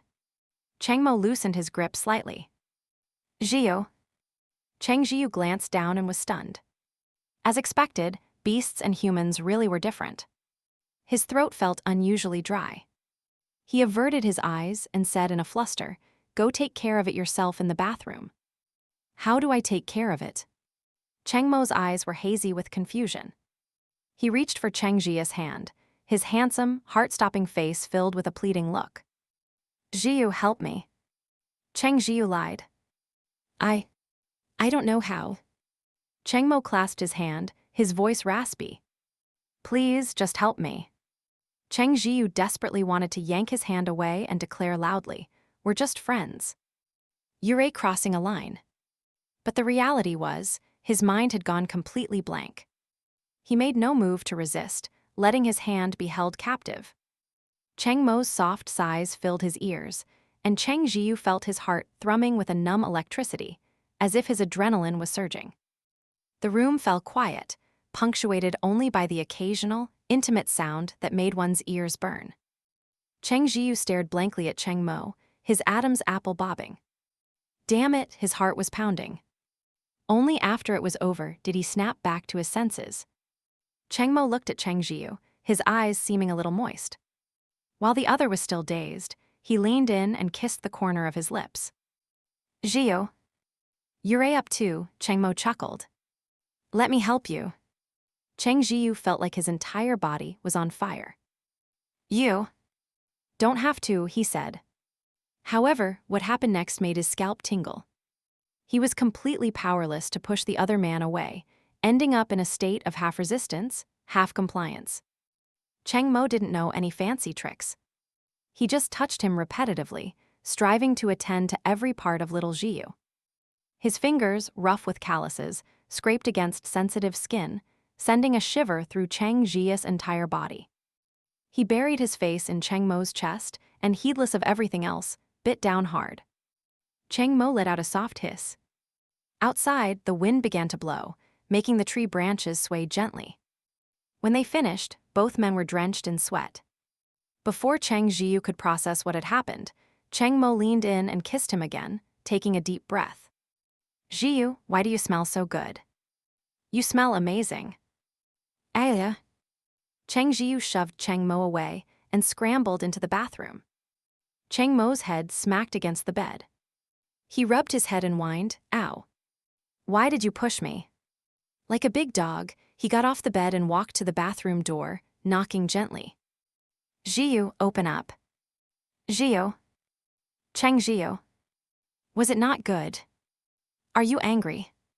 Cheng Mo rubbed his nose. It was my first time. If you didn't like it, I can learn.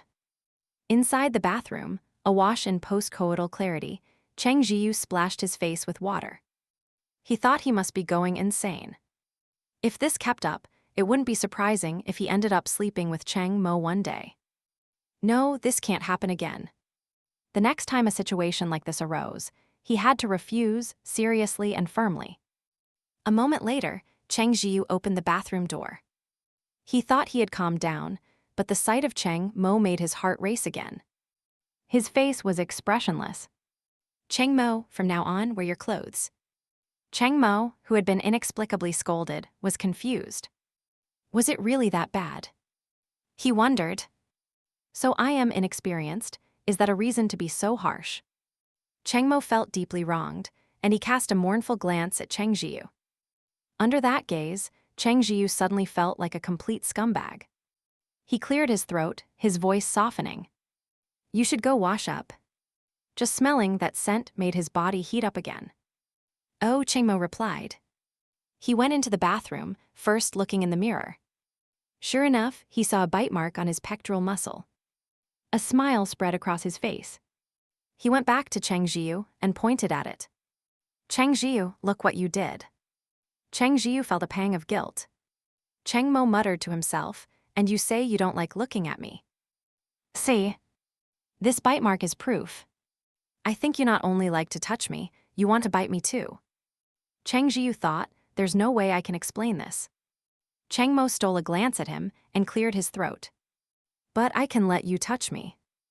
And bite me. So, about what happened just now. Can you not be angry anymore? He was very nervous as he said this. After all, his technique really did seem to be quite poor. Zhiyu's expression had turned cold the moment he came out of the bathroom. He felt that Cheng Zhiyu was being too pragmatic. So what if his skills weren't great? Luckily, Zhiyu really liked his body. He had something to bargain with. So, don't be mad, Cheng Mo coaxed, his eyes pleading. Cheng Zhiyu was exasperated. What was all this nonsense? I am not angry, he said. If you're not angry, why are you being so cold? Cheng Mo refused to consider any other reason. Liar. Cheng Zhiyu gave him a deadpan look. He really didn't know what to do. Should he forcefully distance himself from Cheng Mo? He couldn't bring himself to do it. The moment the other man looked hurt and wronged, his resolve crumbled. Forget it, I'll just let nature take its course, Cheng Zhiyu thought wearily. He pulled the blanket over himself and closed his eyes. I am tired. I am going to sleep. Seeing his exhausted face, Cheng Mo didn't press the issue. He quickly washed up, slipped into bed, and wrapped his arms around Cheng Zhiyu, kissing his earlobe. Good night, Zhiyu. Good night, Cheng Zhiyu replied. Cheng Mo smiled. He was so happy. But his happiness was soon dealt a heavy blow. After 2 busy days, the river channel was cleared, the water pump was installed, and the pipes were laid all the way into the base. The base finally had running water. That day, people rushed to spread the news, their faces beaming with excitement. Finally, they no longer had to painstakingly trade their contribution points for a meager amount of water. As far as they could remember, the little river had never run dry. This meant they could now draw water freely. Upon hearing the news, every household happily grabbed their buckets and lined up to get water. Some people, afraid the water would run out before their turn, ran as fast as they could. When they arrived, they found a long line had already formed. I rushed over as fast as I could. How are there still so many people? Someone worriedly peered toward the front of the line. Will there be any water left by the time it's my turn? Pa, no way. Someone next to him said. Haven't you heard? We're pumping from our little river. How many people do we have? How could we possibly run out of water? Exactly, don't you be a jinx. Hey, can you guys save my spot? I am going to go check it out up front, the man said.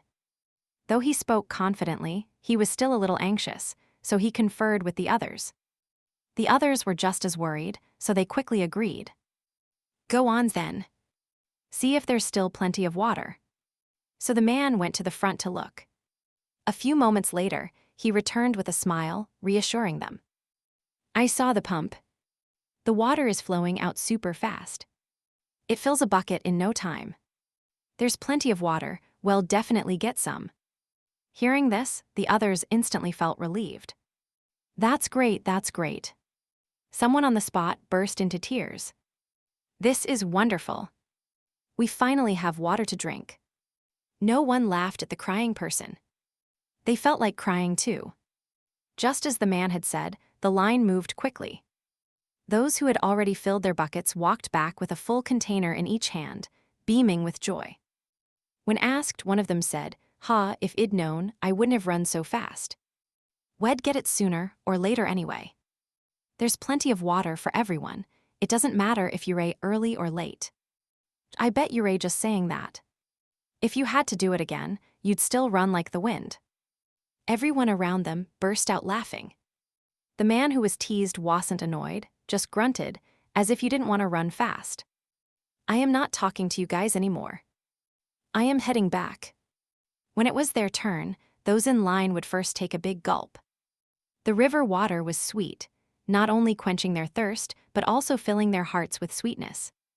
Some people even muttered their thanks to Cheng Zhiyu and the others, vowing to remember their kindness. I think Xiao Cheng and Xiao Tian are our village's lucky stars. How so? Look, as soon as they came back, we got rice to eat and water to drink. Now they're planning to farm. Once the crops grow in those fields, will we ever have to worry about food again? Hey, now that you mention it, that's really true, huh? Of course. Would I lie? Unaware that they were the topic of conversation, Cheng Zhiyu and the others were currently discussing who should be responsible for planting the mutated wheat. Although Cheng Zhiyu had provided the mutated seeds and claimed to be a plant ability user, his ability was a sham. Therefore, he had no intention of taking on the task himself. Seeing his lack of interest, Lin Kang decided to choose from among the other few plant ability users. In the end, he selected a man in his 40s named Fang Yue.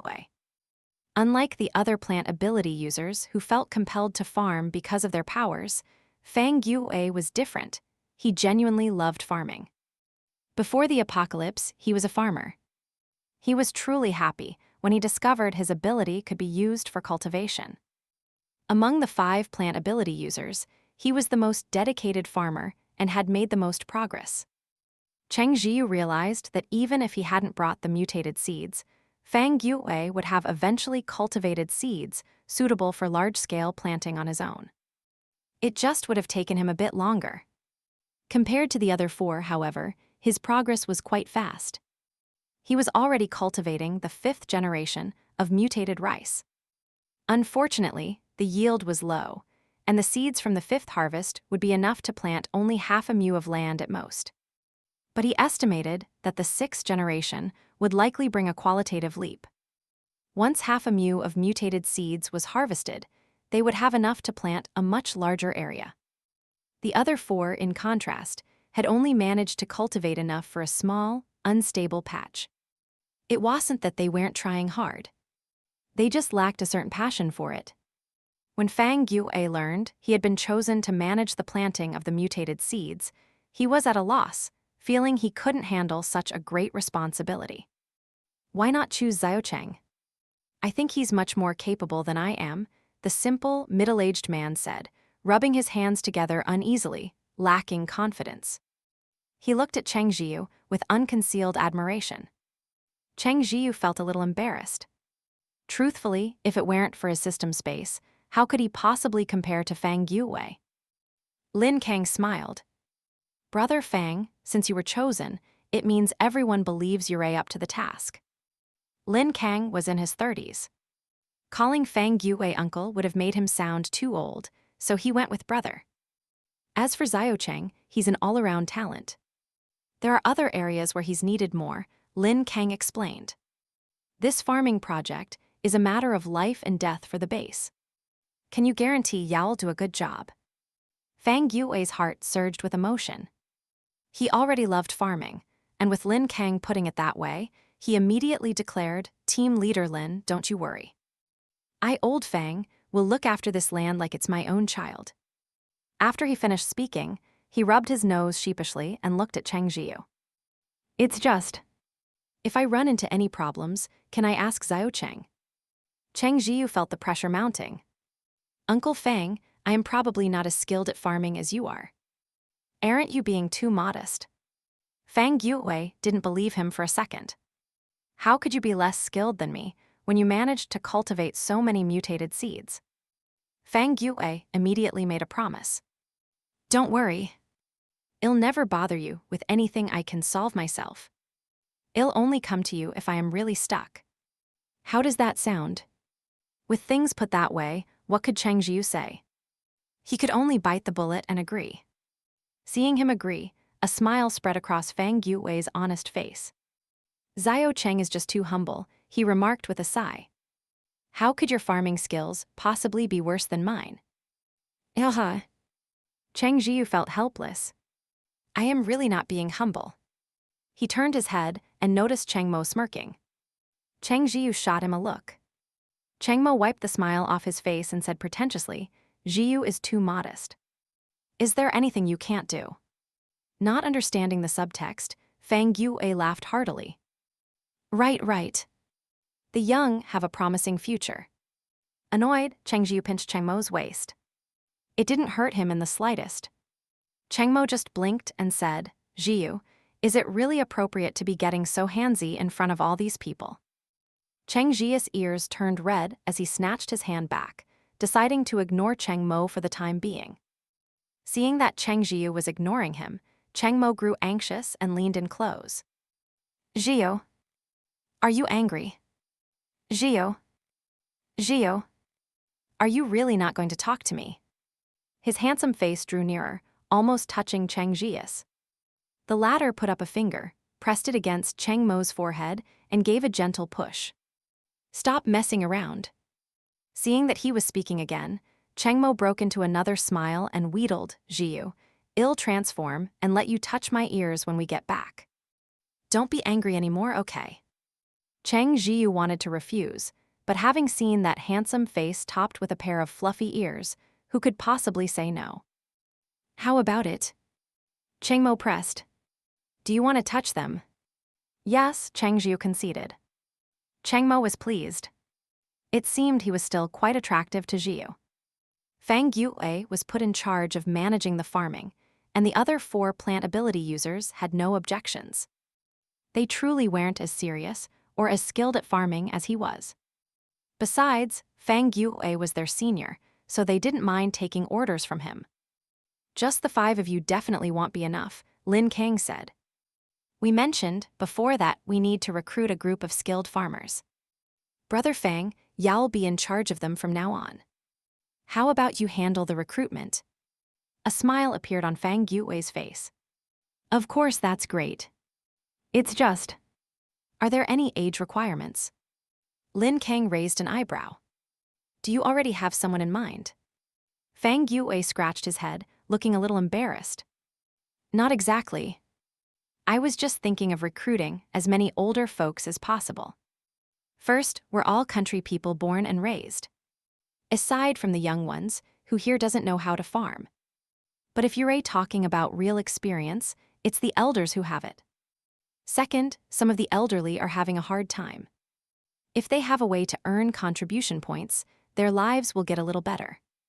Listening from the side, Cheng Zhiyu thought Fang Yue had a point. However, Lin Kang had more to consider. "Brother Fang, your idea isn't wrong, but we also need to recruit some strong, able-bodied young people. The elderly have experience and can serve as technical advisors, but they can't handle the manual labor. And farming is impossible without physical work. So, we must also hire some strong people. They don't need much experience, as long as they're willing to listen to you and can endure hardship." After hearing this, Fang Yue nodded. "Captain Lin has a point. Let's do it that way." Cheng Zhiyu had thought his part was done, but when Fang Yue heard he had nothing else to do, he promptly drafted him to help with the recruitment. Thinking he was free anyway, Cheng Zhiyu decided to go along and help. And so, they wrote up a notice and posted it in the place with the highest foot traffic in the base, next to the water pump. It announced that the new farming department was hiring, with good benefits, and that interested parties should come to a designated spot after 3 in the afternoon to apply. Just like that, the base's farming department began its recruitment drive with great enthusiasm. This recruitment was aimed at ordinary people. Many of them were overjoyed, spreading the news and arranging to go apply together. When 3 o'clock arrived, Cheng Zhiyu found that a line had already formed. After all, the farming department offered good benefits, and it was a matter of their future livelihood. Moreover, the recruitment notice stated that once the first batch of crops was harvested, everyone working in the farming department would be provided with 1 meal a day. For people who currently couldn't get enough to eat, this was a massive temptation, and many came just to see what was happening. However, not everyone who showed up was genuinely willing to work. For instance, right at the beginning, Fang Yue ran into an acquaintance. The moment he saw the man, he waved his hand dismissively. "You want to." Next. The acquaintance was immediately displeased. "Why not? You haven't even asked me anything, and you're already saying I want to. You're abusing your power for personal gain." A bystander in the crowd laughed. Well, Chen Lanhan, you even know what abusing your power for personal gain means." As if he didn't catch the mockery in the person's tone, Chen Lanhan stood with his hands on his hips and declared, "Why wouldn't I? He's abusing his power right now. I am perfectly able-bodied. Why should he tell me to leave the second I get here?" Fang Yue was speechless. Chen Lanhan, before the apocalypse, the weeds in your fields grew taller than your crops. Are we recruiting you to come grow weeds for us? The surrounding crowd erupted in laughter. Chen Lanhan didn't seem the least bit embarrassed. Without a blush or a flutter of his heart, he said, that was in the past. Even criminals get a chance to turn over a new leaf. Can't you give me a chance? Fang Yue couldn't be bothered to waste any more time on him.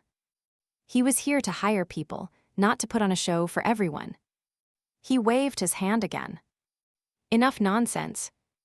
Next. Chen Lanhan stood his ground firmly. I am not leaving. Fang Yue's expression turned cold. If you don't leave, I'll have to have someone remove you. Chen Lanhen noticed the ability users standing nearby and felt a flicker of fear. As he left, he grumbled reluctantly, "This isn't fair at all. Everyone, you should just leave with me. I bet this whole recruitment is just for Lao Fang's friends. If you're not on good terms with him, you don't stand a chance." Everyone knew Chen Lanhen's character, so no one believed his words. They simply continued to wait in line for their turn. Over at Cheng Zhiyu station, everything was proceeding smoothly. When his mother heard he was helping with recruitment, she took the initiative to come and help as well. "You don't know the villagers very well," Mother Cheng explained. "You don't know who's lazy, who's diligent, or who likes to slack off. Farming is a major priority for the village, so we have to recruit a group of honest, hardworking people. I can help you keep an eye out." With his mother's help, Cheng Zhiyu's screening process went incredibly fast. Mother Cheng was like an iron-faced judge, completely impartial. It didn't matter if she was on good terms with someone. If they had a flaw, she didn't hide it. Those who were rejected left with their heads hanging, while those who passed the first round were beaming with joy. Of course, a few tried to cause trouble, but Cheng Zhiyu had Xiaohe Village toss them out directly. Seeing the fate of the troublemakers, the people behind them thought twice. Those who were rejected might mutter a few complaints, but that was all. Getting tossed out wasn't painful, but it was humiliating. They also realized that Cheng Zhiyu was an ability user. He just happened to have a good temper most of the time. As for Cheng Mo's station, no one dared to cause a scene. In fact, very few people were even lining up for his column. Cheng Zhiyu took a moment to glance over at Cheng Mo, who immediately propped his chin on his hand and smiled at him. He doesn't look that fierce, Cheng Zhiyu thought. Just then, someone who couldn't be bothered to wait in a longer line came over to Cheng Mo's station. He watched as the man, who had been smiling like a fool, turned to him, his expression instantly becoming cold. "Do you know how to operate a harvester?" The man shook his head. "What about a tiller?" Cheng Mo asked. The man continued to shake his head. Cheng Mo pointed to a 200 jin bag nearby. "Try lifting that." The man obediently went to lift the bag. He strained until his face was beet red, and only managed to raise it half a meter off the ground. Cheng Mo frowned. The man immediately dropped the bag. "I'll leave right now." Cheng Mo was puzzled.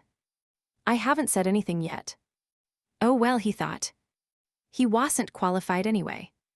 Seeing that his line was empty again, Cheng Mo went back to watching Cheng Zhiyu. "Zhiyu, I really want to hold you." Cheng Mo's voice suddenly sounded in his ear. The hand Cheng Zhiyu was holding his pen with trembled, and he subconsciously glanced at his mother beside him. Mother Cheng was confused. "Why are you looking at me? Hurry up and call the next person." Next, Cheng Zhiyu said. Thankfully, Cheng Mo had used a voice transmission that no one else could hear. It had been a while since he'd spoken to him like that, and it had caught him off guard. Cheng Zhiyu turned his head to see Cheng Mo grinning and shot him a glare. "Why are you glaring at Xiaohe Mo for no reason?" Mother Cheng chided her son. "I think you're just taking advantage of his good temper. Be nice, don't glare at people." Cheng Zhiyu was speechless. Beside him, Cheng Mo cleared his throat, feeling a little guilty for making Cheng Zhiyu angry again. "Zhiyu." Cheng Mo sent another message. As expected, Cheng Zhiyu ignored him. Cheng Mo rubbed his nose and began to seriously contemplate how to coax him. Over half of the ordinary people in the base had come to apply for work, including Xiang Qizheng. Xiang Qizheng observed from the back of the lines for a moment, then decisively chose not to queue up in Cheng Zhiyu's line. HMPH, he had a grudge with Cheng Zhiyu, who would surely abuse his power against him. He ended up waiting in Fang Yue's line for a long time. When it was finally his turn, Fang Yue asked him a few questions, then shook his head and said, "Next." Xiang Qizheng couldn't believe it. "Was I selected?" "You're not quite suitable for our farming department," Fang Yue said kindly. Xiang Qizheng was instantly infuriated. "How am I not suitable? I've been farming for over 30 years, how am I not suitable?" Fang Yue explained patiently, who here hasn't been farming for decades. If that were the only criterion, everyone would be selected. We can't choose people that way. Our requirements are that you either know how to operate a tiller and a harvester, or you're exceptionally strong. If not, you need to have some specialized farming skills. You don't really meet either of the first two criteria. What about her? Xiang Zhiyu pointed at the old woman who had just walked away. She's almost 70, isn't she? Is she particularly strong? Can she drive a tractor or a tiller? Fang Yue explained helplessly, she has professional farming skills. Mrs. Wu can judge what the crops need, and when based on her experience. I can do that too. Xiang Zhiyu retorted, unconvinced. The crops grown from mutated seeds are different from ordinary ones, Fang Yue said. You can't rely on past experience. Only these old farmers who have tilled the land their entire lives can make accurate judgments. After speaking, he offered no more explanations and waved his hand. All right, next. However, Xiang Zhiyu refused to give up and started spouting conspiracy theories, pointing a finger at Cheng Zhiyu. Are you in cahoots with him? Is it because I offended him that you won't hire me? Fang Yue was speechless. If Xiang Zhiyu hadn't brought it up, he wouldn't have even known the man had offended Cheng Zhiyu. Cheng Zhiyu thought, what does this have to do with me? Cheng Mo looked over grimly, licking his canine teeth. He wondered if Zhiyu would stop being angry if he helped take care of this guy. Fang Yue stated seriously, this has nothing to do with Xiao Cheng. He never even mentioned you. But Xiang Zhiyu didn't believe him, firmly convinced that he had lost this opportunity because he had offended Cheng Zhiyu. He was determined to get justice. Someone in the crowd asked, how did he offend him? You don't know. Well's he. And the person proceeded to explain the whole story. Whether or not he got his justice was unclear, but those who hadn't known what he'd done before now spat on the ground and muttered, shameless. Xiang Zhiyu's loud demands for justice were seriously holding up the people waiting in line behind him. They started chiming in one after another. Old Xiang, stop embarrassing yourself. Hurry up and leave. Have you no shame? We're still waiting. Go, go, go, don't waste our time. Xiao Cheng, hurry up and use that thing of yours for tossing people. Throw him out of here, he's wasting our time. Before Xiang Zhiyu could react, he was suddenly entangled by something and then thrown through the air. Xiao Huan probably sensed Cheng Zhiyu's dislike for the man, so it deliberately didn't throw him out directly, but tossed him up into the air first. Hearing Xiang Zhiyu's throat-tearing scream, Cheng Zhiyu gently tapped Xiao Huan. Stop playing. It wasn't that he was particularly kind, but he was worried Xiang Zhiyu might get scared to death or seriously hurt and then end up blaming him for it. Xiao Huan reluctantly dropped the man, flicking its vine as if it had just touched something filthy. Having landed face first in the dirt, Xiang Zhiyu got up, spat out a mouthful of mud, and shot Cheng Zhiyu a sinister glare before clenching his teeth and storming off. This time, he had thoroughly committed Cheng Zhiyu to memory. After Xiang Zhiyu left, they didn't encounter any other oddballs. By the time Cheng Zhiyu and the others finished their work, it was already dark. Fang Yue looked at the list of people who had passed the first round. Besides Granny Wu, the oldest was only in their 50s. The other plant ability users finished up and left. Seeing Fang Yue frowning, Cheng Zhiyu asked, is there a problem? Fang Yue shook his head. Not really a problem, but I want to recruit one more person. Who? Cheng Zhiyu asked curiously. Uncle Zhao, Fang Yue said. Cheng Zhiyu paused for a moment before remembering who he was. You mean Grandpa Zhao from the 3rd Brigade? Fang Yue nodded. When Grandpa Zhao was younger, he was a renowned farming expert, famous far and wide. Other villages used to organize trips just to learn from him. Cheng Zhiyu had heard about this too. The county had even given Grandpa Zhao an award back in the day. Come to think of it, Grandpa Zhao had to be in his 70s this year, right? Cheng Zhiyu agreed that Grandpa Zhao was indeed a suitable candidate. His experience and passion for farming were unquestionable. Although he was a bit old, he wouldn't be hired for manual labor, but primarily for guidance. Besides, Fang Yue had already said he wanted to recruit a few experienced elders. Speaking of which, Uncle Zhao is all alone now. On the way to Grandpa Zhao's house, Fang Yue sighed in the darkness. Both of his sons were bitten by zombies.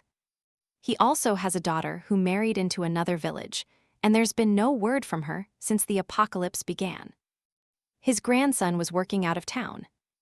Listening to him, Cheng Zhiyu's heart grew heavy. They arrived at the dilapidated gate of Grandpa Zhao's house and knocked. After they knocked, a long while passed. Just as Cheng Zhiyu was wondering if the person inside had heard them, the sound of footsteps came from within. A gaunt old man with a bitter expression and dry, chapped lips opened the door. He didn't look well. Fang Yue was shocked. He remembered Uncle Zhao being in good spirits before. How had he declined so much in such a short time? He quickly remembered that both of Uncle Zhao's sons. To have to bury one's own children, who could bear such a thing? Grandpa Zhao, Cheng Zhiyu called out. Shaken from his thoughts, Fang Yue added Uncle Zhao. Grandpa Zhao was surprised. What are you two doing here? Is it convenient to talk inside? Cheng Zhiyu asked. Grandpa Zhao nodded and invited them in. The room was pitch black, but as ability users, Cheng Zhiyu and the others could make out the general shapes. He wondered how Grandpa Zhao managed to see anything. It couldn't be helped. The base had only just solved its water problem. Electricity was still a luxury. Although Grandpa Zhao couldn't see, he was familiar with his own home and could navigate in the dark by touch. Still, it made Cheng Zhiyu and Fang Yue nervous to watch him. They flanked the old man, one on each side, to support him. Grandpa Zhao chuckled. No need to help me, I know this path well. I have a candle somewhere. A moment later, the dim yellow light of a candle flickered to life. In its glow, Grandpa Zhao looked even thinner, as if he were made of paper. Fang Yue's eyes fell on the empty rice urn in the corner of the house. He didn't think the 2 kilograms of rice they had distributed would have been eaten so quickly. He frowned. Uncle Zhao, didn't you go collect your rice? Grandpa Zhao shook his head. What's the point? I am just a bag of old bones. Leave it for the young people. I've lived long enough. A heavy silence fell over them all. Cheng Zhiyu sighed. Grandpa Zhao, we came to you about something important. Important? Grandpa Zhao was puzzled. Yes. The base has set up a farming department, and you were a renowned farming expert, Cheng Zhiyu said. We need you. Grandpa Zhao was taken aback, then shook his head. I am just a bag of old bones. I am useless. How can you say that? When it comes to farming, who in the surrounding 10 miles can compare to you? Fang Yue said, afraid he would refuse, and shot Cheng Zhiyu a meaningful look. Cheng Zhiyu sighed dramatically. Well, if Grandpa Zhao won't agree, I guess there's nothing we can do. What do we young folks know about farming? If the crops turn out well, great, but if they don't? What a waste of those seeds. If this batch of seeds fails, everyone in the base will probably be starving. Taking the cue, Fang Yue chimed in, isn't that the truth? And if the crops fail to grow, or even just have a reduced yield, I, as the person in charge, won't be able to escape the blame. The two went back and forth, their words making Grandpa Zhao hesitate. He truly loved farming. In the past, his family's livelihood had depended entirely on the field's output, and his connection to the land was indelible. If what Cheng Zhiyu described came to pass, he would be the most heartbroken of all. You young people. You were born and raised in the countryside. How could you have forgotten how to farm? Grandpa Zhao's voice was no longer as listless as before. It was surprisingly strong as he began to scold them. We can't help it, Cheng Zhiyu said with a helpless expression. They don't teach this in school. Since school was brought up, there wasn't much more to say. Grandpa Zhao turned his gaze to Fang Yue. What about you, little Fang? Did you go to school too? Didn't your teacher teach you? Fang Yue scratched his head, embarrassed, and listened dutifully to the lecture. Farming is all about experience, isn't it? My experience can't compare to yours. Grandpa Zhao snorted. I think you're just lazy. All of you just planting things blindly, without taking the time to properly think it through. Fang Yue was being lectured like a child, but could only lower his head and take it. Ah, but I heard you're planting some kind of mutated seeds. Grandpa Zhao hesitated. He had never grown anything like that before. Fang Yue said, Uncle Zhao, I never thought I'd see the day you were scared of something, brother. That immediately provoked Grandpa Zhao. What do you mean scared? I might be scared of other things, but when it comes to farming, I've never been scared of anything. Cheng Zhiyu added exactly. Think about it, Grandpa Zhao. Even if they're mutated seeds, they're still seeds, right? Since they're all seeds, is there any kind you can't handle? Grandpa Zhao listened and felt that made sense. So what if he had never encountered them before? They were still seeds. At worst, it would just take a little more effort. He refused to believe there was a seed he couldn't handle. And so, Grandpa Zhao finally nodded. You kids. It's good of you to think of this old man. In that case, I'll risk this old life of mine and do one last thing for the base. It's not that dramatic, Grandpa Zhao. You have to take good care of yourself. We're all counting on you, Cheng Zhiyu said quickly. That's right, that's right. Now that you've agreed, my mind is at ease, Fang Yue said. Otherwise, my heart would have been hanging in the air, never feeling settled. Grandpa Zhao shook his head. All right, stop flattering me.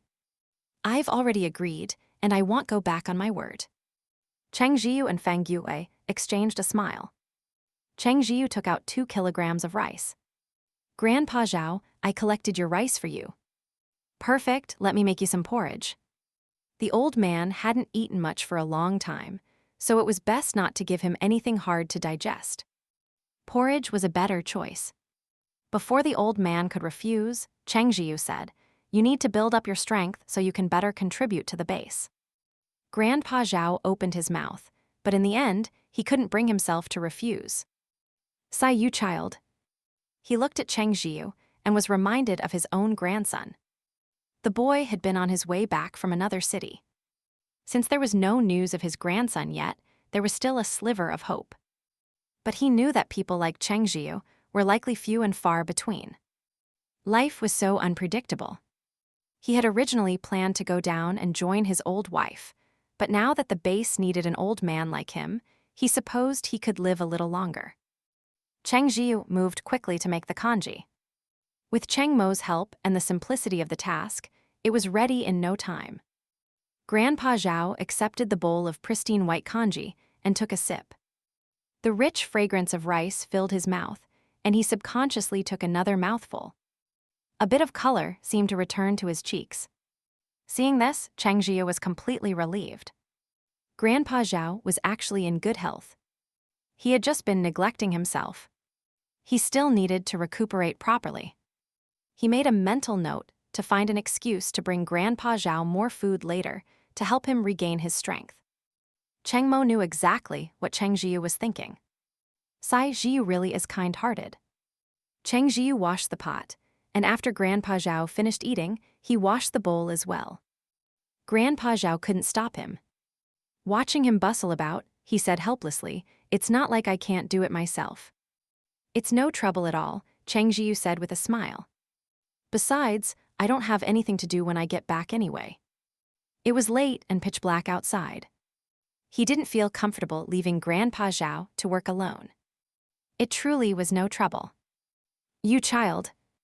Grandpa Zhao shook his head, a sudden wetness stinging his eyes. He lowered his head and discreetly wiped them.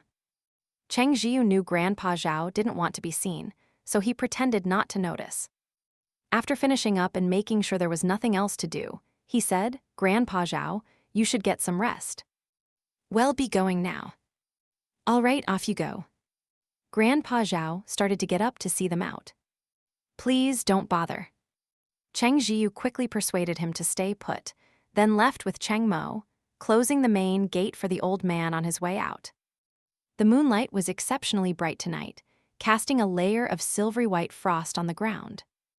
The base seemed to have fallen asleep, with only the silhouettes of the ability users on night patrol moving through the quiet. Beside him, Cheng Mo's gaze seemed even more brazen than usual. Cheng Zhiyu could feel the intense, palpable stare fixed on him. He turned his head and, sure enough, met Cheng Mo's eyes. "Stop staring at me all the time," Cheng Zhiyu said, feeling very uncomfortable. Cheng Mo took his hand. "Zhiyu is the most wonderful and kindest person I've ever met." He thought back to when he had been a cub.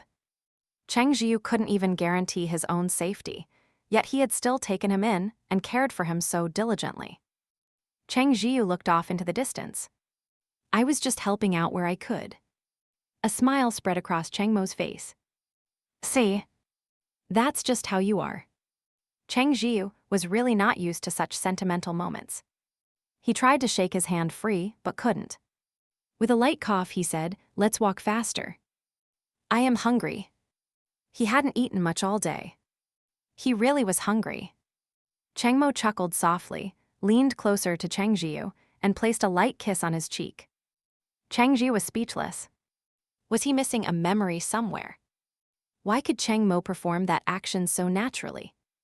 Did I teach him that? He used to love hugging and kissing Cheng Mo all the time. Sigh. It was all his fault. When the two arrived home, Mother Cheng was still awake. Father Cheng was dozing off in the living room, but immediately straightened up when he heard them enter. "Zhiyu, you're back. Your mother left some food in the pot for you two." Mother Cheng glanced at them. She wasn't blind. She had noticed them holding hands as they walked in. What kind of grown men hold hands like that? Sigh, Zhiyu really has no sense of responsibility. Oblivious to his mother's thoughts, Cheng Zhiyu said, "Mom, Dad, if you're tired, go to sleep. Don't wait up for me." Father Cheng yawned and waved a hand. Not tired at all." Cheng Zhiyu didn't know what to say. Mother Cheng was equally exasperated and dragged Father Cheng back to their room to sleep. In the pot was stewed fish caught from the small river. The waterway had been cleared out and was now teeming with fish. Now that she knew the extent of their appetites, Mother Cheng cooked in basin-sized portions. More than half a pot of stewed fish remained. After dinner, it was time for bed. Cheng Mo hugged Cheng Zhiyu, his hands growing restless as he whispered in his ear, "Zhiyu, let me help you." Cheng Zhiyu dodged him. "I am tired," he said weakly. He had to warn himself not to fall into this depraved habit again. He felt like an inadequate husband, incapable of satisfying his wife. "It's fine if you're tired. I'll take care of you," Cheng Mo said, using a phrase he must have picked up from somewhere. But Cheng Zhiyu still managed to evade him. "I am tired," he repeated, "and I'm not in the mood." Cheng Mo refused to believe it. How could Zhiyu not be in the mood for him? The thought struck him like a bolt from the blue. He reached out a hand to touch him, then a smile bloomed on his face. "Zhiyu, you say you're not in the mood, but I barely even touched you." Cheng Zhiyu wanted to scream. He pushed Cheng Mo away and said harshly, "I am tired, and I'm going to sleep. If you keep this up, we're sleeping in separate rooms." Cheng Mo looked hurt, his voice laced with grievance. "Cheng Zhiyu, do you not like me anymore?" Don't go soft," Cheng Zhiyu chanted to himself. "A soft heart is the beginning of ruin." He took a deep breath. "That's not it. I just really don't need it." Cheng Mo pressed his lips together. "I understand. Was it because I didn't make you feel good?" Cheng Zhiyu finally had an excuse and nodded immediately. "Yes, that's right. It wasn't very comfortable." "It was my first time," Cheng Mo said, aggrieved. "If you let me try a few more times, maybe it'll get better." "A few more times? You must be joking," Cheng Zhiyu thought. He stated in no uncertain terms, "Number that one time left a psychological scar on me. I haven't recovered yet." Cheng Mo was incredulous. Was he really that bad? But Zhiyu had looked so comfortable at the time. He began to question his entire existence. Seeing him quiet down, Cheng Zhiyu knew his tactic had worked. He let out a sigh of relief. So now I am going to sleep. Good night, okay. Good night, Cheng Mo replied reluctantly. Damn it, he thought. If I can't even please Zhiyu, how will he ever like me? No, this can't continue. I have to make him feel good. Blissfully unaware of what Cheng Mo was plotting, Cheng Zhiyu drifted off to sleep, pleased with himself for having staved off his own continued moral decline. The next day, Cheng Zhiyu's group headed outside the base to check on the mutated elk again. As they neared the spot, they could hear cheerful bellowing in the distance.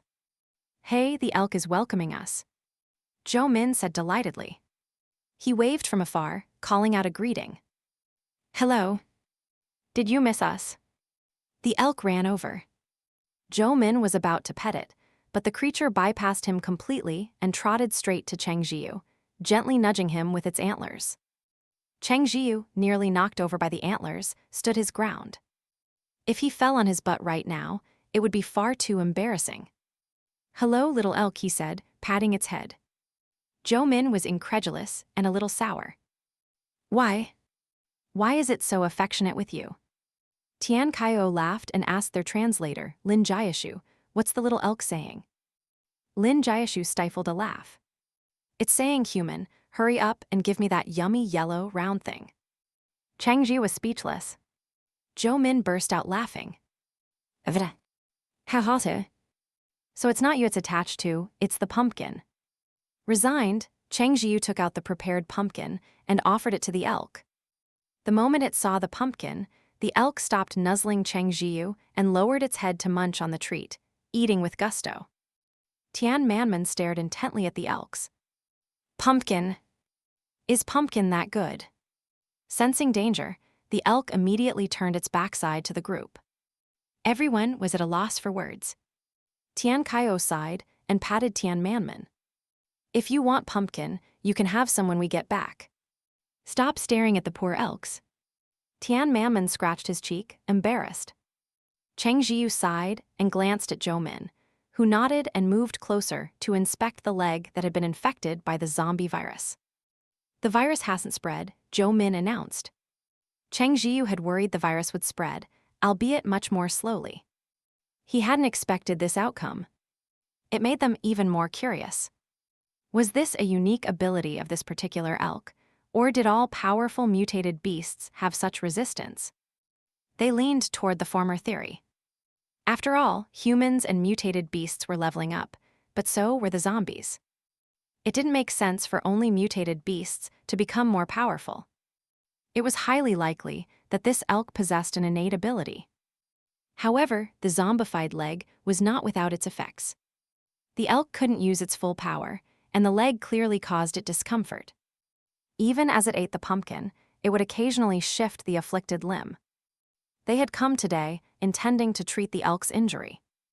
Of course, Zhou Min didn't have the ability to reverse zombification, so their method of treatment was rather brutal. The plan was to cut off the zombified leg, and then use Zhou Min's ability to regrow it. Seeing the elk happily eating its pumpkin, Lin Jiashu began to communicate with it. Little elk, I see your leg is injured. Does it hurt? The elk continued to munch, letting out a couple of bellows in between bites. Of course it hurts. It's all because of that ugly human. In its memory, humans had always been friendly. This was the first time one had rushed up and bitten its leg. It had given it a real fright. In a fit of anger, it had killed the ugly human. Since then, it had become very wary of people. Even now, it wouldn't approach any humans other than Cheng Zhiyu and his group. That's right, in the elk's eyes, zombies were just ugly humans. They looked very similar, just much uglier. The reason it believed humans were friendly was because, as an elk, it had been a protected species. No one would have dared to harm it. That was before the apocalypse, of course. After the apocalypse, being a little more cautious around humans was the correct approach. After translating for the group, Lin Jiashu continued as instructed. Since it hurts so much, would you like your leg to get better? Of course, the elk wanted its leg fixed.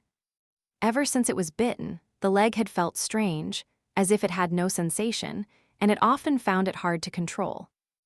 Moreover, because of the injury, it couldn't unleash the full extent of its abilities, which made it feel very insecure. Lin Jiashu asked eagerly, "Then how did you stop the zombie virus from spreading throughout your body?" The elk tilted its head, clearly not understanding such a complex question. Lin Jiashu had no choice but to rephrase it in simpler terms. However, the elk didn't get it at all. It had no idea what a zombie virus was. It probably didn't even know how it had managed to keep the virus from spreading through its entire body. The group was slightly disappointed by this, but they weren't too let down. They hadn't really expected to get any answers from the elk in the first place. Finally, Lin Jiashu got to the crucial point. "We can help you treat your leg." Before he could finish, the elk suddenly lifted its head and opened its mouth. Before anyone could react, it spat out a mouthful of pumpkin seeds. Cheng Mo reacted the fastest, instantly pulling Cheng Zhiyu into a safe zone. The others weren't so lucky and were sprayed with a mix of saliva and pumpkin seeds. The moment Zhou Min smelled the putrid saliva, he couldn't take it anymore and bent over, dry heaving. The elk let out a series of yo-yo calls, seemingly laughing at them. Cheng Mo laughed too, taunting, "Don't they know how to dodge?" Cheng Zhiyu stifled a laugh. Who could react that fast? Who would have thought that the elk, looking perfectly fine, would suddenly spray people? If it weren't for Cheng Mo, he probably wouldn't have been spared either. Tian Kaio was on the verge of tears. "Brother Hai, stop laughing. We're going to die from the stench." "Blek." Lin Jiashu gagged. "Blek, it stinks so bad." Tian Manman added. Tian Kaio, who had been holding it in, felt even more nauseous and started dry heaving on the spot. The sight of them, faces covered in saliva and pumpkin seeds while bent over retching, was just too comical. "Ha ha ha." Cheng Mo roared with laughter. Cheng Zhiyu, clinging to the last shred of their friendship, tried hard to hold back his own laughter and patted Cheng Mo. "Stop it. Hurry up and help them wash off." Cheng Mo leaned his entire body against Cheng Zhiyu. "I can't. Let me catch my breath. This is too funny, haha." Cheng Zhiyu finally broke. The expressions on the faces of the victims grew even more resentful. Tian Kaio threatened with a grin, "If you keep this up, I'm going to come over and hug you." Cheng Zhiyu couldn't handle that thought and immediately smacked Cheng Mo hard. "Hurry up, stop laughing." All right, Cheng Mo relented. He raised his hand, and a wave of water washed over the group, instantly leaving them refreshed. Cheng Mo buried his head in the crook of Cheng Zhiyu's neck and took a deep sniff. Cheng Zhiyu frowned and shifted uncomfortably. "Hey, what are you doing?" "They stink too much," Cheng Mo murmured. "Let me recover." The targeted group members looked down and sniffed themselves. Their faces instantly soured. Although they were clean, the foul smell of saliva lingered stubbornly. Zhou Min's face turned pale. "Oh God, why does it stink so bad?" Beside them, the elk let out a happy yo-yo call. The group shot it resentful glares. The elk clearly refused to let anyone touch its leg. It probably subconsciously considered the leg its weak point. The moment Lin Jiashu even mentioned it, he was warned. This complicated things. They had thought they could negotiate with the elk after getting to know it better, but it seemed that was not the case. Helpless and reeking, the group had no choice but to head back to the base first. When Tian Kaio's mother saw him return, she walked over. Perfect timing, dinner's almost, blek. She instantly jumped back, her eyes filled with disgust as she looked at her son. "Heavens, why do you stink so much?" Tian Kaio was speechless. The others who came out upon hearing the commotion were also rendered silent. The angelic Cheng Zhiyan offered a friendly suggestion. Why don't you guys go take a shower?" Cheng Mo, still draped over Cheng Zhiyu, slapped his back. "Ha ha ha." "Stop laughing," Cheng Zhiyu warned him. If he kept it up, Zhiyu was going to lose it too. The group sprinted to the bathroom and scrubbed themselves frantically with body wash several times. Fortunately, the elk's saliva wasn't a biological weapon. After a good wash, the stench was gone. Zhou Min was still shaken. From now on, I have to be on high alert whenever I see it. Tian Manman had a world-weary look in his eyes. I don't want to eat pumpkins anymore. Tian Kaio's mouth twitched. He raised a hand to cover his mouth. Even though he was one of the victims, he really wanted to laugh. Cheng Zhiyu cleared his throat. Well, it looks like there's nothing we can do for now. Thankfully, the virus in the elk's leg isn't spreading. If it were spreading, things would be much more difficult. They could only wait and see if an opportunity presented itself later. Just as everyone had decided to put the matter aside for the time being, Lin King urgently sent someone over. The messenger said that people had noticed a commotion near the elk's territory. When they went to investigate, they found the elk fighting with a tiger. A tiger? Tian Kaio was shocked. The messenger nodded. Yes, and that tiger seems to be a mutated beast too. The fight was brutal. We heard the noise and went to check it out. From a distance, all we could see was sand and stones flying everywhere. We were too scared to get any closer. After we came back and told team leader Lin, he had me rush over to tell you all, the messenger said, scratching his head, not quite understanding what the big deal was. It was just two mutated beasts fighting. It wasn't like they could do anything about it. However, upon hearing the news, Cheng Zhiyu and the others grew serious. It wasn't a matter of whether they could intervene. If the tiger won, it would be very bad. The elk, being a herbivore, had a relatively gentle temperament and was fairly friendly towards humans. That was why they could coexist peacefully with it and use the water from the small river. Moreover, with the elk around, the source of the river was actually safer. The reason the mutated tiger attacked the elk was likely twofold. First, it might be hunting, and second, it was probably fighting for control of the river. If the mutated tiger won and took over the water source, things would become difficult. They would have to defeat the tiger to reclaim the area. Otherwise, why would a carnivorous animal like a tiger ever allow them to get near it? They needed to periodically clean the river source, or they would once again face the dilemma of having no water. This was exactly why Lin Kang had sent someone over the moment he got the news. Let's go take a look, Cheng Zhiyu declared immediately. The group hurried over, only to find that the commotion had died down. The elk was lying there, covered in blood. The tiger was nowhere to be seen. However, there were traces of blood on the ground, suggesting the tiger had been injured and fled. It probably hadn't gotten the upper hand against the elk. But the elk wasn't in good shape either. Zhou Min sucked in a sharp breath. Damn, don't tell me it's dead. The elk slowly opened its eyes, as if cursing him with its gaze. It was indeed in bad shape. Its body heaved rapidly, and it looked like it was about to breathe its last. Zhou Min coughed lightly and quickly began to heal it. Instantly, the elk's condition improved significantly. Its wounds closed and healed, though it was still very weak. Just as Cheng Zhiyu was about to breathe a sigh of relief, he saw the leg infected with the zombie virus. He cried out, "The zombie virus is spreading." Tian Kaio took one look. Holy crap, it is. The virus was likely spreading because the elk had been injured. But this was no time to investigate the cause. They had to act fast. They had come in such a hurry that Lin Jiashu wasn't with them, so they had no way to communicate with the elk. But it was too late to go back and get him now. Once the zombie virus reached its brain, the elk would turn completely into a zombie deer, and by then, it would be too late. They had rarely encountered zombified beasts before, as zombies generally didn't attack animals. But a zombified mutated beast. Just the thought of it was terrifying. Without another word, the group pinned the elk down, ready to defend against an attack at any moment. Then, Tian Manman raised a large cleaver and chopped off the zombified leg. The elk let out a piercing scream, but didn't attack. It was unclear if it knew they were trying to help it, or if its energy was so depleted that it was unable to fight back.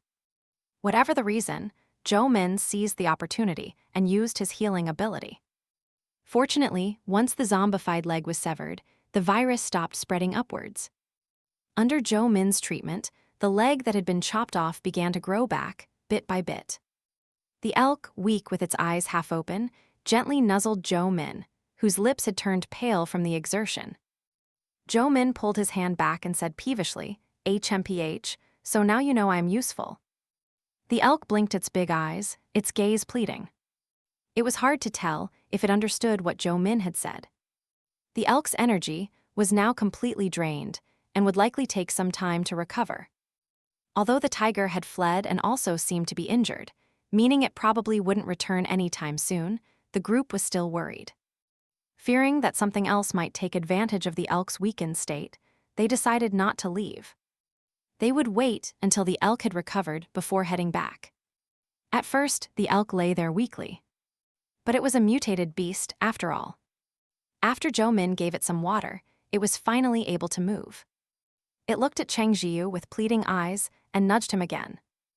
Tian Kaio laughed. "This thing is such a foodie. It probably wants more pumpkins." Cheng Zhiyu sighed helplessly. He had promised only 3 a day, but seeing as the elk was injured, he supposed a few more wouldn't hurt. Besides, the pumpkins were mutated plants, so eating them would help the elk recover. The elk started by eating the pumpkin while lying down, but soon it couldn't stay still and propped itself up to eat. After finishing, it looked at Cheng Zhiyu with those same puppy dog eyes. Cheng Mo stepped in. "No more. Do you have any idea how tiring it is for Zhiyu to grow vegetables?" Cheng Zhiyu, who had felt a bit soft-hearted and was about to feed it another piece, was left speechless. "Forget it." Seeing that there was truly no more food, the little elk looked utterly devastated. "I think this guy is a real drama queen," Tian Kaio commented. Everyone else shook their heads. Wasn't it the truth? They stayed until the little elk had mostly recovered before leaving. Still worried the next day, they brought Lin Jiashu with them on their return visit. The elk was bleeding Yaoyu non-stop. Cheng Zhiyu asked curiously, "What is it saying?" The corner of Lin Jiashu's mouth twitched. "It's cursing that tiger, calling it a dead tiger. It says its body is healed and it's gotten stronger, so the next time that dead tiger shows up, it definitely won't show any mercy." Cheng Zhiyu smiled. This little elk certainly held a grudge. Lin Jiashu tried to negotiate with the elk. "Can we draw a vial of your blood? Just a little bit, it won't hurt much." The elk's eyes darted around before it lifted its head in agreement, but with a condition. It wanted an extra pumpkin today. Cheng Zhiyu was in a bit of a bind. Although the pumpkins in his storage space grew quickly, it was nothing compared to the speed at which the elk ate them. "There are no more pumpkins," Cheng Zhiyu said. The elk's sadness was visible to the naked eye. "But I have cabbages here, want to try one?" Cheng Zhiyu quickly offered. He took out a mutated red cabbage and held it out. The elk sniffed it, then took a bite. The taste wasn't bad. Not as good as pumpkin, but it was barely edible. Seeing its willingness to eat it, Cheng Zhiyu felt relieved. He decided he would plant some fast-growing things in his space that the elk would enjoy. He seemed to recall that elk liked alfalfa. With the new offering of red cabbage, the elk agreed to the blood draw. Zhou Min took a clean syringe, drew a vial of blood, and immediately placed it in liquid nitrogen for preservation. Kayang Base has experts researching a vaccine. We should contact them when we can and get this blood sample to them as soon as possible, Zhou Min said. Their own base lacked the necessary facilities, so they could only pin their hopes on experts from other bases. Of course, figuring out how to deliver the blood was another problem, but thankfully, the liquid nitrogen would preserve it for a long time. After having its blood drawn, the elk lay down on the spot and started bleeding Yaoyu again. Lin Jiashu translated, "It says it feels very weak and needs to eat something delicious before it can get up." Cheng Zhiyu was speechless. What could he do? He had no choice but to give it another red cabbage. He used to think he had plenty of mutated cabbages, but now the pressure was immense. He had to plant some alfalfa in his space as soon as possible. After feeding the elk the red cabbage and making sure it was fine, Cheng Zhiyu and the others said their goodbyes and left. The elk bleated Yaoyu after them. Lin Jiashu said it was seeing them off, and it sounded a little sad.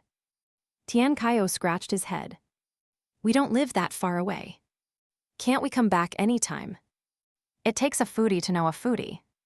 Tian Manman said, it can't bear to part with the delicious food. The others were silent.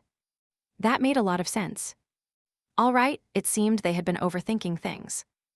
Now that the elk had recovered its full strength, it could handle ordinary mutated beasts or zombies. The group no longer worried and headed back to the base. With nothing better to do, Cheng Zhiyu went to check on the newly cleared fields. Once the crops grew, they would undoubtedly become the base's most important asset, so they naturally needed to be protected within the base's perimeter. However, to save manpower initially, the base's walls had been built to enclose a much smaller area, not nearly enough to accommodate over 10 acres of farmland. Therefore, this land clearing project involved not only tilling the soil, but also extending the base's boundaries. The chosen location for the new fields was behind the base, conveniently close to the farmland their village had used before the apocalypse. To avoid future trouble, though they might only plant about 10 acres for now, they enclosed 30 acres all at once.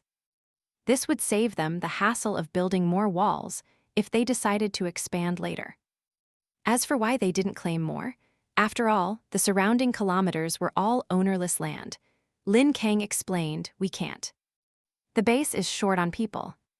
He currently had no intention of increasing the base's population. Firstly, the base itself was lacking in resources, making it a bad time to expand. Secondly, well, he had no idea where to find more people anyway. So, expanding the population was a matter for the future. 30 acres was a large area, and building the walls had taken some time. Cheng Zhiyu had only recently heard that the construction was complete. The location they'd chosen was not only near the old fields, but also close to the river, making irrigation convenient. Water was the most crucial element for growing crops.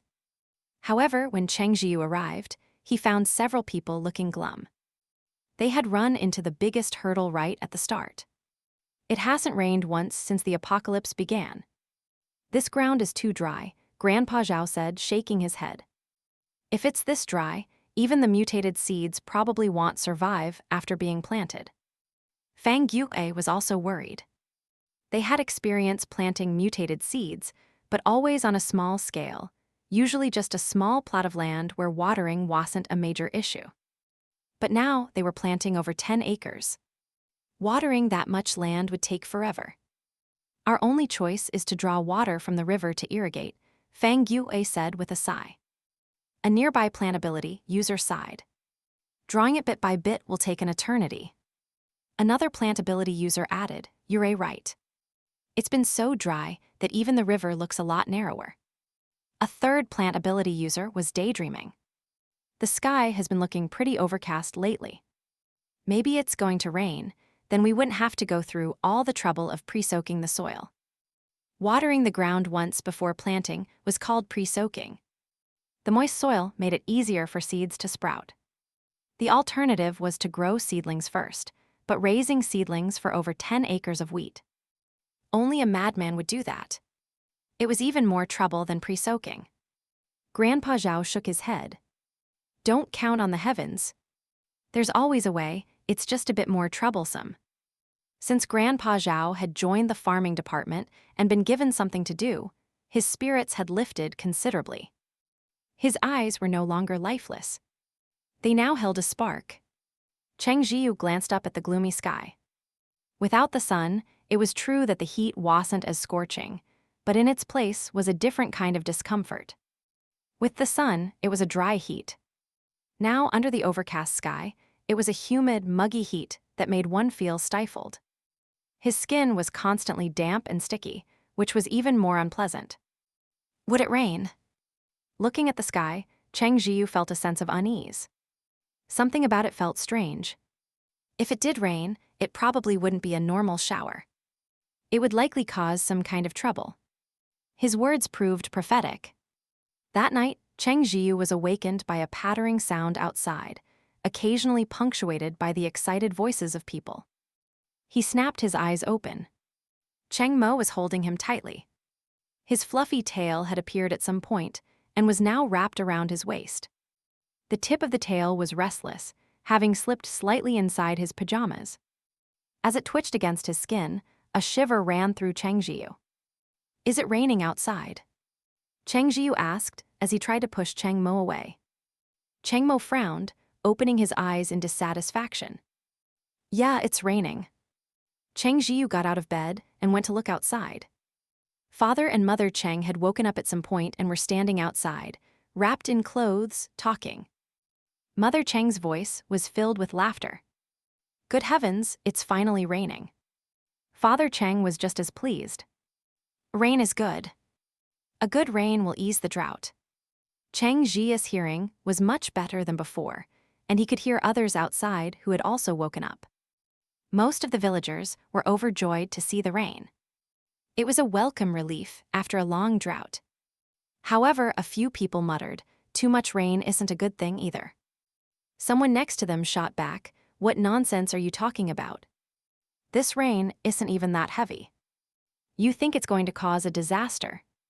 In truth, it wasn't a disaster, but the rain continued for several days with no sign of stopping. The smiles vanished from everyone's faces, replaced by a daily prayer for the rain to end. The constant downpour made people feel as if it would never stop. Moreover, the rain caused several houses to spring leaks. With the ceaseless rain, repairs were impossible, forcing families to temporarily move in with others. The days became damp and cold, devoid of a single ray of sunlight, casting a gloomy pall over everyone's mood. Standing by the window, Cheng Zhiyu sighed.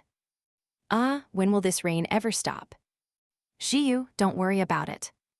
Cheng Mo sidled up and wrapped his arms around him like an octopus. "It'll stop when it's supposed to stop." Cheng Zhiyu felt helpless. He knew worrying was useless, but he couldn't help it. As he was frowning, he suddenly felt a soft, warm touch on his lips.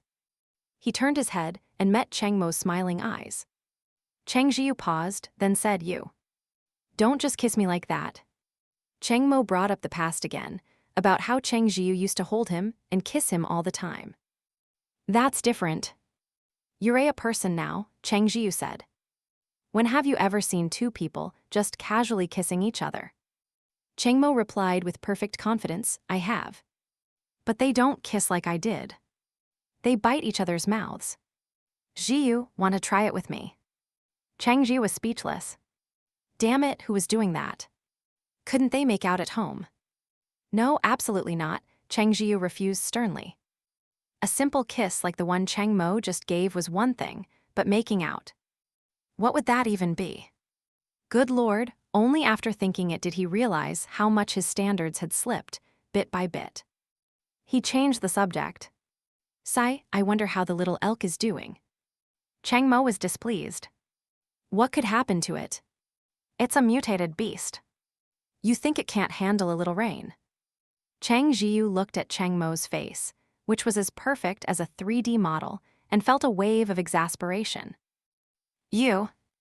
"I only care about Zhiyu," Cheng Mo said, and as he spoke, a pair of fluffy black ears popped out from the top of his head. Cheng Zhiyu's eyes widened. He used to think he didn't really care about animal ears and couldn't understand why some people were so obsessed with them. But now, Cheng Mo's face was just too unfair. His features were sharp and chiseled, and the ears didn't make him look cute. Instead, they added an untamable, wild quality that he couldn't hide. The hearts of all three pounded in their chests.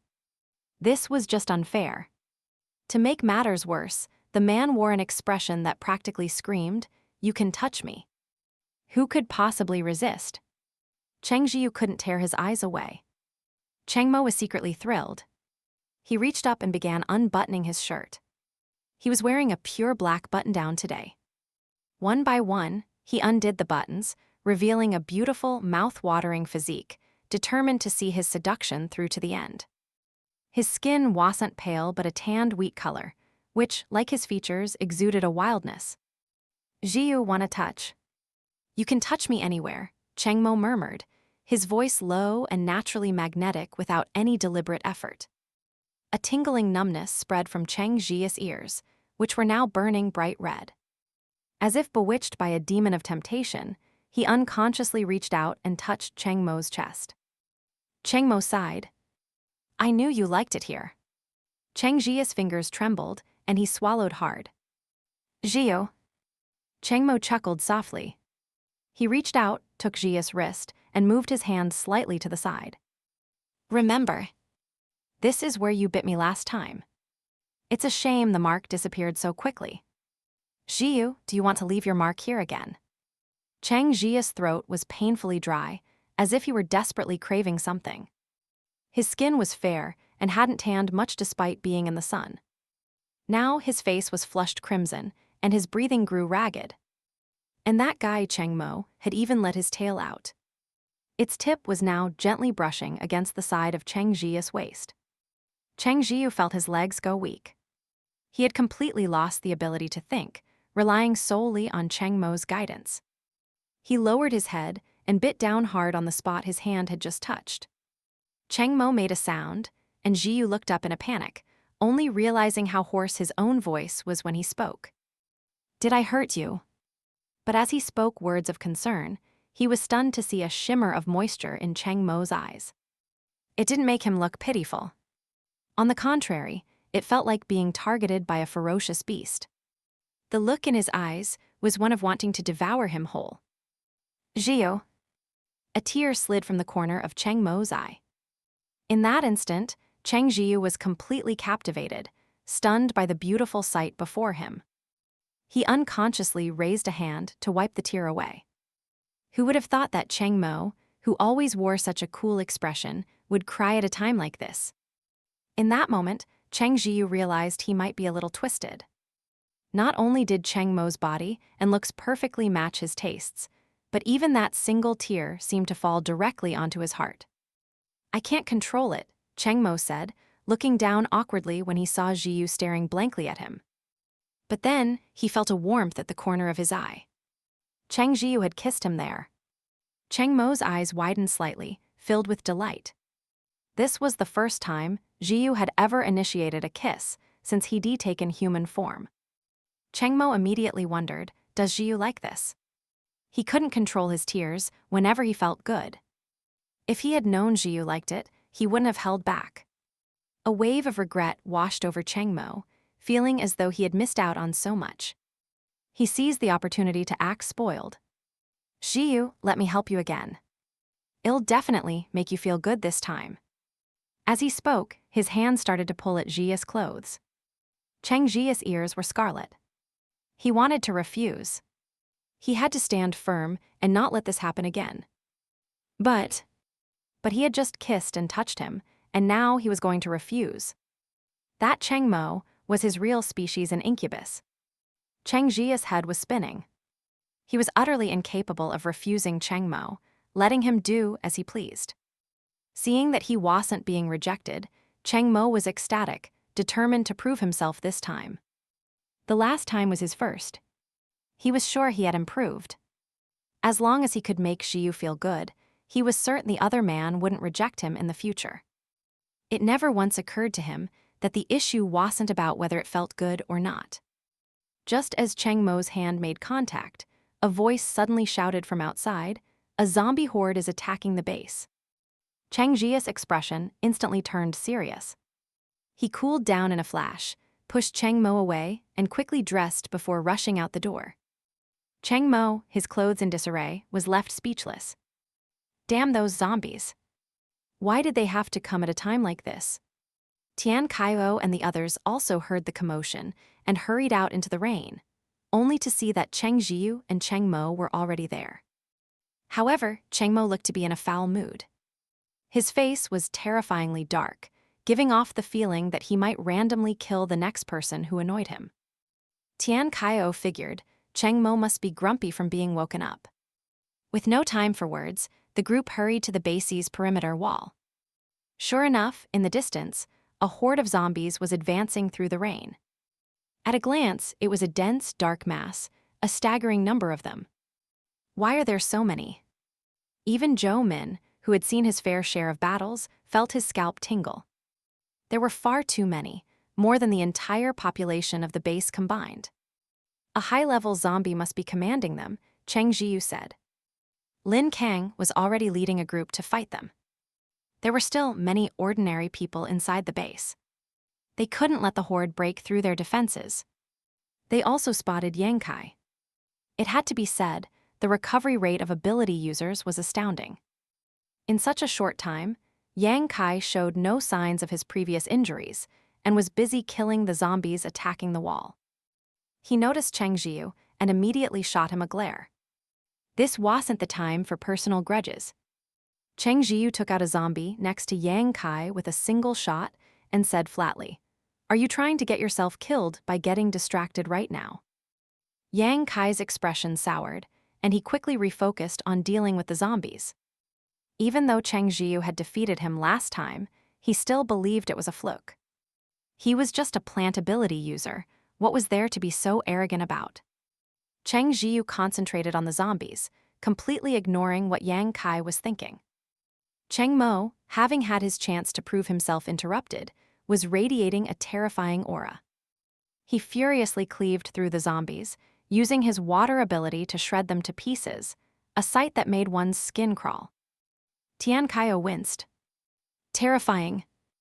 Zhou Min took down one zombie with every arrow, looking at the dense horde in the distance with a headache. When are we ever going to finish killing all of these? Tian Manman swung her large blade. We'll get through them eventually. Sun Yu, who had said he was leaving but never did, also came to help when he heard about the sudden zombie attack. As more ability users joined the fight, the deep frown on Lin Kang's face eased slightly. He himself was quite powerful. Otherwise, he wouldn't have been able to hold his position as leader for so long, with Yang Kai harboring ulterior motives. Everyone fought the zombies in silence under the pouring rain. The ordinary people weren't idle either, braving the downpour to transport supplies and replenish their energy.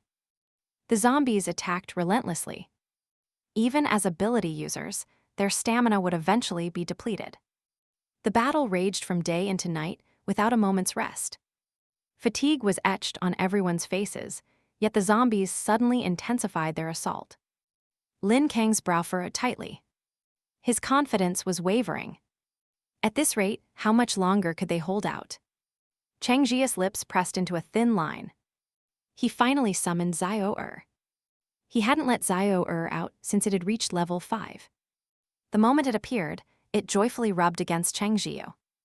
Yang Kai, who was keeping an eye on the situation, almost laughed when he saw Cheng Zhiyu produce a blade of grass as delicate as a willow in the wind. Was he joking? However, before the laugh could even form, he saw the grass suddenly transform into a fireball taller than a man, completely unaffected by the rain. It began to roll forward, and wherever it went, zombies were reduced to ashes. Yang Kai swallowed hard. If he remembered correctly, Cheng Zhiyu was a plant ability user. But this plant ability user seemed a little different from the ones he knew. This wasn't all. After bringing out the fireball grass, the vine wrapped around Cheng Zhiyu's wrist, Xiao Huan also joined the battle. Yang Kai had seen Xiao Huan before. In his memory, it could only wrap around people and toss them about, more like playing than fighting, completely harmless. Now, however, Xiao Huan suddenly grew several times larger, its vine becoming thick and powerful. Countless sharp thorns sprouted from its surface as innumerable vines whipped through the air, tearing the zombies limb from limb. That's right, limb from limb. Yang Kai watched in horror as a piece of a zombie flew toward him, and he scrambled to dodge it. Xiao Huan. Cheng Zhiyu warned. Xiao Huan, who had been deliberately trying to spook Yang Kai, immediately behaved, and no more zombie parts went flying toward people. Yang Kai thought that was the end of it, but then Cheng Zhiyu released a cactus. As soon as the cactus appeared, it grew to a height of 3 or 4 meters and began frantically shooting thorns at the zombies. Yang Kai was numb. If Cheng Zhiyu had used any one of these things when they fought, he would have been utterly powerless to fight back. though he'd been powerless even when Zhiyu hadn't used them. Just then, the weapon in Cheng Zhiyu's own hands suddenly changed. A closer look revealed it was a machine gun. The zombies were clustered together, which made them a convenient target. A single sweep of gunfire instantly mowed down a huge swath of them. Just like that, a large area in front of the base was suddenly cleared of zombies. Everyone else was in awe. Incredible. A smile finally appeared on Lin Kang's face. Someone even had the time to sidle up to Cheng Zhiyu. "Buddy, what exactly is your ability?" "That was way too fast." Cheng Zhiyu took the opportunity to explain. "Plant type, but mine is a bit different from others. It might have mutated." "Abilities can mutate." The person next to him asked in shock. "Do you want me to send you out there to fight the zombies?" A cold voice interjected from the side. Cheng Mo was staring at the man. They were just talking, but he was getting so close to Zhiyu. And he was already in a bad mood. The man who had spoken immediately shrank back. Right, this one was even scarier. He definitely couldn't beat him. Cheng Zhiyu shot Cheng Mo a helpless look. The latter's mouth was turned down in a pout, looking thoroughly dejected. "The leader zombie has appeared." Someone shouted. It seemed the zombie commander could no longer sit still and had launched an attack itself. It struck an ability user, sending him flying off the wall, nearly killing him. Based on its power, they estimated it was a level 4. Cheng Zhiyu let out a sigh of relief. A level 4 zombie was tough, but he had Xiaohe, and Xiaohe was now level 5. Sure enough, Xiaohe immediately moved to attack the level 4 zombie.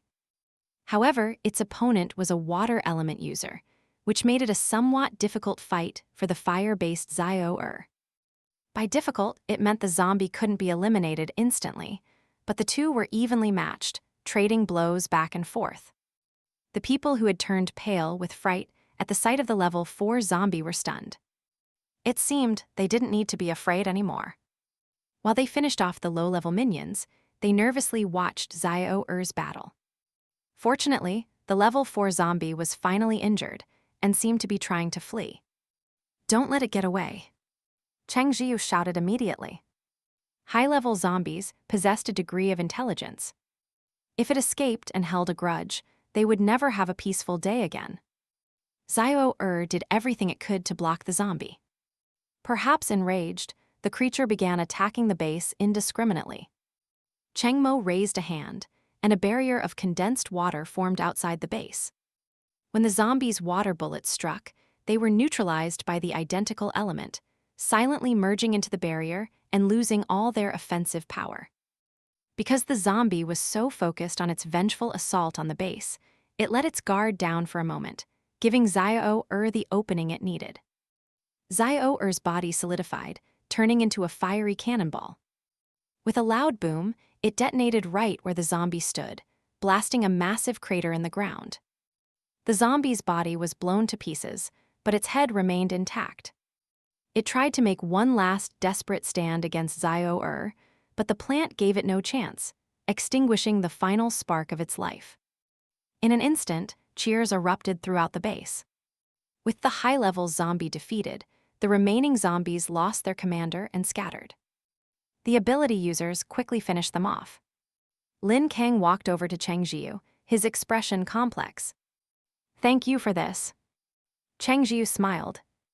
"I am a part of this base too. The people I want to protect are here." Lin Kang was taken aback for a second, then broke into a smile as well. "All right, everyone's worked hard for so long. Go home and get some rest. The rain seems to have stopped." Someone exclaimed in pleasant surprise. Cheng Zhiyu looked up at the sky. Hues of twilight were peeking through the clouds. The storm had finally passed. Everyone was utterly exhausted. Having been soaked in the rain all day, even the strongest among them had to be careful not to catch a cold. Father Cheng and the others had also gotten drenched while helping deliver supplies, so Mother Cheng cooked a huge pot of meatball and ginger soup to warm everyone up and fill their stomachs. "My, this is delicious," Zhou Min said, popping a meatball into his mouth. Tian Manman finished one bowl and immediately went to get another, grabbing a bowl for Tian Kaio as well. The soup was piping hot and incredibly savory. One sip sent warmth spreading through their entire bodies. They were all famished. Even Cheng Zhiyu ate several large bowls. Mother Cheng's heart ached watching them. Once they finished eating, she shooed them off to rest. Go to sleep now. Well, handle the cleanup. Auntie Tian nodded. That's right, go get some sleep. The group nodded wearily, and, feeling top-heavy and light-footed with exhaustion, trudged back to their respective rooms. After a quick shower, Cheng Zhiyu collapsed onto the bed and fell asleep instantly. Cheng Mo held him close. Zhiyu. He was still feeling wronged. Cheng Zhiyu gently stroked his face and closed his eyes. Meh. Cheng Mo looked up just in time to see him drift off. He leaned down, placed a soft kiss on the corner of his lips, and closed his eyes as well. By the time he woke up, it was already the next day. A full night's sleep left him feeling refreshed and invigorated.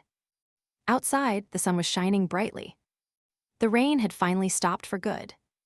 Thankfully, the rain hadn't caused a disaster. The village came back to life, bustling with activity.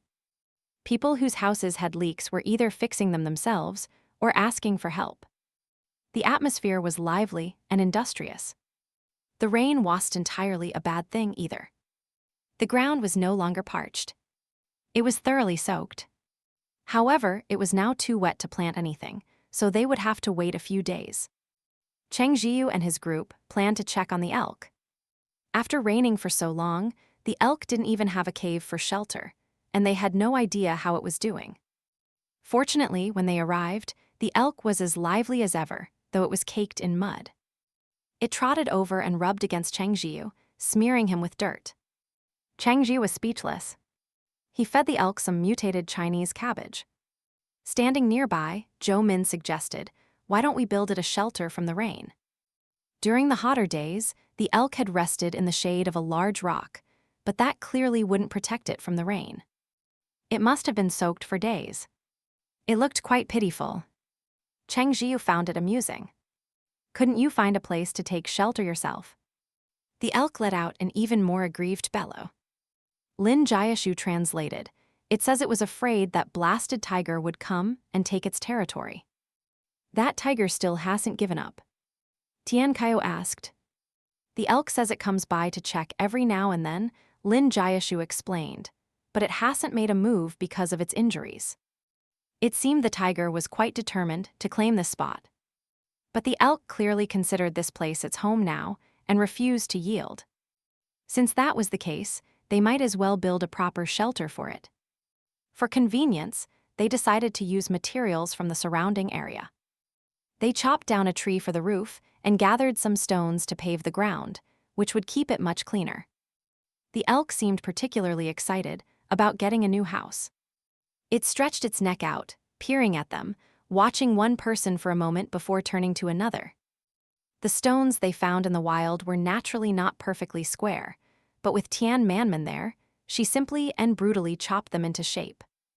With her immense strength and the large cleaver Cheng Zhiyu had given her, cutting stones was like cutting tofu. With a single chop, the irregularly shaped rocks became neat and square. The elk didn't like small, confined spaces, so they decided to build a simple lean-to shelter. The roof overhead would keep the rain out, and the neatly paved stone floor below would be comfortable to lie on. First, they cut the felled tree into 4 logs of the same thickness and length to serve as support pillars at the corners. They specifically chose a sturdy wood that was resistant to rot. Next, they cut several wooden planks and nailed them together to form the roof. To make it sturdier, they added a sloped A-frame roof on top of the flat planks, creating a triangular shape. As ability users, this bit of work wasn't tiring for them. They chatted while they worked, and before long, the elk's shelter was complete. They even made a nest out of dry grass for it to sleep on. The elk seemed to love its new home. It trotted around happily, hooves clopping, and let out cheerful bellows. As the sun began to set, everyone was getting hungry, so they said goodbye to the elk and headed back to the base. When they got home, their family had already prepared a fragrant and delicious meal. After eating their fill, they felt completely content. Just as they were about to head to bed, there was a knock on the door. Father Cheng was closest, so he went to open it. After a brief exchange with the person outside, he turned his head and called, "Zhiyu, you all should come out here." When Cheng Zhiyu and the others came out, they saw a handsome young man named Zhou Lan standing at the door. Zhiyu remembered him. He was in charge of distributing supplies for the base. "I heard you weren't at the base this afternoon."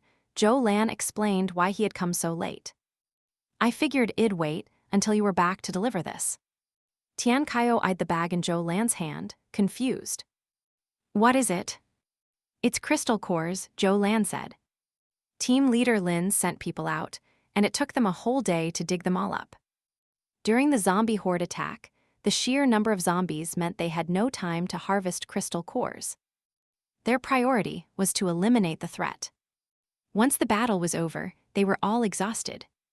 Team leader Lin posted guards over the area, and, after a night's rest, had Zhou Lan manage the collection of the cores. The number of cores this time was enormous, packed into a burlap sack. As the key figures in defending the base, Cheng Zhiyu and his group were naturally entitled to a large share. "Thank you for bringing them over personally," Cheng Zhiyu said, accepting the bag without counting its contents.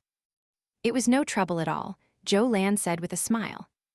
Then he added, "You have no idea, you became famous after yesterday's battle. Everyone really admires you now." Cheng Zhiyu just smiled. "Haha, I admire you a lot too," Zhou Lan said, looking at Cheng Zhiyu with a hint of shyness. Cheng Mo's eyes narrowed. He wrapped an arm around Cheng Zhiyu's shoulders. "It's late. Let's not waste time with idle chatter." Zhou Lan quickly apologized. "Sorry, I was just so excited to see you that I forgot how late it was." "I'll get going then." Cheng Zhiyu nodded. "Take care." After Zhou Lan left and they had closed the door, Cheng Mo said, "You should stay away from that guy in the future. I can tell he's no good." His eyes were glued to Zhiyu the whole time. If he wasn't afraid of making Zhiyu angry. Cheng Mo's assessment was, in short, deeply colored by his personal feelings. Zhou Min watched from the side, snickering to himself. Tian Kaio was confused. "Huh? He's not a good person. Should we tell team leader Lin? I thought he was in charge of supplies." "Don't listen to him," Cheng Zhiyu said with a sigh. He tossed the bag of crystal cores to Tian Kaio. "Pick out what you can use. You can give me the rest." Back in their room, Cheng Mo didn't mention Zhou Lan again. It wasn't necessary. He didn't see the man as a threat worth his attention. However, there was still a more important matter at hand. He looked at Cheng Zhiyu. "Zhiyu." Cheng Zhiyu cleared his throat, quickly lying down and shutting his eyes, afraid he would be bewitched again. "I am still exhausted from yesterday. I haven't recovered yet. Let's get to sleep." Cheng Mo stared at him like a ghost. "Cheng Zhiyu, you're lying. I am really sleepy. Going to sleep now." As he said this, he even put on a show of yawning. Cheng Mo was speechless. Heartbroken, he mumbled, "Zhiyu, was it really that uncomfortable? You won't even give me one chance." Cheng Zhiyu kept his eyes closed and didn't respond. He was afraid he would give in again. Good heavens, this wasn't some trivial matter. He needed to seriously think through his relationship with Cheng Mo. And until he figured it out, he absolutely could not let himself be tempted again. Still, he couldn't help but say, "That's not it. I am a man of simple desires. Now let's get some sleep. I am a man of simple desires, so don't even think about it."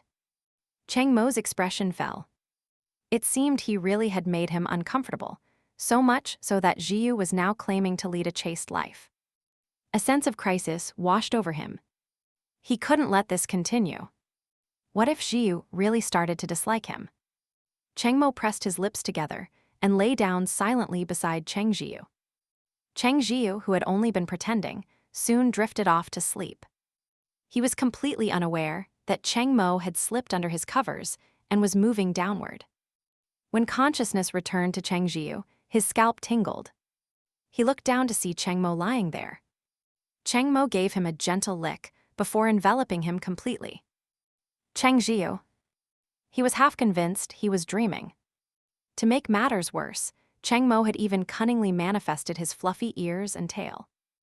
Cheng Zhiyu's fingers clenched so tightly they turned white. His voice trembled. You. Let go now. Cheng Mo looked up and mumbled, Zhiyu likes it. He was especially certain this time, because he had a clear view of Cheng Zhiyu's expression. How could a face like that be feeling uncomfortable? He redoubled his efforts. The assault on both his mind and body was overwhelming, and Cheng Zhiyu lost control very quickly this time. Cheng Mo's face was messy. Against his naturally wheat-colored skin, it was particularly noticeable. Cheng Zhiyu's mind went blank for a second. When he came to his senses, he hurriedly said, "Spit it out quickly." "It's dirty." Cheng Mo cleaned himself up and even helped wipe Cheng Zhiyu, offering a smile. How could anything of Zhiyu's be dirty? Cheng Zhiyu. Aya. He suspected Cheng Mo was doing it on purpose. Those fluffy black ears were still out. As Cheng Mo moved closer, the ears twitched, as if tempting him to touch them. The previous scene flashed through Cheng Zhiyu's mind. His Adam's apple bobbed, and he mournfully squeezed his thighs together. Damn it, he was getting worked up again. Cheng Mo chuckled softly, and his ears twitched again. Help me. Cheng Zhiyu finally gave in, reaching out to stroke one of the ears. The ear in his palm seemed to tickle from the touch, quivering. The sensation grazed his skin, sending a wave of itchiness through him. Unable to resist, Cheng Zhiyu gave it a little squeeze. Cheng Mo's eyes reddened slightly, and his breathing grew heavier. Zhiyu, that spot is very sensitive. You can't just squeeze it. Cheng Zhiyu didn't know what came over him, but he mischievously squeezed it again. I was sleeping soundly. What do you think you're doing? I wanted to make you feel good. You keep rejecting me, Cheng Mo said, holding him tight. Cheng Zhiyu could clearly feel the change in him. Cheng Zhiyu's throat moved. His fingers felt like they were burning, and he quickly pulled his hand away. However, Cheng Mo immediately grabbed his hand and guided it downward. It's only fair you return the favor, right? Cheng Mo was suddenly full of righteous confidence again. Staring at that face, at those eyes, Cheng Zhiyu found he couldn't refuse. He pursed his lips and let Cheng Mo have his way. The process, however, was incredibly long. When it was finally over, the corners of Cheng Mo's eyes were moist again. He knew this meant Cheng Mo had enjoyed it, and for some reason, Cheng Zhiyu's heart was pounding. He felt that things couldn't go on like this. He needed to seriously reconsider his relationship with Cheng Mo. Since avoidance wasn't solving the problem, it was time to face it head-on. Zhiyu. Cheng Zhiyu. Why did you zone out? Cheng Mo was very displeased. Zoning out at a time like this. Was he not handsome enough? Cheng Zhiyu coughed lightly. It's nothing. Cheng Mo narrowed his eyes, but ultimately said nothing more. He helped Cheng Zhiyu wipe his hands clean, then cleaned himself up before wrapping his arms around Cheng Zhiyu, feeling fresh and content. He took Cheng Zhiyu's hand and placed it on his own body, clearing his throat. You can touch me if you want. Cheng Zhiyu gritted his teeth and gave a light squeeze. Cheng Mo let out a couple of soft groans and whispered, Zhiyu, the place you're squeezing. Cheng Zhiyu raised an eyebrow. What? Weren't you the one who told me to squeeze wherever I wanted? Cheng Mo felt that Cheng Zhiyu was suddenly different. His heart began to race, and his throat felt inexplicably dry, as if craving something. His gaze fell on Cheng Zhiyu's lips. The first time he kissed him, it was just a light touch. If you like it, you can do as you please. Cheng Zhiyu thought he could take the lead, but in an instant, his face flushed red again. Honestly, Cheng Mo. Why did he suddenly kiss him on the mouth? Before, the most he'd ever done was kiss the corner of his mouth. While it carried an ambiguous air, it lacked the sheer impact of a direct kiss. Do you know what kind of relationship people have to be in to do this? Cheng Zhiyu wanted to press his lips together, but then an idea struck him, and he took the chance to ask, his face still red. A relationship like ours, Cheng Mo said. No one else can do this but me. He added domineeringly, anyway, no one can kiss you but me. Cheng Zhiyu retorted, my future boyfriend can. Cheng Mo looked as if he'd been struck by lightning. Cheng Zhiyu, you want to find a boyfriend? Cheng Zhiyu looked at him. Yes. Then what about me? Cheng Zhiyu was speechless. Have you never considered that the boyfriend might be you? Just as Cheng Zhiyu was feeling exasperated, Cheng Mo's expression suddenly turned serious. Cheng Zhiyu, can I be your boyfriend? Cheng Zhiyu blinked. Holy cow, the progress bar was just at 1%, and now it had jumped straight to 99%. And here he was, racking his brain trying to figure out how to explain to Cheng Mo that their behavior wasn't normal, and that they needed to define their relationship first. Turns out, Cheng Mo suddenly had a breakthrough. Seeing Cheng Zhiyu remain silent for a long moment, Cheng Mo grew anxious, his brow furrowing. You won't agree. Cheng Zhiyu's throat felt a little dry. He asked earnestly, do you even know what a boyfriend is? Cheng Mo wasn't a complete fool. Hadn't he been trying his hardest to seduce Cheng Zhiyu all this time precisely to make him like him? The person you like is your boyfriend. If he became Cheng Zhiyu's boyfriend, it would mean that Zhiyu liked him. Just the thought of it brought a blissful expression to Cheng Mo's face. But then he sat up in a flurry. Isn't this a bit too informal? He started to wonder what he should do. Unfortunately, his life had previously consisted of nothing but training and improving his abilities. He'd always been dismissive of matters of the heart. The only thing he remembered was that you were supposed to give gifts. Right, gifts.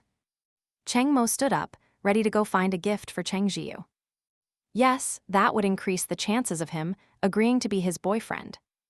Seeing him rush toward the door, Cheng Zhiyu figured out what he was planning and quickly stopped him.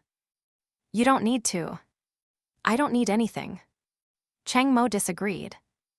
But if you give me a gift, doesn't that mean I have to give you one too?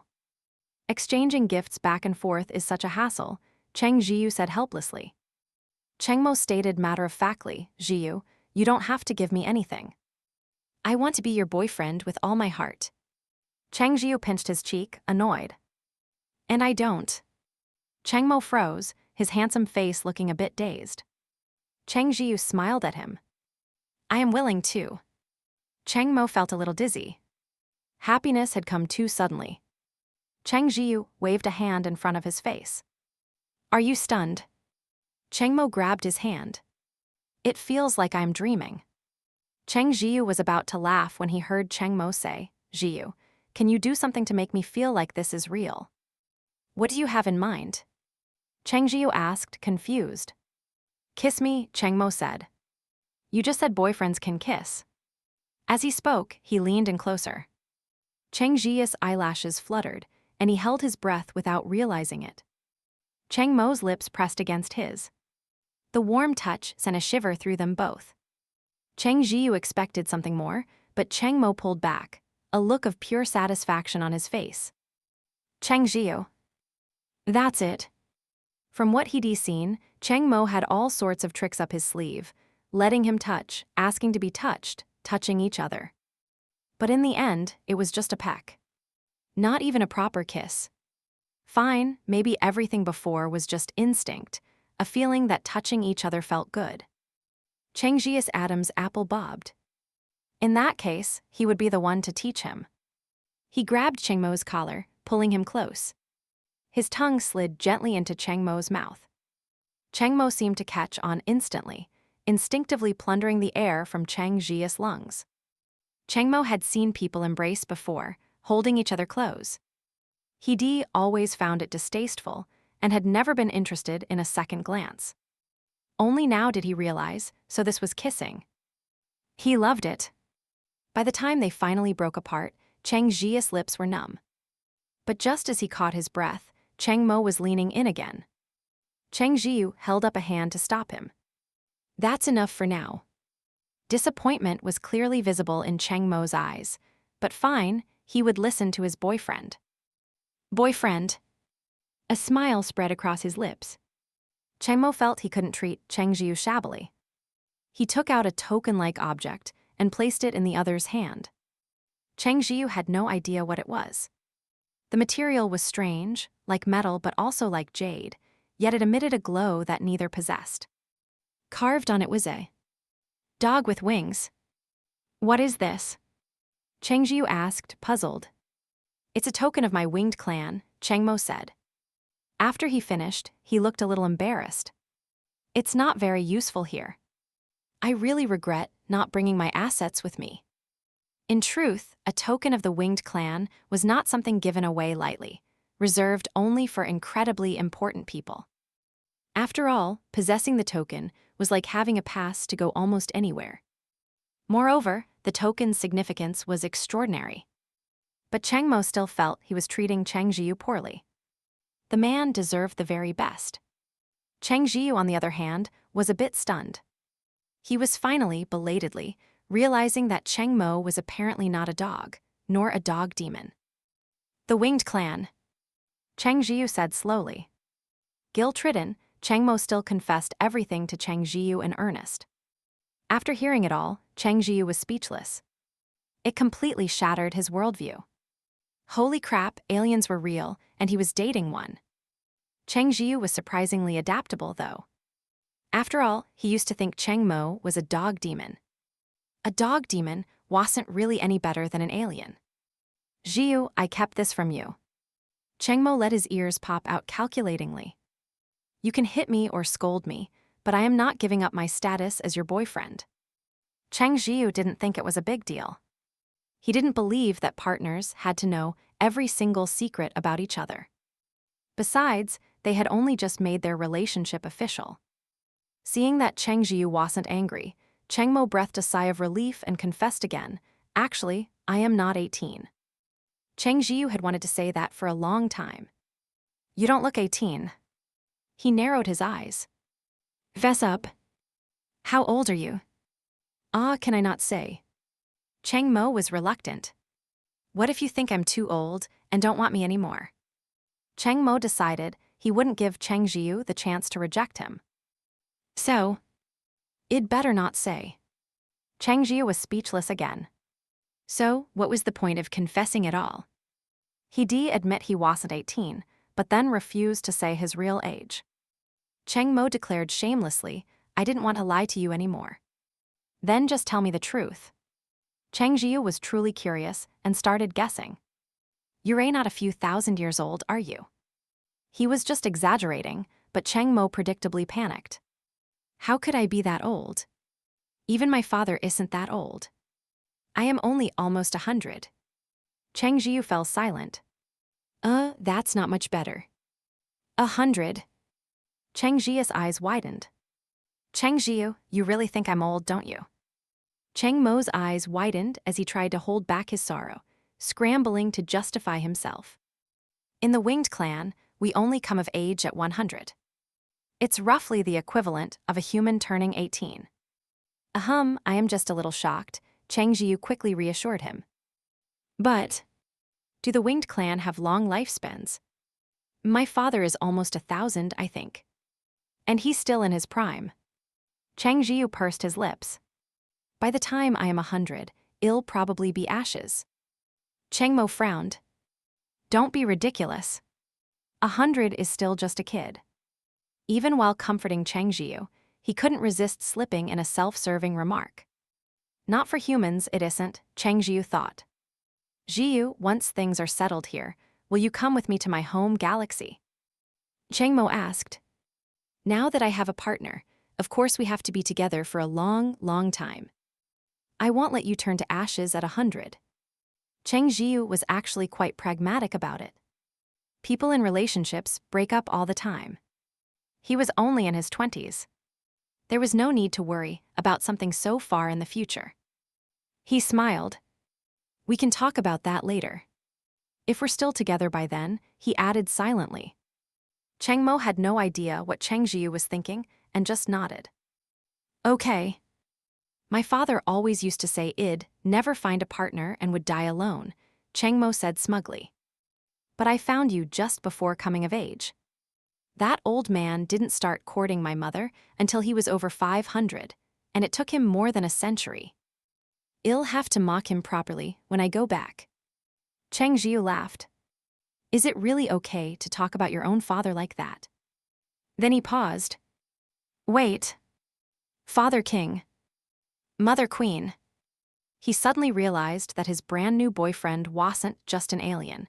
He wasn't an ordinary alien, either. None of that is important, Cheng Mo explained dismissively. My father is less than 1,000, so he's still young. He could probably have another kid. His status as crown prince wasn't important. It wasn't a guarantee he'd actually become king. Cheng Zhiyu rested his forehead in his hand. All right. If Cheng Mo wasn't concerned about it, then he shouldn't be either. Still, Cheng Zhiyu was curious. So, you must have had a name before. What was it? Cheng Mo nodded. My name is Yar. Yar? Cheng Zhiyu repeated. But I prefer the name you gave me, Cheng Mo said. You should just keep calling me that. Cheng Zhiyu was getting sleepy, but his mind was buzzing with excitement. He closed his eyes, but something suddenly occurred to him. Wait a minute. If you're not a dog demon, and you used to live in a civilized society, you couldn't have been ignorant about what your previous actions meant, right? Cheng Mo feigned ignorance, feeling a pang of guilt. What do you mean, Zhiyu? I don't understand. Where you come from, is it okay to just kiss people whenever you want? And all the hugging. And the pinching. And everything else.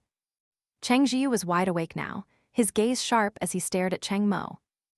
1,000 thoughts raced through Cheng Mo's mind in an instant. Cheng Zhiyu deployed his ultimate move. Oh, so you've done this kind of thing with other people before? Never. Cheng Mo quickly retorted. The winged clan are not such promiscuous creatures. We commit to only one partner for our entire lives. How could we possibly be so casual? Cheng Zhiyu smiled. Oh, so you did know those are things only partners should do. And he played dumb. He completely fooled him. Although most of the time he had gone along with Cheng Mo's actions, if he hadn't agreed, the other man couldn't have done anything. Cheng Zhiyu was still so annoyed he ground his teeth. Good grief, it makes me look like an idiot. I was seducing you. Cheng Mo's ears popped out again, seeing nothing wrong with seduction. Besides, Zhiyu was always very willing. Cheng Zhiyu's face flushed bright red. You have the nerve to say that. Damn it, he had been seduced by Cheng Mo. Even before they'd made things official, he had just gone along with it. Cheng Mo blinked. Are you angry? Cheng Zhiyu didn't want to talk. He felt so embarrassed. He'd never been able to resist. Zhiyu. Zhiyu. Zhiyu. Cheng Zhiyu let out a dry laugh. Your acting is superb. He had perfectly played the part of a pure, clueless boy. And because Cheng Zhiyu thought he was a dog demon who truly didn't know any better, he believed him. The more he thought about it, the more pathetic it felt. Don't be mad, Cheng Mo wheedled. I am willing to compensate you with my body. No thanks, Cheng Zhiyu replied. His little scheme having failed, Cheng Mo rubbed his nose. Cheng Zhiyu pushed him away and said sternly, You are not allowed any physical contact with me for a whole month. Cheng Mo looked as if he'd been struck by lightning. He'd only just gotten the official title and was already being banished. My heart aches, Cheng Mo said dramatically. Here, feel my chest. Cheng Zhiyu remained unmoved. So we're back to seduction, are we? He kept his eyes shut, finding it easier to stay calm if he didn't look. No, he said coolly. Cheng Mo reached out, trying to pry Cheng Zhiyu's eyes open. Just open your eyes and look at me. He was confident that if Zhiyu just looked, his seduction wouldn't fail. However, Cheng Zhiyu refused to open his eyes, and Cheng Mo didn't dare force them. He could only stare at him forlornly. Cheng Zhiyu, you don't like me anymore, do you? Right, Cheng Zhiyu said flatly. Cheng Mo gritted his teeth. Lying to me is pointless. Let's just sleep. Finally seeing Cheng Mo flustered, Cheng Zhiyu smiled. It's only a month. Good night. Of course, Cheng Mo wasn't going to be that obedient, but he decided to compromise for now. Good night. They had been talking for so long that it was well into the latter half of the night. Even though Cheng Zhiyu was still a little worked up, he couldn't fight the overwhelming wave of drowsiness and fell asleep within minutes. Cheng Mo, who had been lying obediently a moment ago, scooted closer to him. He waited a moment, and once he was sure Zhiyu was sound asleep, he carefully wrapped his arms around him. A month without any physical contact with Zhiyu. Not a chance. The next morning, when Cheng Mo opened his eyes, Cheng Zhiyu was already out of bed. He didn't comment on waking up in an embrace and simply offered a slight smile. Good morning. Go back to sleep if you're still tired. Dazzled by that smile, Cheng Mo couldn't help but sit up and lean in for a kiss. But just as their lips were about to touch, Cheng Zhiyu leaned back slightly and raised an eyebrow. Have you forgotten what I said last night? Cheng Mo. Cheng Zhiyu stifled a laugh. Teasing Cheng Mo was far too much fun. But he didn't relent. The guy had played him for a fool before, and it was humiliating. He had to get his own back. As Cheng Zhiyu washed his face, a figure drifted up behind him. Cheng Mo stared at him like a ghost. Cheng Zhiyu, are you really going to be this cruel? Cheng Zhiyu had a counter for that. And who was it that lied to me first? Cheng Mo instantly deflated. I have suffered grave emotional trauma, Cheng Zhiyu declared righteously. I need time to recover. Cheng Mo had no choice but to try a softer approach. Can't you find another way? Cheng Zhiyu didn't answer. He dried his face and said, hurry up and wash your face. With that, he left the bathroom. Defeated, Cheng Mo quickly washed his face and went downstairs. The change in their interactions soon caught the attention of others, with Zhou Min being the first to notice. Zhou Min was a sharp observer and immediately sensed something was off between the two. He looked at Cheng Mo. Good grief, was he actually capable of maintaining a 10-centimeter distance from Cheng Zhiyu without clinging to him? Something was wrong.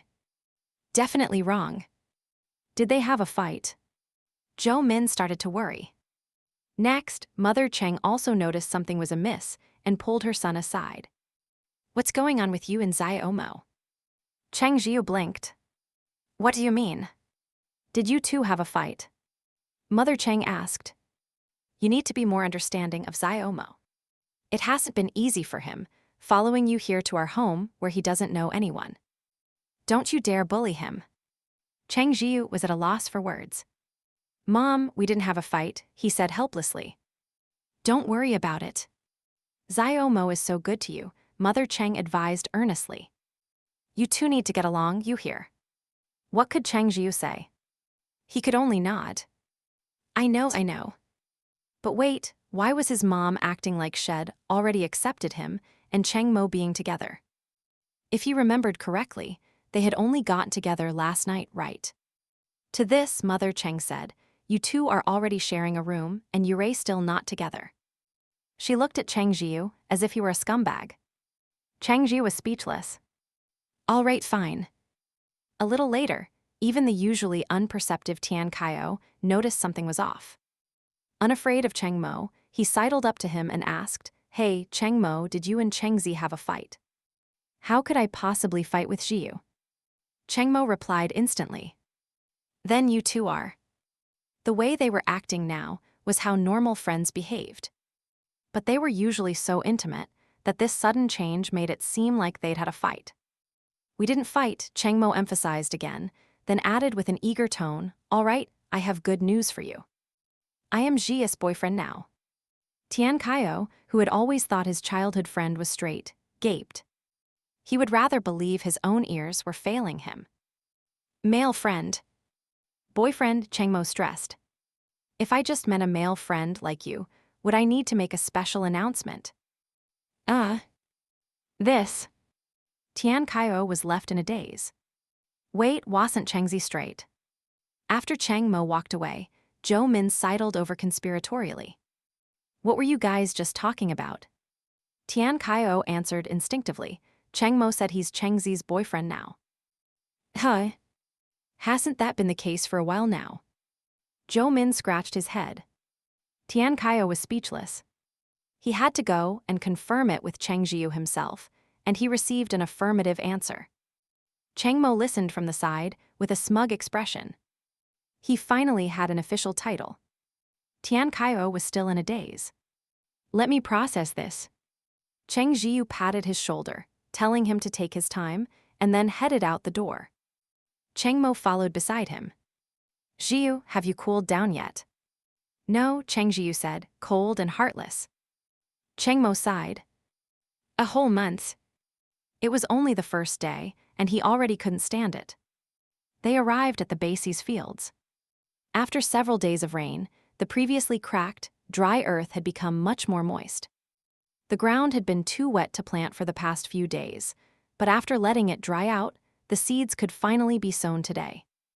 Grandpa Zhao grabbed a handful of soil and mumbled with a smile. This rain was a good one. Cheng Zhiyu smiled and walked over, squatting down with him. How's it going, Grandpa Zhao? Are all the seeds planted? Grandpa Zhao nodded repeatedly. They're planted. Speaking of which, this is the first time I've ever seen wheat seeds this big. They're almost the size of my palm. I can't imagine how much grain we'll harvest from seeds like these. As he spoke, a simple, honest smile spread across his face. He was a farmer through and through, and no matter the circumstances, the crops in the fields always brought him joy. I'd only heard before that mutated seeds could adapt to the apocalyptic climate. I thought it just meant they were more resilient, but I never expected a change like this. This is great, just great, Grandpa Zhao said, his face wrinkling with his broad smile.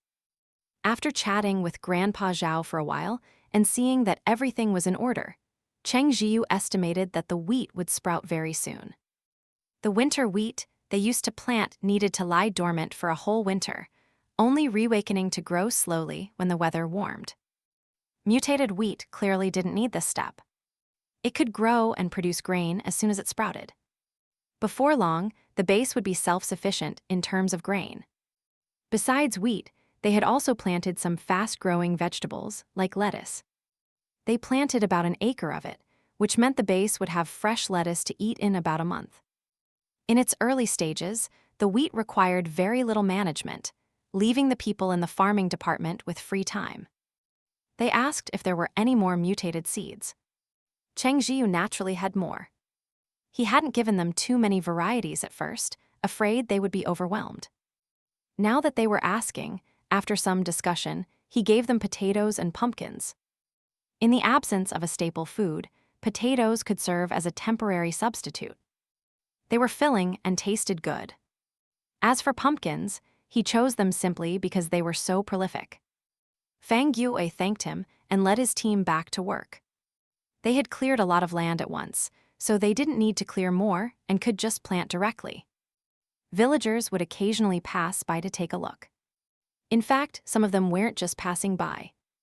They made a special detour. This plot of land held the future hopes of the base. It was planted with the food they would all eat one day. Even though the fields were still bare, just looking at them brought a sense of joy. Mutated seeds were already buried beneath the soil. The farming department didn't have many members.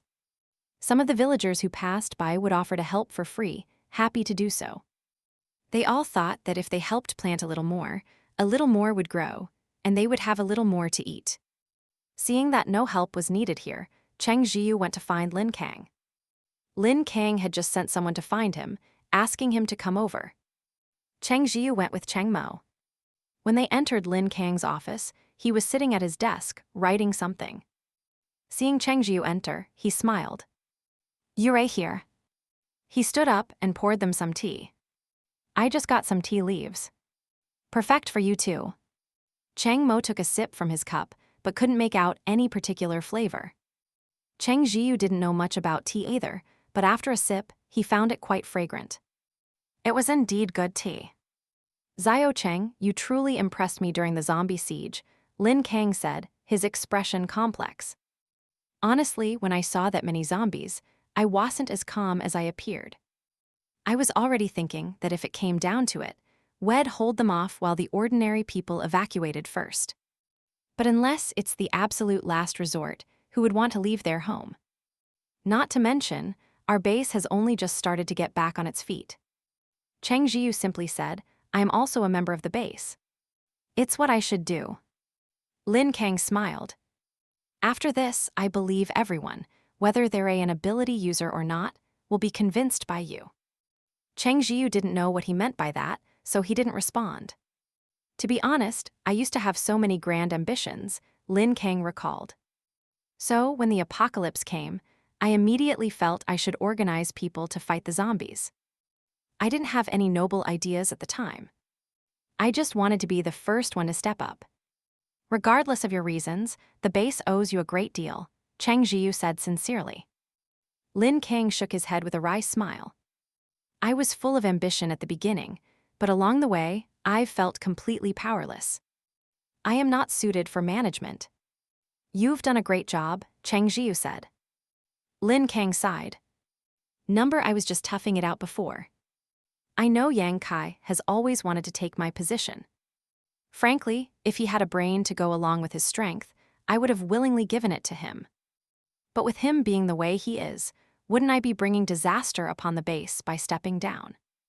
He finished and looked at Cheng Zhiyu. Ever since you came back, I've been observing you. You're much more suited to manage the base than I am. I am not really suitable, Cheng Zhiyu replied. Hahaha, you're too modest, Lin Kang said earnestly. Think about it. I feel like I can't hold on for much longer. Maybe some people just aren't cut out for this. This is the first time I've said this to anyone. I've really tried my best to adapt, but it's still been incredibly difficult. Before, I couldn't find a suitable person, so I had no choice but to grit my teeth and carry on. But now we have you, don't we? Zhao Cheng, I truly believe you're more suitable than anyone else. At least within this base right now, there's no one better. Cheng Zhiyu fell silent. He never imagined that Lin Kang had called him over to talk about this. Before he left, Lin Kang grabbed his arm. Think about it seriously. I mean it. Cheng Zhiyu felt helpless. He hadn't expected Lin Kang to feel this way. After they left, Cheng Mo asked him, Zhiyu, what are you thinking? Cheng Zhiyu lacked the courage to take over. He wasn't sure he could do a better job than Lin Kang. Let's have leader Lin hang in there a bit longer. Cheng Mo completely agreed with him. If Yang Kai ever found out, he'd probably die of anger. He had fought so hard for the base's management rights and failed, yet these two were just pushing the responsibility back and forth. But even if Yang Kai did find out, he wouldn't dare say anything. Ever since the zombie horde attacked, Yang Kai had become utterly terrified of Cheng Zhiyu. If they happened to meet, he would immediately take a detour. By extension, he was even afraid of Cheng Zhiyan, which made her laugh herself silly. The ability user monitoring the small river came with another report, saying they'd heard a commotion from the spring again. It sounded like another fight had broken out. Cheng Zhiyu and the others immediately decided to go check.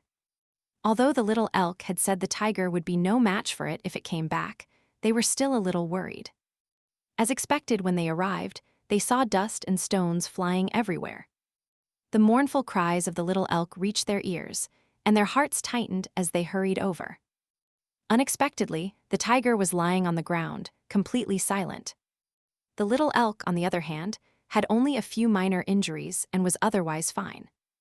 Zhou Min went over to heal the elk's wounds, while Cheng Zhiyu walked over to the tiger and checked for a breath. There was none. The little elk was still whimpering sadly. Zhou Min frowned. Are you hurt somewhere else? That can't be right. I don't see any other injuries. Luckily, Lin Jiashu was there.